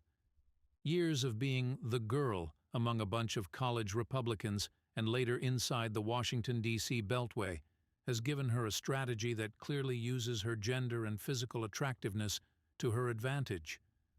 Let's face it, how many other ultra-conservatives do you see who have pitched battles in a little black dress? When she is among her admirers, she tilts her head occasionally with a soft, amused smile, and she pushes her long, silky locks back over her feminine ears as a reminder that she is the pretty girl among the troglodytes of the hard right. She often laughs at her own punchlines. Between that and playing with her hair, she comes across as artificially girlish. This is response to a culture where she is a unique creature. Part of the problem in trying to catch Ann Coulter's body language when she is not in control is that so many of her interviews occur with men who adore her, smiling at her through her own self-amused ha ha ha.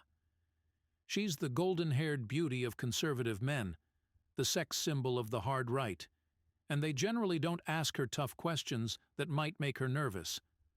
When they do, she does what she says she hates, ignores the question or changes the subject. She then punctuates her dismissal with a hand wave and a little more laughter. If this is her body language among friends, does she use it in the enemy camp as well, when attacking or being attacked? That's why no analysis of Ann Coulter's body language would be complete without looking at her appearance on Hannity and Kolmes. Alan Kolmes may not be the toughest player on television, but he does stand proudly as the liberal counterpart to Sean Hannity. On one show, she finds a quote that Kolmes uses so offensive that she bursts out an accusation that he's lying. Not surprisingly, he takes it as an insult and counters her.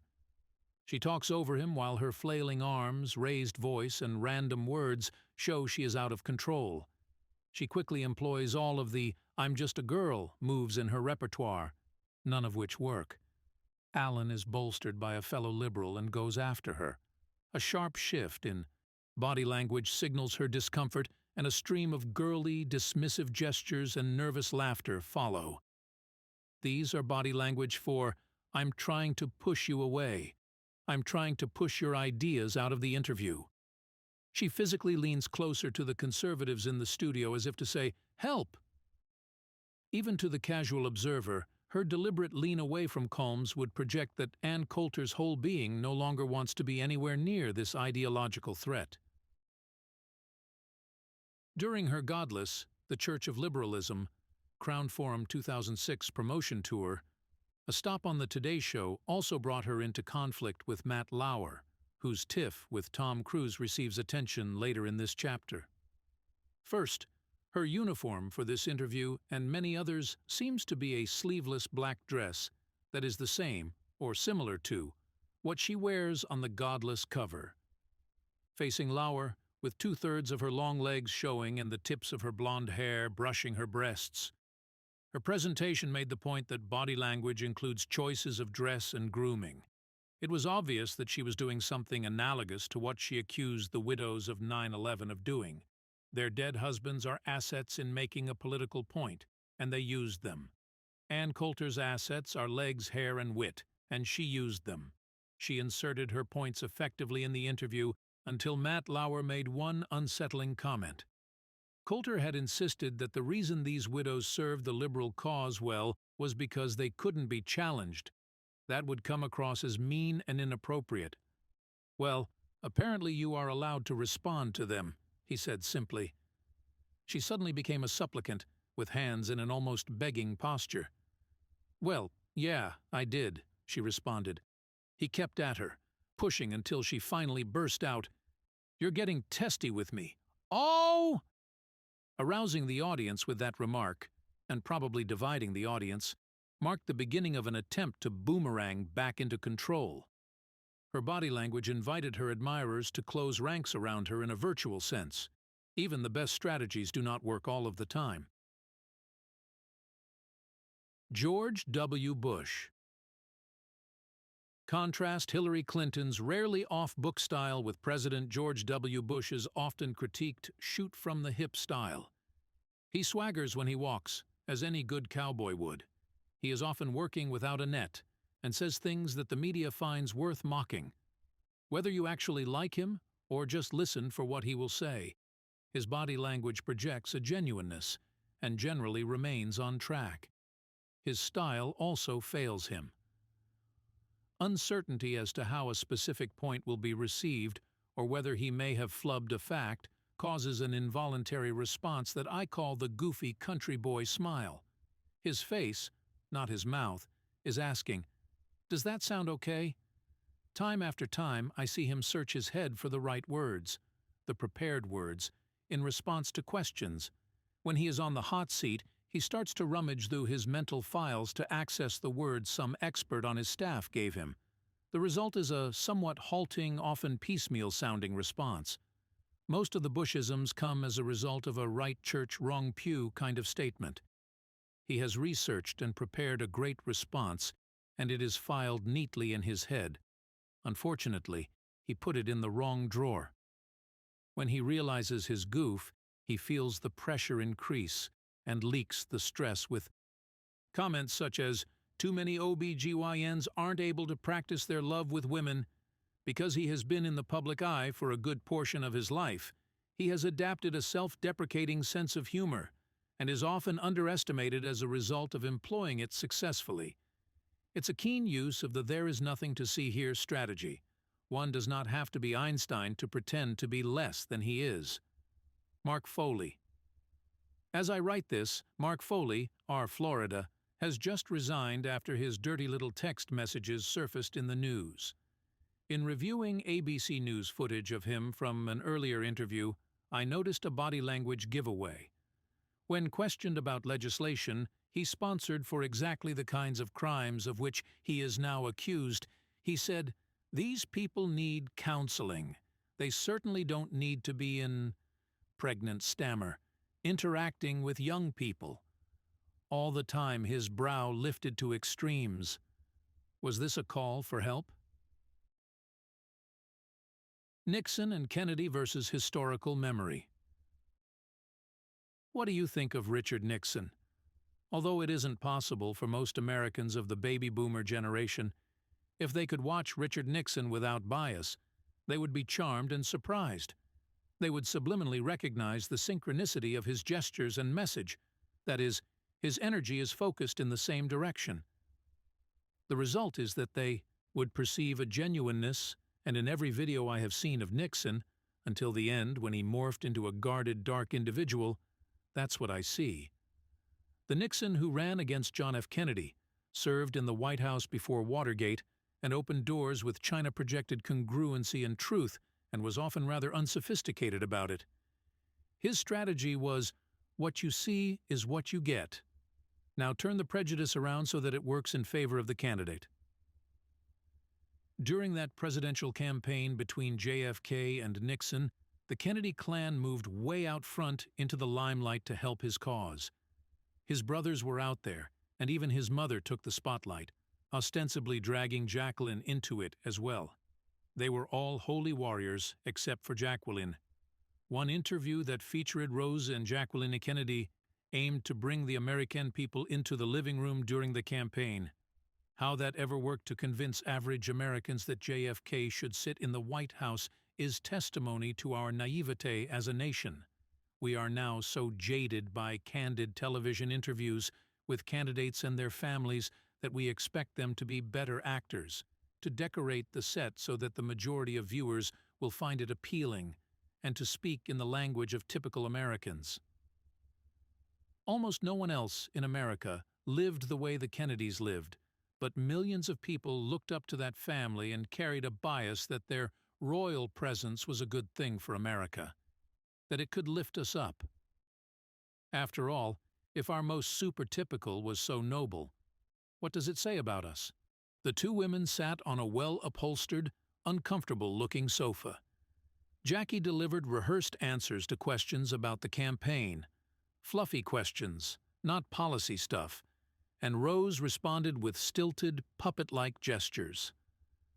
I wondered whose arm was in there making her head and hands do such odd things.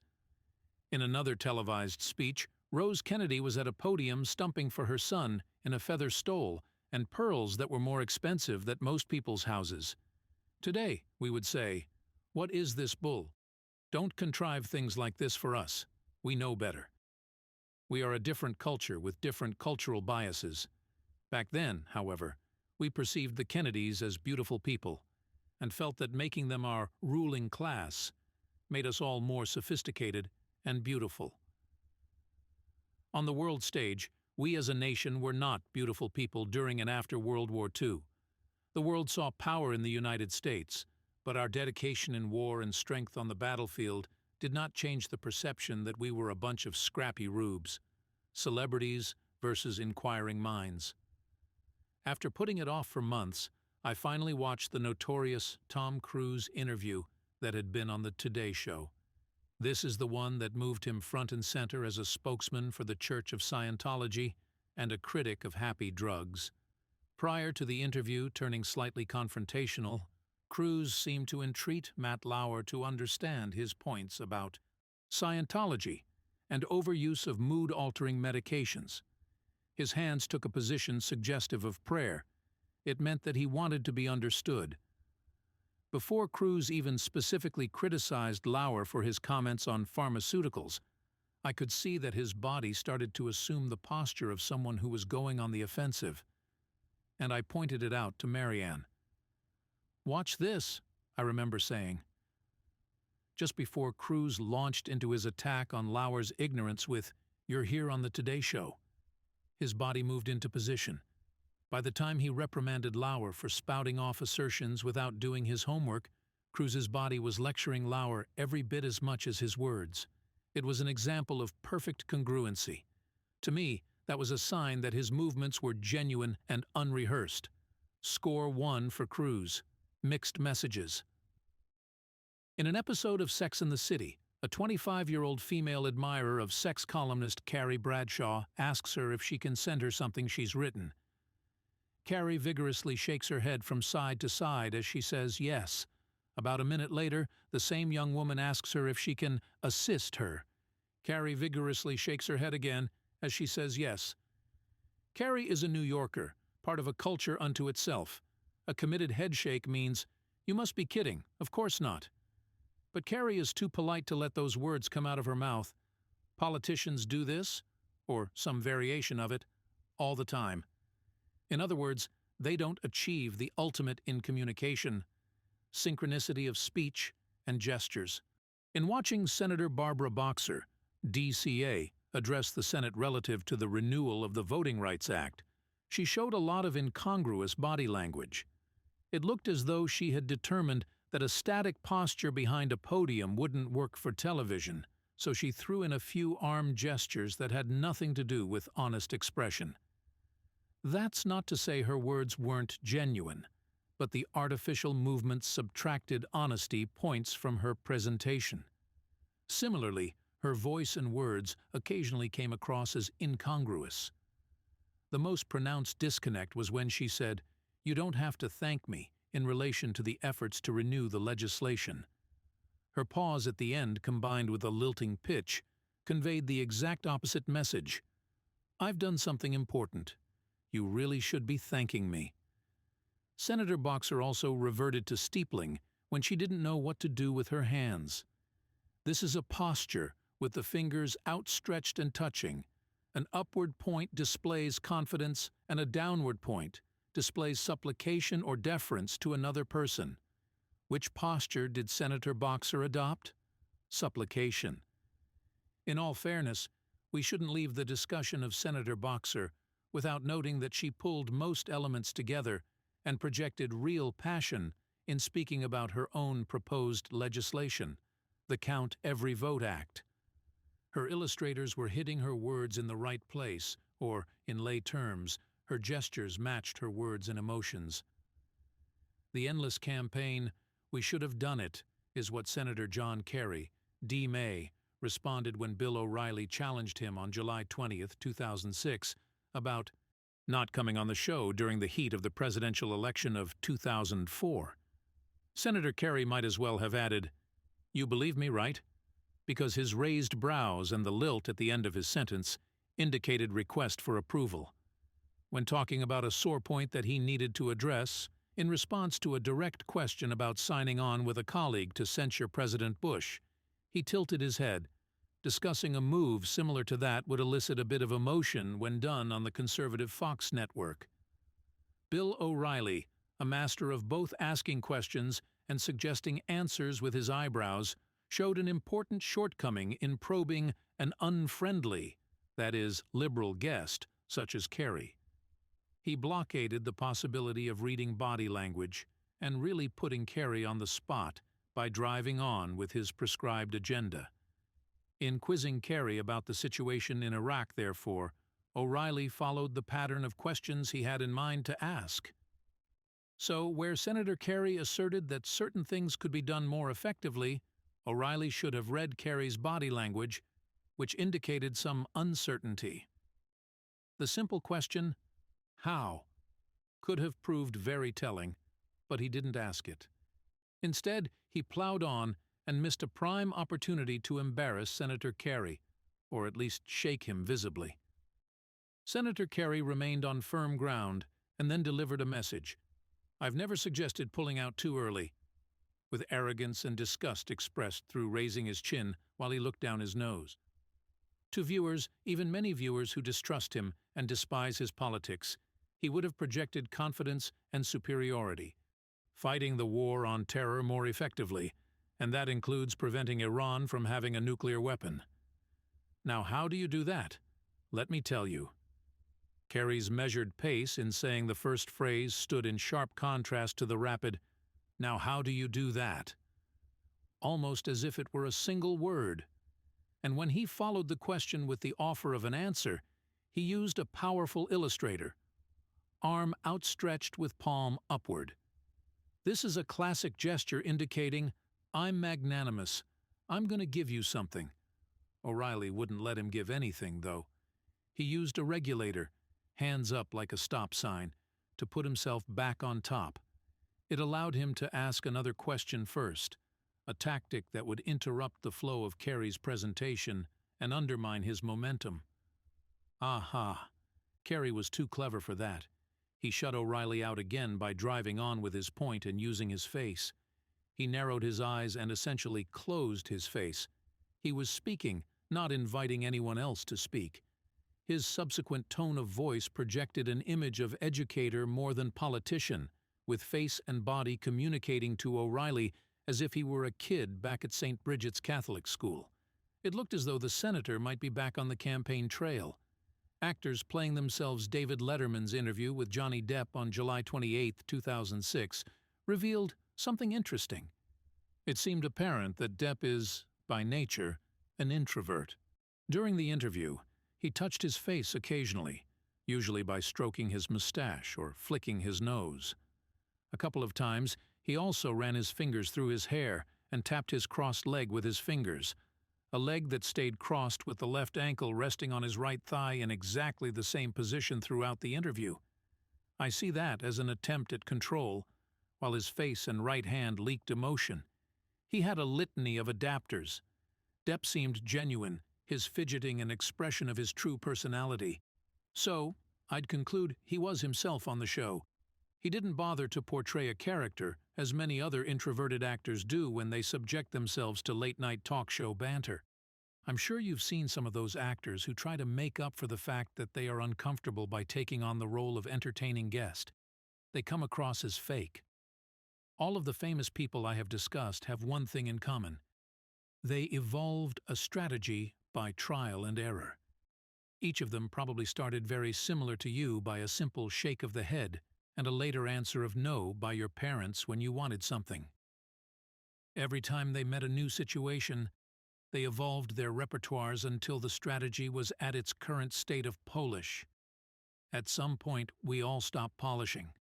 The more public among us polish for longer than the more anonymous, all because of constant stimulus. None of these survival strategies is right or wrong. What works for one person with his extroverted quick wit will not work for the systematic, thorough introvert. By now, you have enough information to analyze for yourself. For most of us, analysis of the famous is passive, meaning we will only watch body language and have little opportunity to influence the body language of the kind of people I profiled here. In the next chapter, we will discuss the man in the street.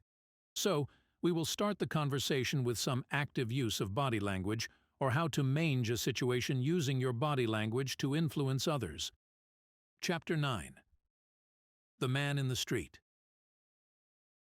Up to now, most examples I have given you have been passive. Or have they? Unless you observed strangers with absolutely no interaction in the review stage, you affected your subjects in ways you may or may not have realized. Simply because you share a microculture or culture with those people, your approval or disapproval impacts their behavior and body language. Though you may not think of it as such, conversation is a form of approval or disapproval. If you didn't hide behind plants, similar to some distant anthropologist during your reviews, if you behaved normally and entered into some level of discourse with those you studied, then you affected them. Gifted conversationalists such as Bill Clinton keep the flow of discussion going naturally by picking up tidbits that the other person leaks. In the world of interrogation, we call this information source leads. We all leak these facts, opinions, and reactions. They help people bond to us in conversation. If you don't do that, then you're the one at parties who no one wants to talk to. Artful conversationalists use that information to direct and manipulate the chit-chat with questions, hints, sighs, and body language. Exercise. Stand alone at a party, but make eye contact with someone you know. Give him 30 seconds and glance again. Does the person come over to talk to you? As the conversation starts, stay focused on the person's topic, all the while nodding your head to affirm that it's riveting. When you have gotten most of his information, start to look at your watch somewhat secretively. What happens to the conversation? Quickly explain away why you looked at the watch without divulging the real reason. Start the conversation back up. You have effectively used regulators to control the conversation. Nodding of the head makes the person think you are identifying with him, and he feels validated. He will continue. A second quick glance at your watch makes the person uncertain why, but certain that you have had enough. While both nodding and checking your watch are regulators, the use is different. One helps you to connect, and the other to repel. With practice, you can send a message with body language that you have used only passively to this point. You can set out to make your own strategies. Unlike most of the world, you will be cognizant of every move you make as part of your strategy, without the need to have someone like me analyze it for you. Most people connect through the use of positive body language, but you can just as easily use negative behaviors to force the person to feel as though he needs your validation. You must first review his body language, evaluate what is important and different, and analyze what it means before D, deciding how to use body language. Will you use positive body language to connect with him by making him feel like a kindred spirit? Or do you notice he is an approval seeker and determine that the negative approach through repelling motions will get him to struggle to win your approval, moving closer to you all the time? Every interaction between humans changes the behaviors of both parties. When you are talking to someone, look for his strategies for conflict and influence. Is it one of those discussed in Chapter 8 or something different? Mentally catalog these behaviors because you will see that person use them again. You are now moving into the sophisticated skill area of using your body language as a weapon. Be conscious of factors that will either support or degrade your efforts. Filters, prejudice, lack of context, and wrong facts are a few. Just because you now know that crossing your arms does not necessarily mean you are shutting someone out, you can't presume your insight has rubbed off on other people. Most of the world does not get it. Most people will make naive assumptions and act accordingly. So use the more subtle techniques that I suggest here. Mirroring. Mirroring to gain approval or to connect with someone is not the monkey-like mimicking of the person's behavior. In fact, if you are a man trying to mirror a woman, the mannerisms may differ quite a bit. Mirroring means getting the gist of the other person's mannerism. So if she places a hand on her hip, you may rub your thigh slightly to get your hand in a similar position. If she puts a finger to her lips, you may brace your chin with your hand. Both are thinking gestures. Regulators. I often use regulators to start my source down the road to compliance. Something as simple as a finger across the lips to quiet the person is a powerful request. You then read the body language to determine if it is working.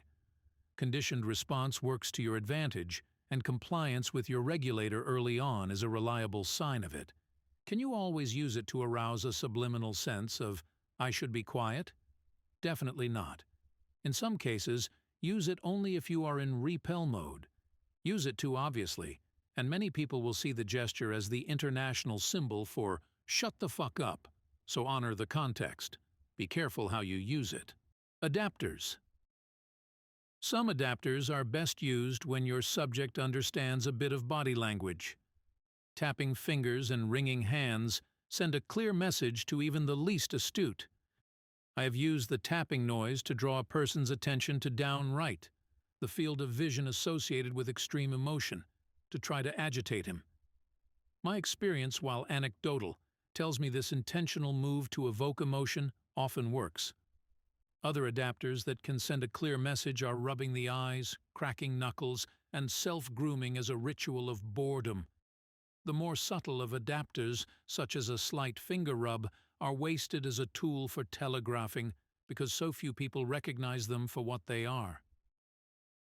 Barriers. Most people know a little about barriers. Remember the common, and probably your first, assumption about crossed arms? Typically, you use barriers as a tool for repelling.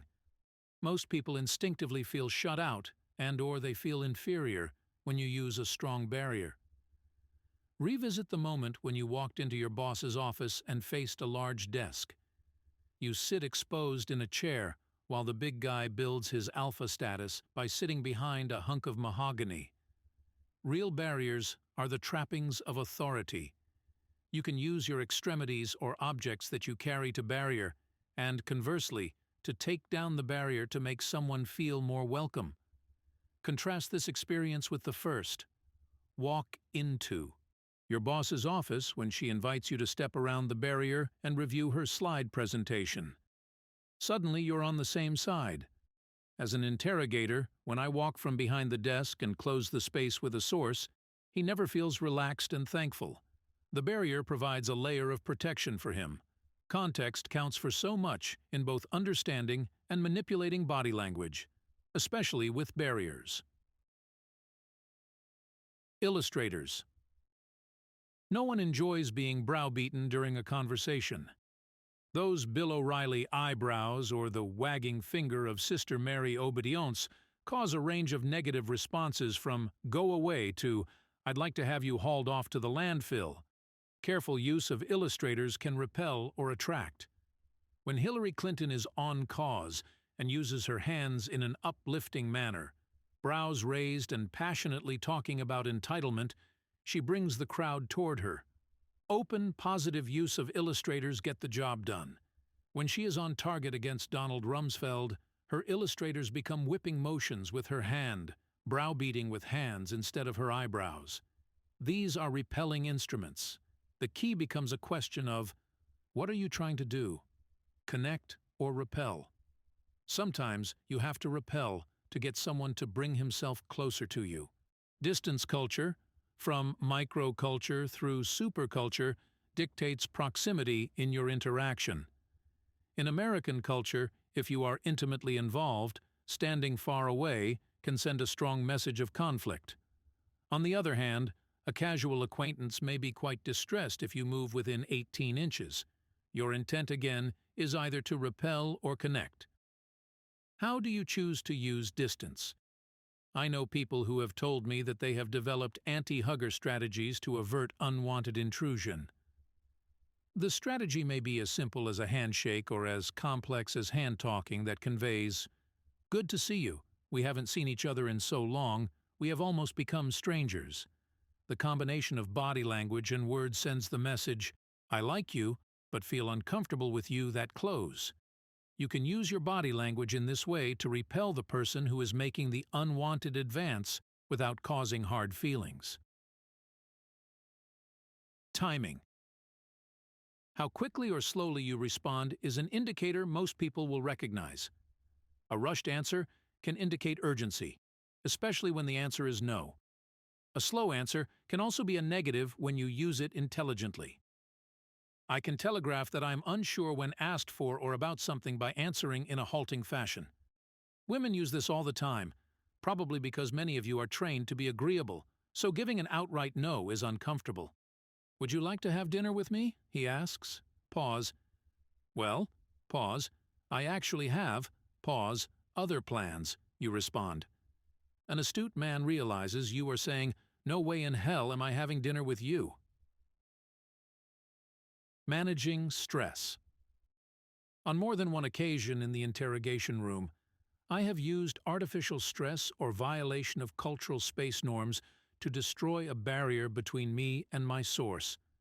The oddest part of this equation is that when I relieve the stress, the person feels thankful to me for relieving the stress I created in the first place. Here's how it works in daily life. Marianne and I were walking from the grocery store one afternoon and talking, of course, about body language. I saw a slightly overweight lady a few years older than I am coming toward us. She was wearing a shirt that was too short for her body type and a t-shirt underneath that exposed her midriff. By simply looking at the tail of the t-shirt and widening my eyes a little bit, I sent a message. Immediately, she began grooming, tugging the front of the shirt down. I turned away. Let's take this situation to an end in which I really do want to manipulate her. I move in closer so she feels stressed. I say, map in hand, "You look like a local. Could you please help me with directions to the post office?" All the while, I'm looking her over. I then move in very close to her as I hold the map in a lateral posture with her. She now feels relieved because she thinks I was simply trying to decide whether or not she is a local. She has no idea why she quickly feels better.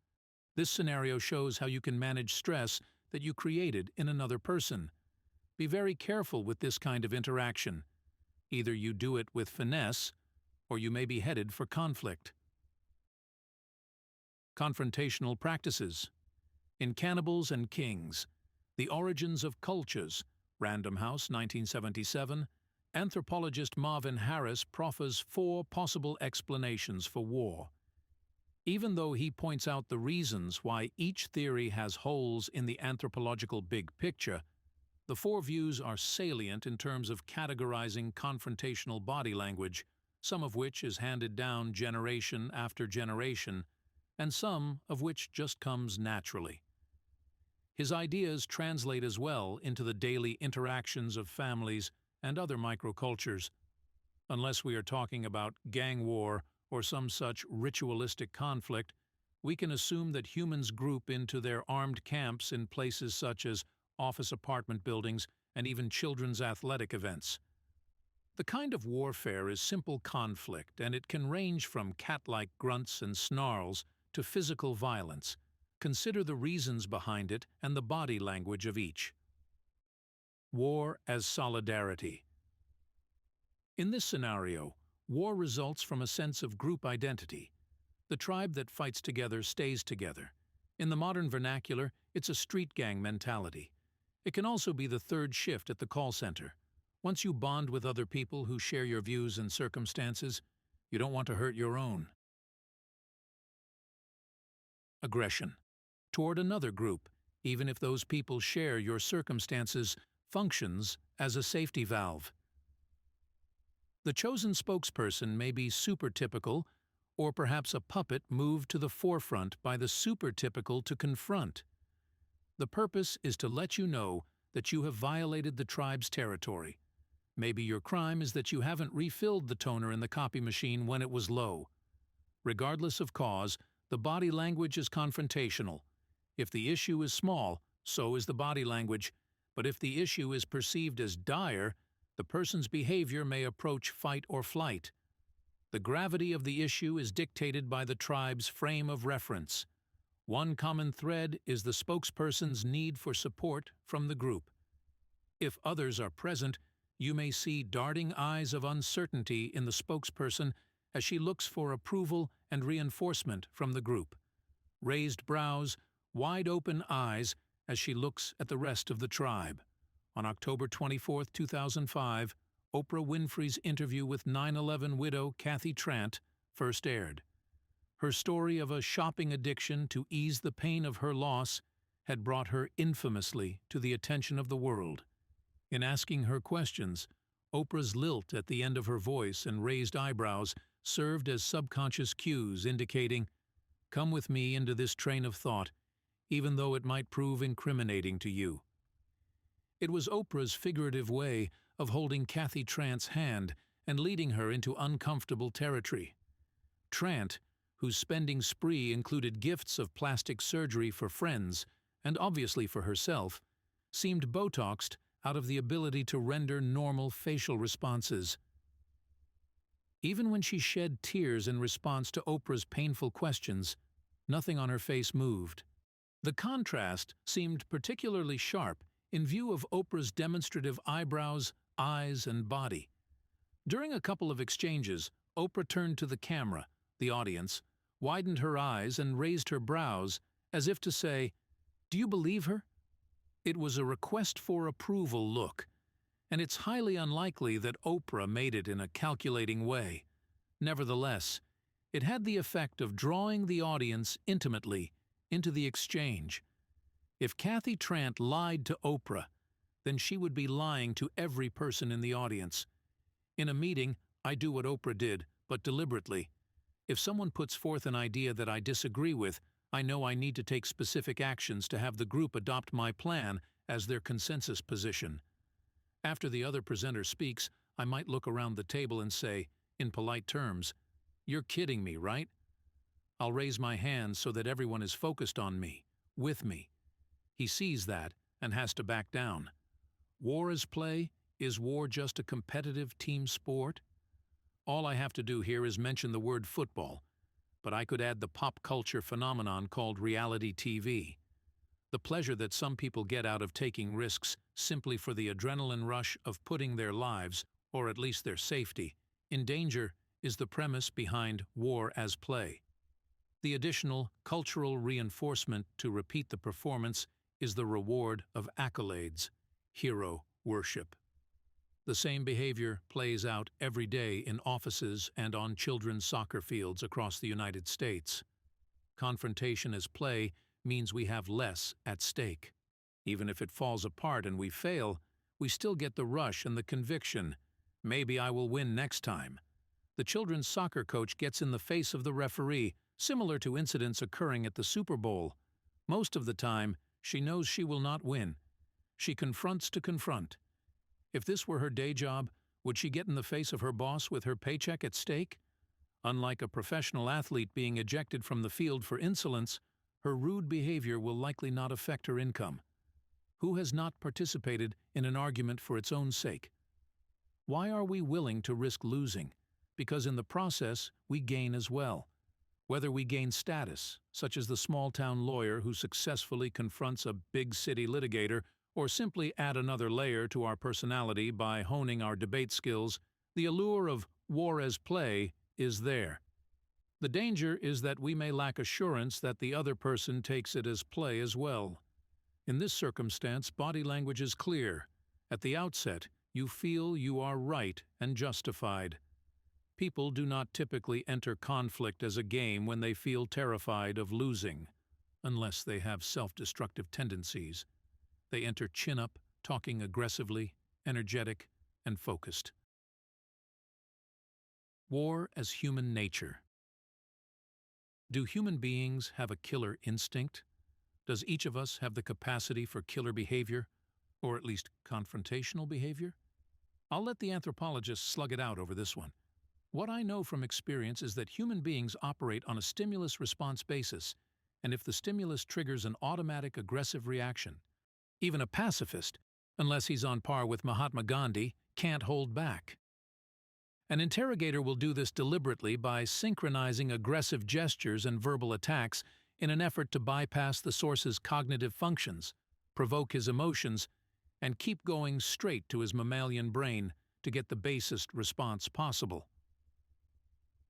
When humans enter into war as human nature, only the most adept person can casually walk away from the outcome without long-term damage to the relationship. We use this one as a tool in interrogation because people will defend themselves when they feel threatened. Whether you think you have killer instinct or not, if I get in your face, scream, and call you a maggot, your animal self will rise up. When you go into a limbic mode, that is, emotional, you will simply respond instead of thinking.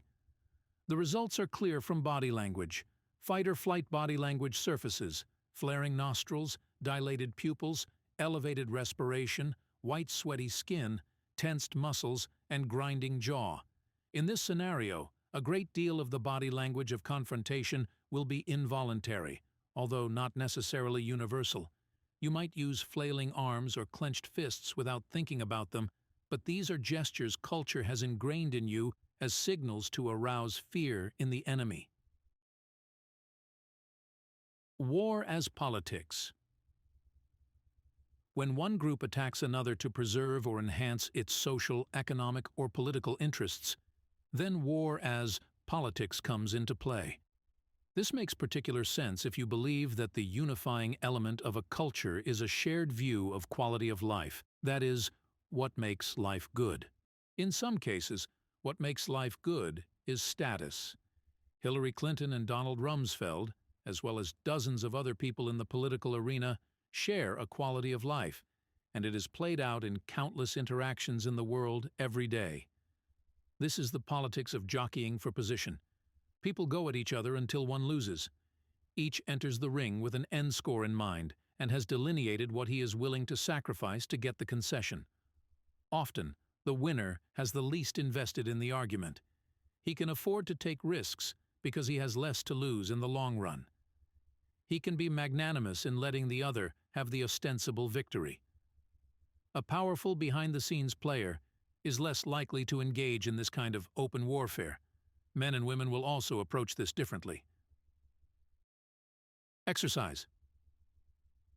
Watch a movie in which a mix of cultures and genders engage in confrontational behavior. A number of the James Bond movies qualify. Sort the body language by culture and gender. One way to tell if something is distinctly cultural is to envision someone with a different background using the same gesture. Would it either not have the desired effect or be funny instead of threatening? A good example is the pre-attack stance of a martial arts expert and the accompanying "Hiya." You wouldn't run away if Chris Rock does it in his comique, mocking style. Open your eyes to the conversations that go on around you, verbal and non-verbal. How much interaction occurs? How much of it is intentional? In the words of Carl Jung, the meeting of two personalities is like the contact of two chemical substances. If there is any reaction, both are transformed. Tread carefully on your acquaintances. Chapter 10. Using body language to your advantage in business is a subset of the rest of humankind. Think of it as a microculture or sub-tribe composed of people from multiple tribes who come together for a common purpose. Whether you are the receptionist or the CEO, you are part of a collective that shares a reason for being at work. In this process, you have to learn the social norms of others. Even if you are the super-typical, you still need to follow certain ground rules. You can change these through precedent, but even then, there are limits. I start with this discussion because you need to be conscious of what the ground rules are for your tribe. Unacceptable behavior may get you voted off the island. Your first step is to assess the tribe. Assess who are the super-typical at work. Are they all formally appointed leaders, or, like an insurgent group, are there sleepers as well? Stealth super-typical people whose influence outstrips their pay? I'll look at why that's important to know before examining how you can identify them. Some people in the super-typical category get there by appointment or promotion and then work all the way to the top. Achievement drives them. The alpha often has an "I love me" wall, or at least must be known as a high achiever in the organization. Everyone can sense this alpha's importance from body language and the body language of others around him, so the situation is easy to see and easy to manage. Other supertypical people in the organization may be less visible, but are just as important. The influence peddler. The influence peddler sits behind the throne, perhaps without an official title, but with a network of associates who trust him and seek his advice. When he decides to heft his influence, he can make or break a project, timeline, or budget. He may only have the king's or queen's ear through complaints, but his power is vast. Unless the king removes him, he must consult with the influence peddler to reach the masses. The advisor. Whether trusted by the king because he has saved his hide before, or simply because the king feels they are like-minded, he is the confidant of leadership. A difficult person to read because he may have no outward opinions, he is the most dangerous of the informal leaders. Discrediting him means discrediting the king himself. Why was President Bush so fiercely protective of former Secretary of Defense Donald Rumsfeld? It called his judgment into question to allow the media to beat up Rumsfeld. The instigator. The instigator holds no power, either official or otherwise. His only power is to stir up trouble. When displeased, he can cause things to go awry, and may not have the ability to undo the damage. In some cases, it is because he is a well-liked typical. In others, a quirky super-typical. In any event, his importance centers on his ability to derail your plans, so you need to read his body language for signs of irritation.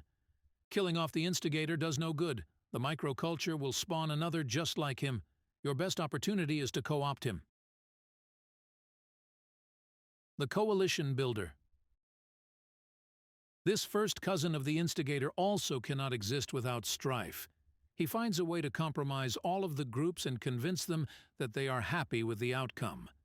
The most successful coalition builders manipulate with ease and either cause the strife themselves or allow it to fester until it reaches a point where all parties must come together. He talks about everyone winning, which is easy for him to say, because he is the only one truly getting what he wants: resolution. The other parties lose in some way. How do you uncover and deal with these hidden super-typical? Keep these things in mind as I take you through the process. F. The categories describe a select number of roles. You may have noticed others. F1 person may fill multiple roles or have solid identification with a single one. F. The roles assumed by an individual may progress.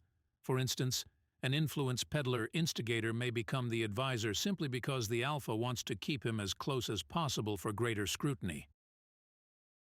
The instigator. The instigator is the easiest to spot. While others suffer over the latest mayhem, he shows smug pleasure, chin up, eyes comfortably open, as he surveys the outcome of his latest venture with a glow of righteous indignation. Some instigators are loud and obstinate. These will typically only behave this way when they have someone in a compromising situation, such as ill-prepared for a meeting or short on fulfilling the terms of an agreement. The instigator will rarely launch a headlong attack against someone who is prepared, which makes him more similar to a hyena than a lion. Most work behind the scenes and have the body language of secretiveness.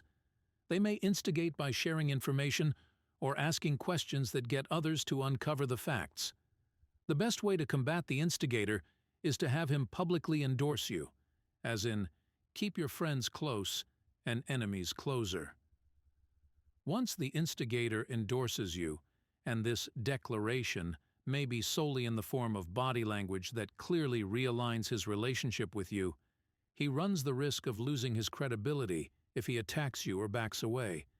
You have something to hold over him with his co-conspirators. You have the key to causing public humiliation. The advisor.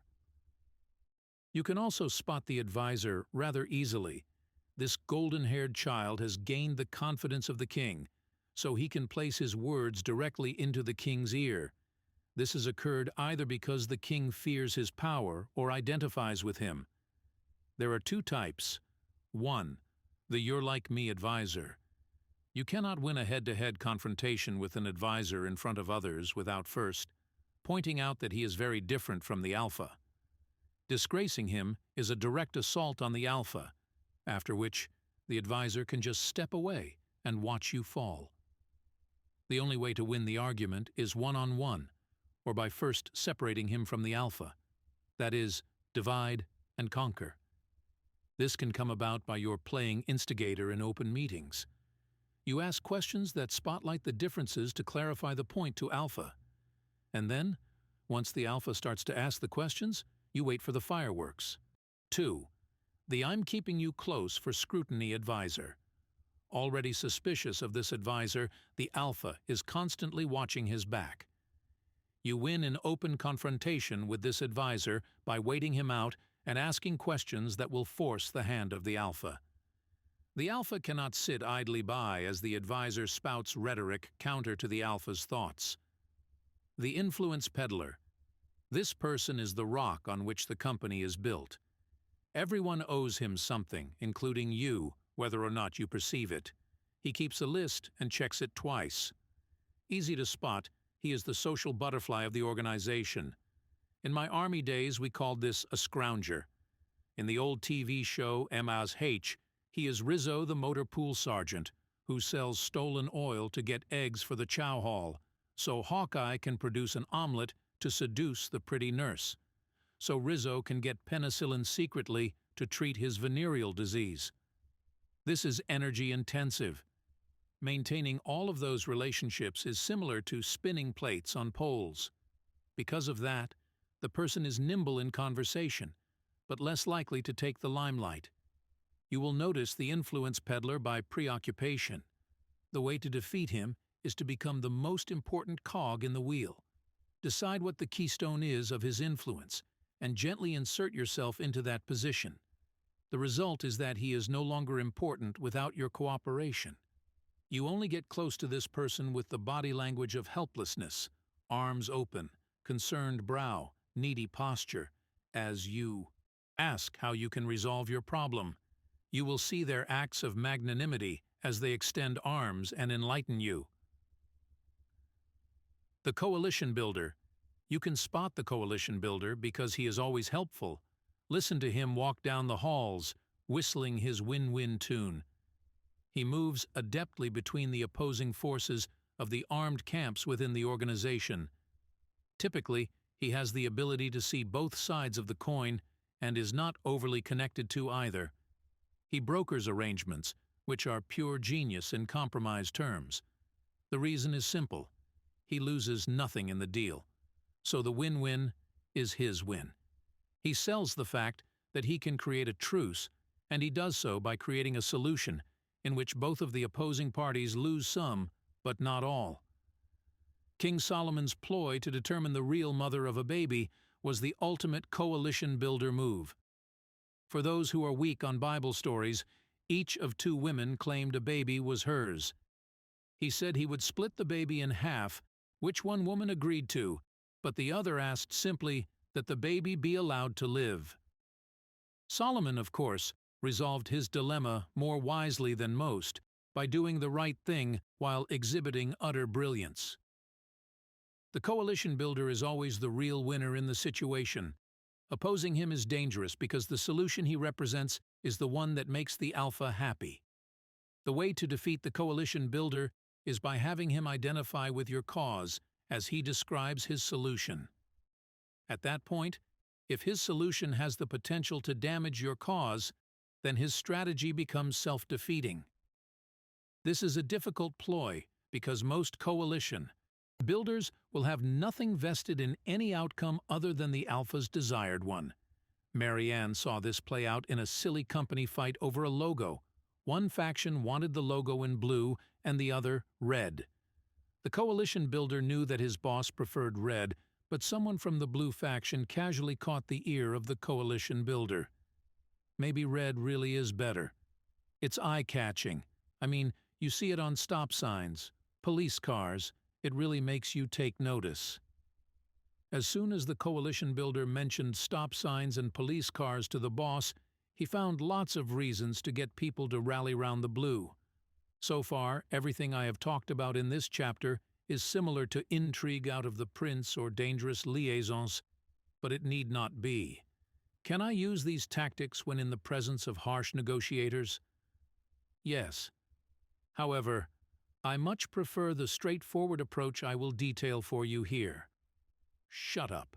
In a room full of experts, I can appear to know more about a subject than you do if I sit long enough and listen.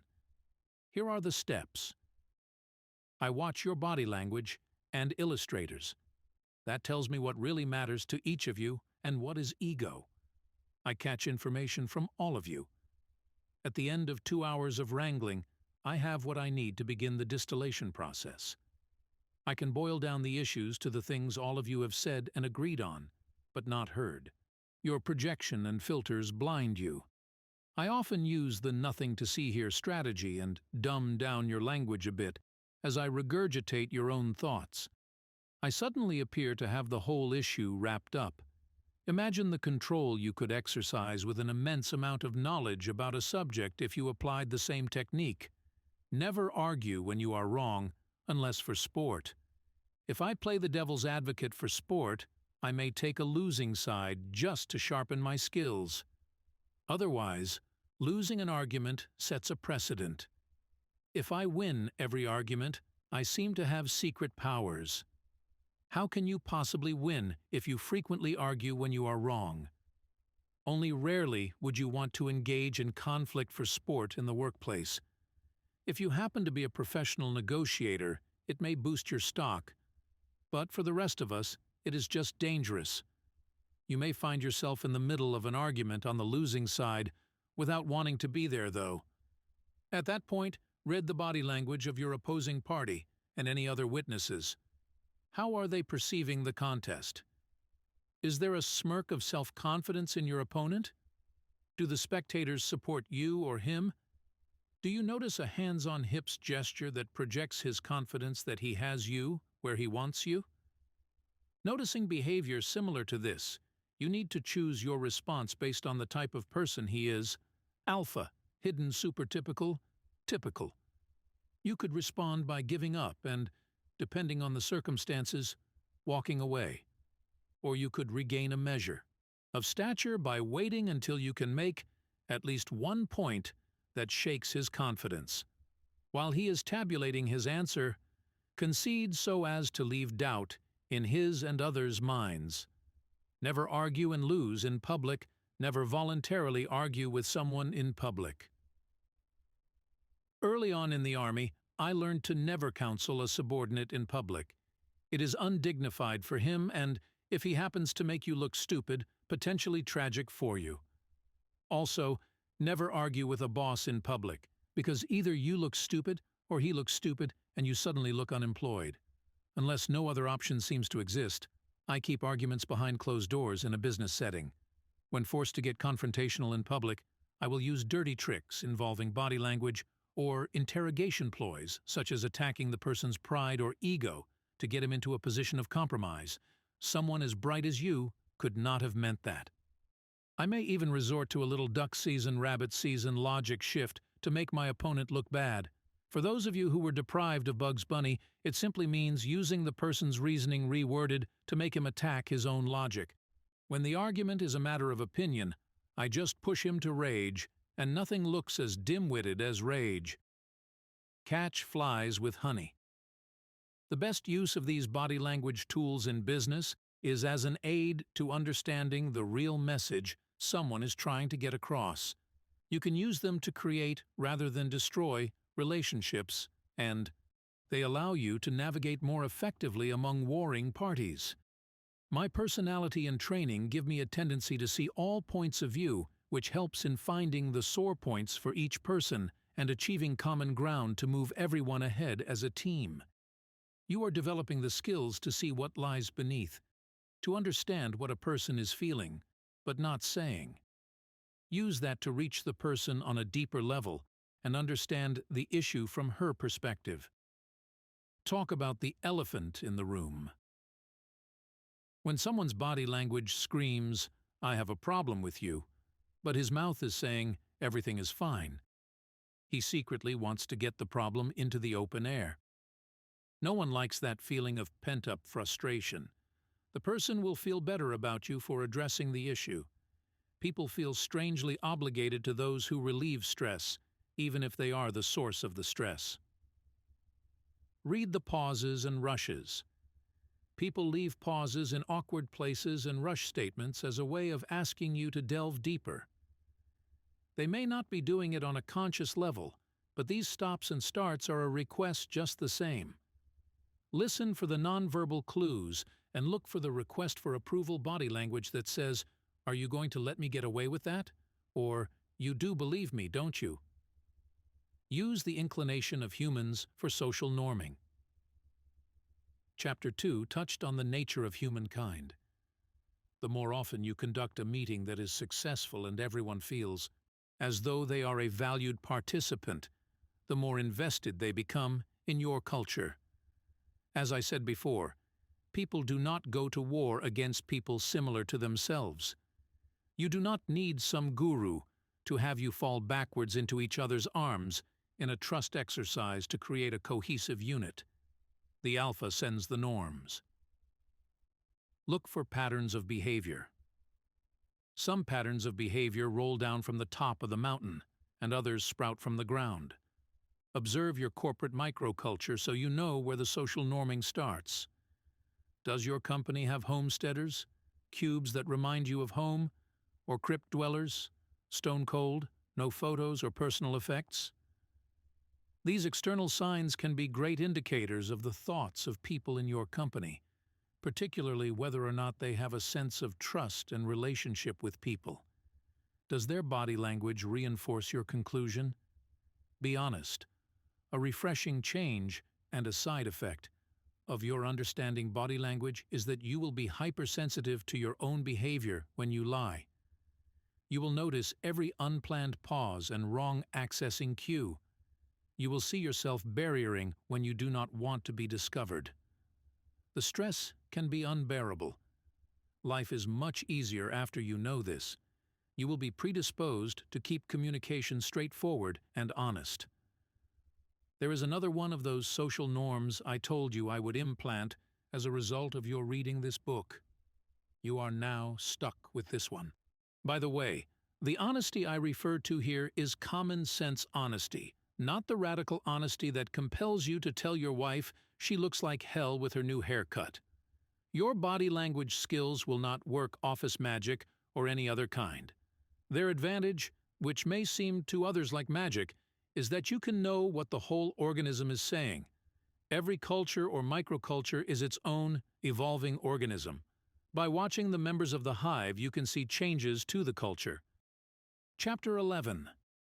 Using body language in your personal life. Personal life encompasses a broad spectrum of relationships. If you are married or in a committed relationship, you have a solid set of rules and expectations created by your two-person microculture. Best not to toy with them. If you are reading this because you think your partner violated one of your entitlements, I will tell you up front. There are ways to use body language in a passive fashion to get at the truth, and I will tell you what they are. However, if you are looking for the same kind of Machiavellian tools I covered in the business chapter, so you can use them on your spouse, you will not find those here. Sales. This is your body language primer on dealing with salespeople or others who intrude into your arena.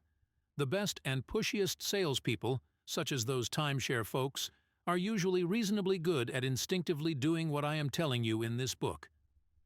One of the best natural interrogators I have ever met, Mike Ritz, was a successful timeshare salesman before coming to the business. In fact, I learned and practiced some of the skills I detail here while at SEER and living near Myrtle Beach. I would get the free 3-day weekend in exchange for listening to a 90-minute harangue. In the process, I would practice reading the salesman's body language passively and proactively to get the results I wanted. After doing this several times, I went to talk to a rep and admitted I was not going to buy. His response was predictable. You are committed to 90 minutes. I responded that it would be the most frustrating 90 minutes of his life.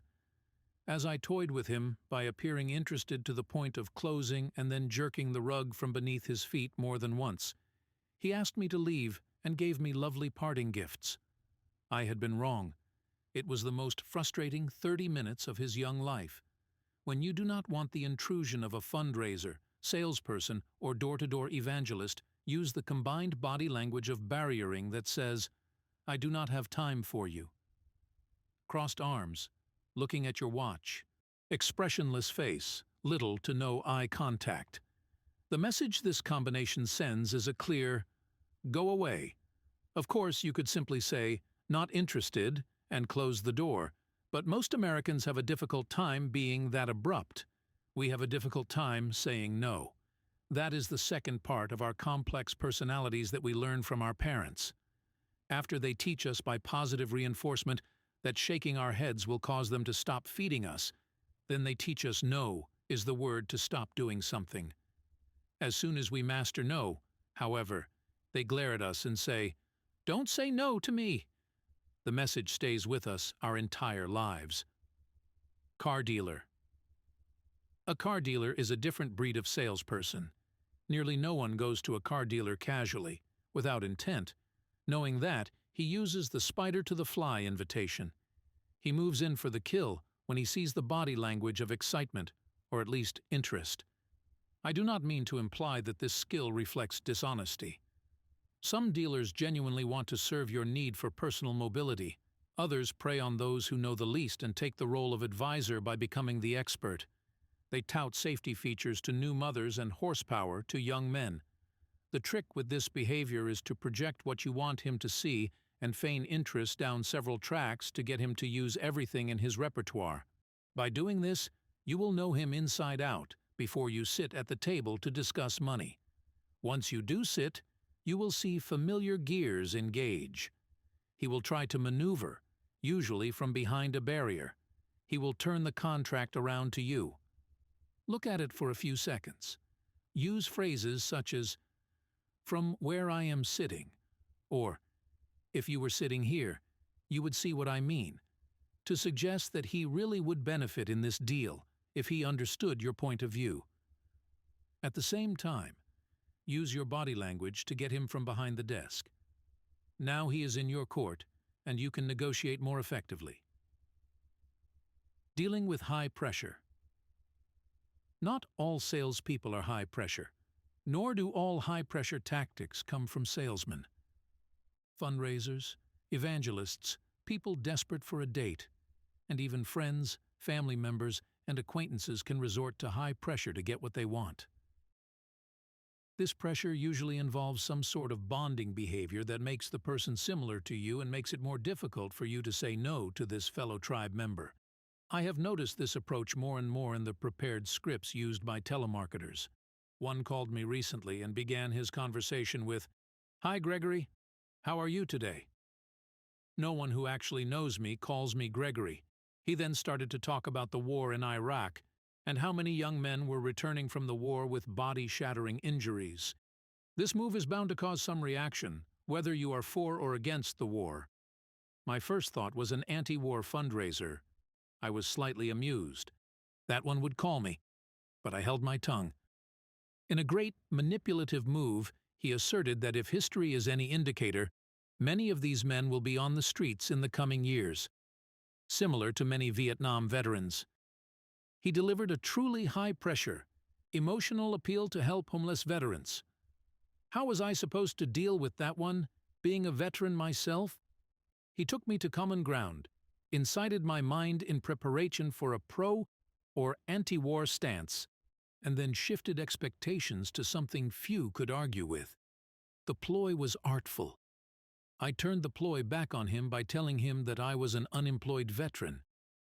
Okay, that's a half-truth, because I'm actually a self-employed combat veteran.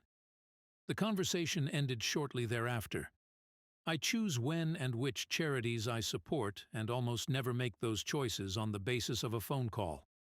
Although this pressure was on the phone, the same rule applies when dealing with high pressure in person. You have more signals and can read the person's intent and veracity more clearly, but the full-bodied press is harder to resist. If you do not know the person's baseline, ask questions and R.E.A.D. Those questions must be stress-free so you can ascertain what she does, how she speaks, where her eyes move while you simply chat. If you know the baseline, look for indicators. If the person is family or a real friend, more on that later, and in need of the requested amount or favor, sometimes personal sacrifice is in order. Do not just give in, though. You have the tools for uncovering need versus want. When you decide you are not willing to give in or give up, use the momentum of the requestor against him.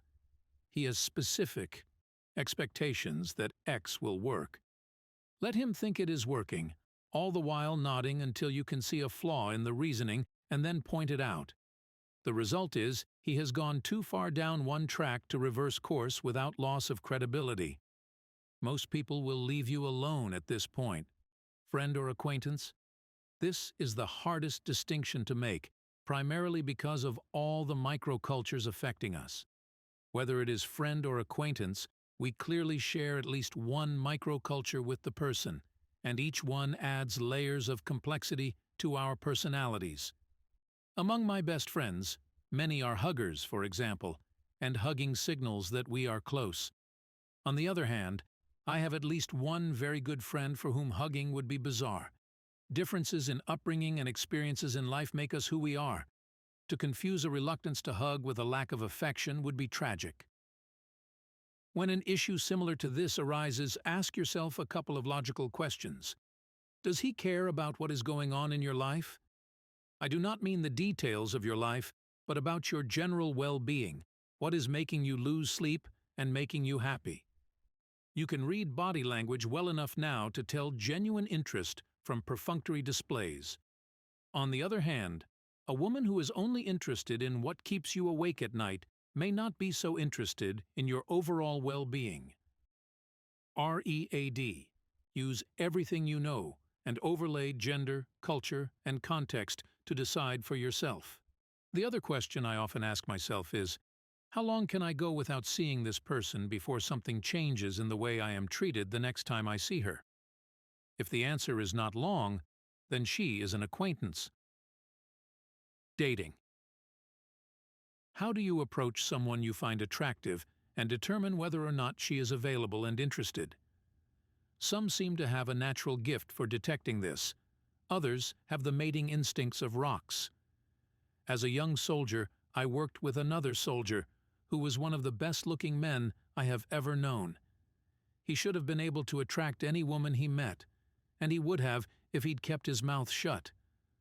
Unfortunately, when he opened his mouth, women walked away because crass and stupid don't appeal to most women. From my perspective, he was a good guy to hang out with. Why? He was chum.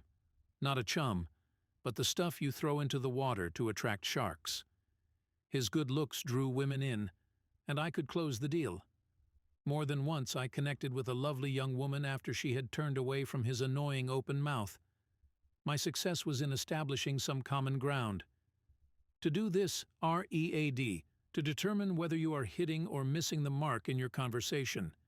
Using the same skill set I told you about in business, simply watch for stressors in the person's speech and body language to find out where her passion is.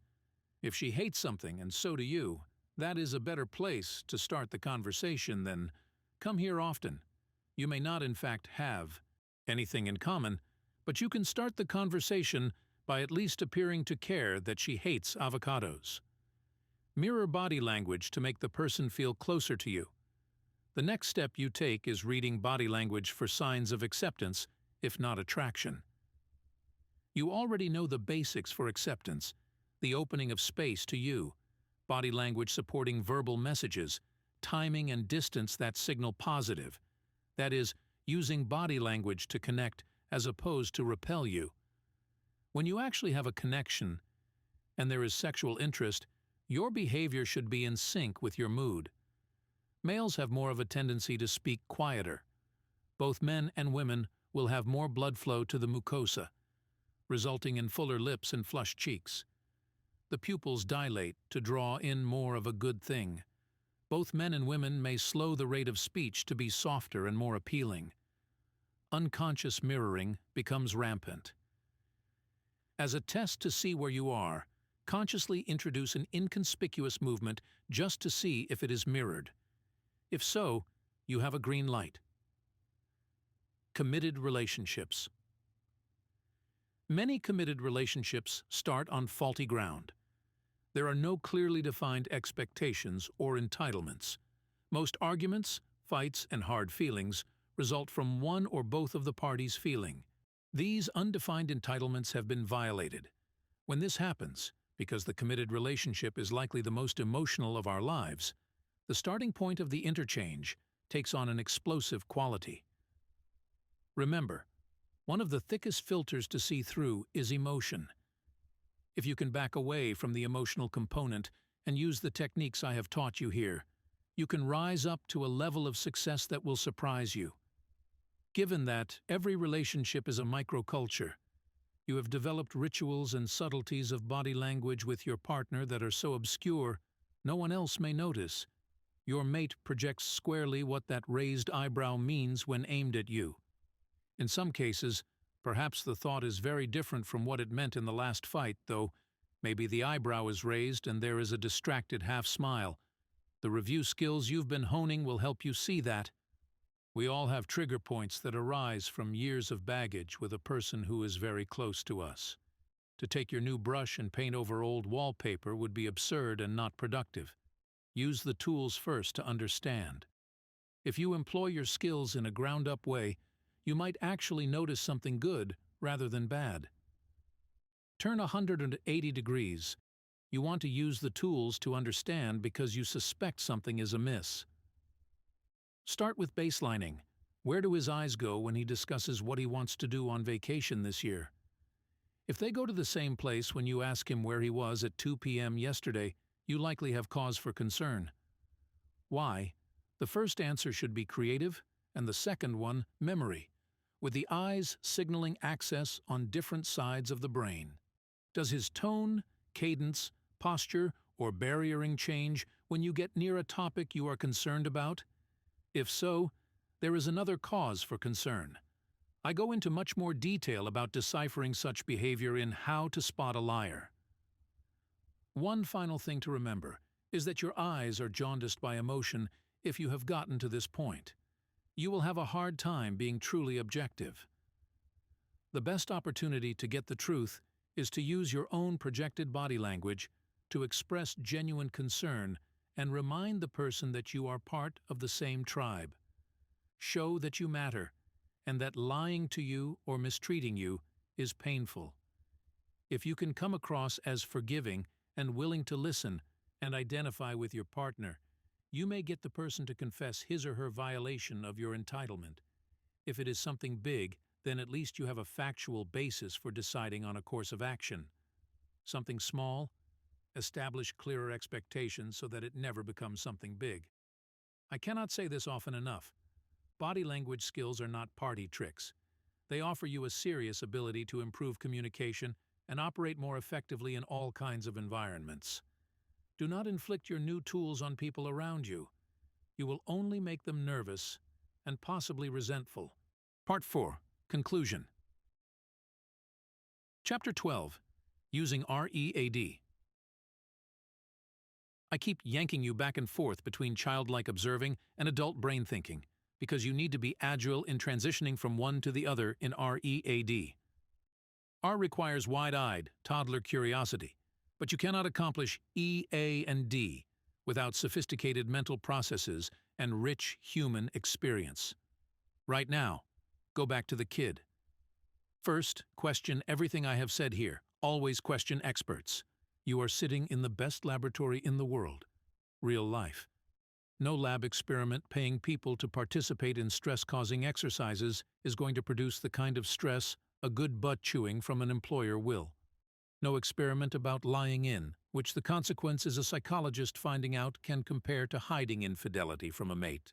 Second, keep your eyes open. Never take anything for granted. Simply because you see particular body language on one person does not mean the same will represent the same thing on another. Gender, age, culture, and context play an important part in the body language from person to person. Points to remember. Culture is pervasive. You cannot overestimate its impact on body language and on your objectivity in reading body language.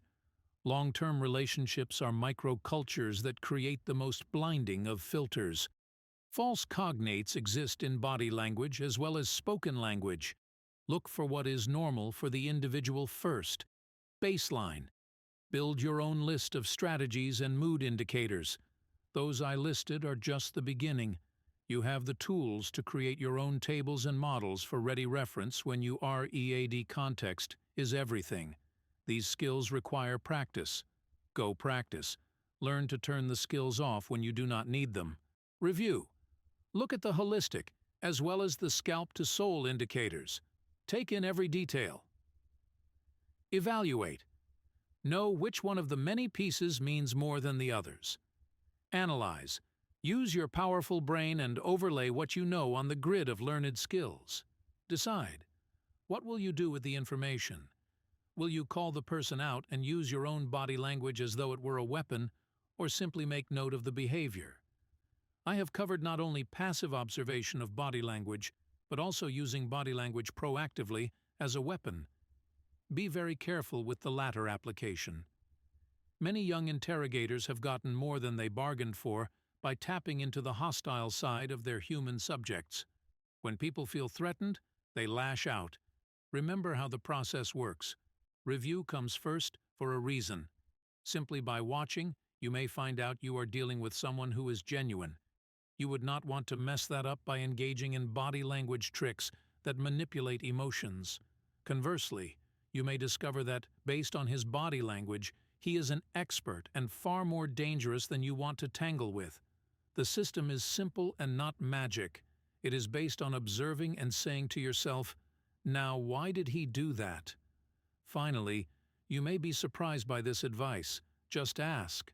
Having gone through this course, you are so much more attuned to what people are saying with their bodies than most other people, which you will gather tons of information in a straightforward Q&A. Ordinary conversation will give you most of the clues you need to read anyone like a book.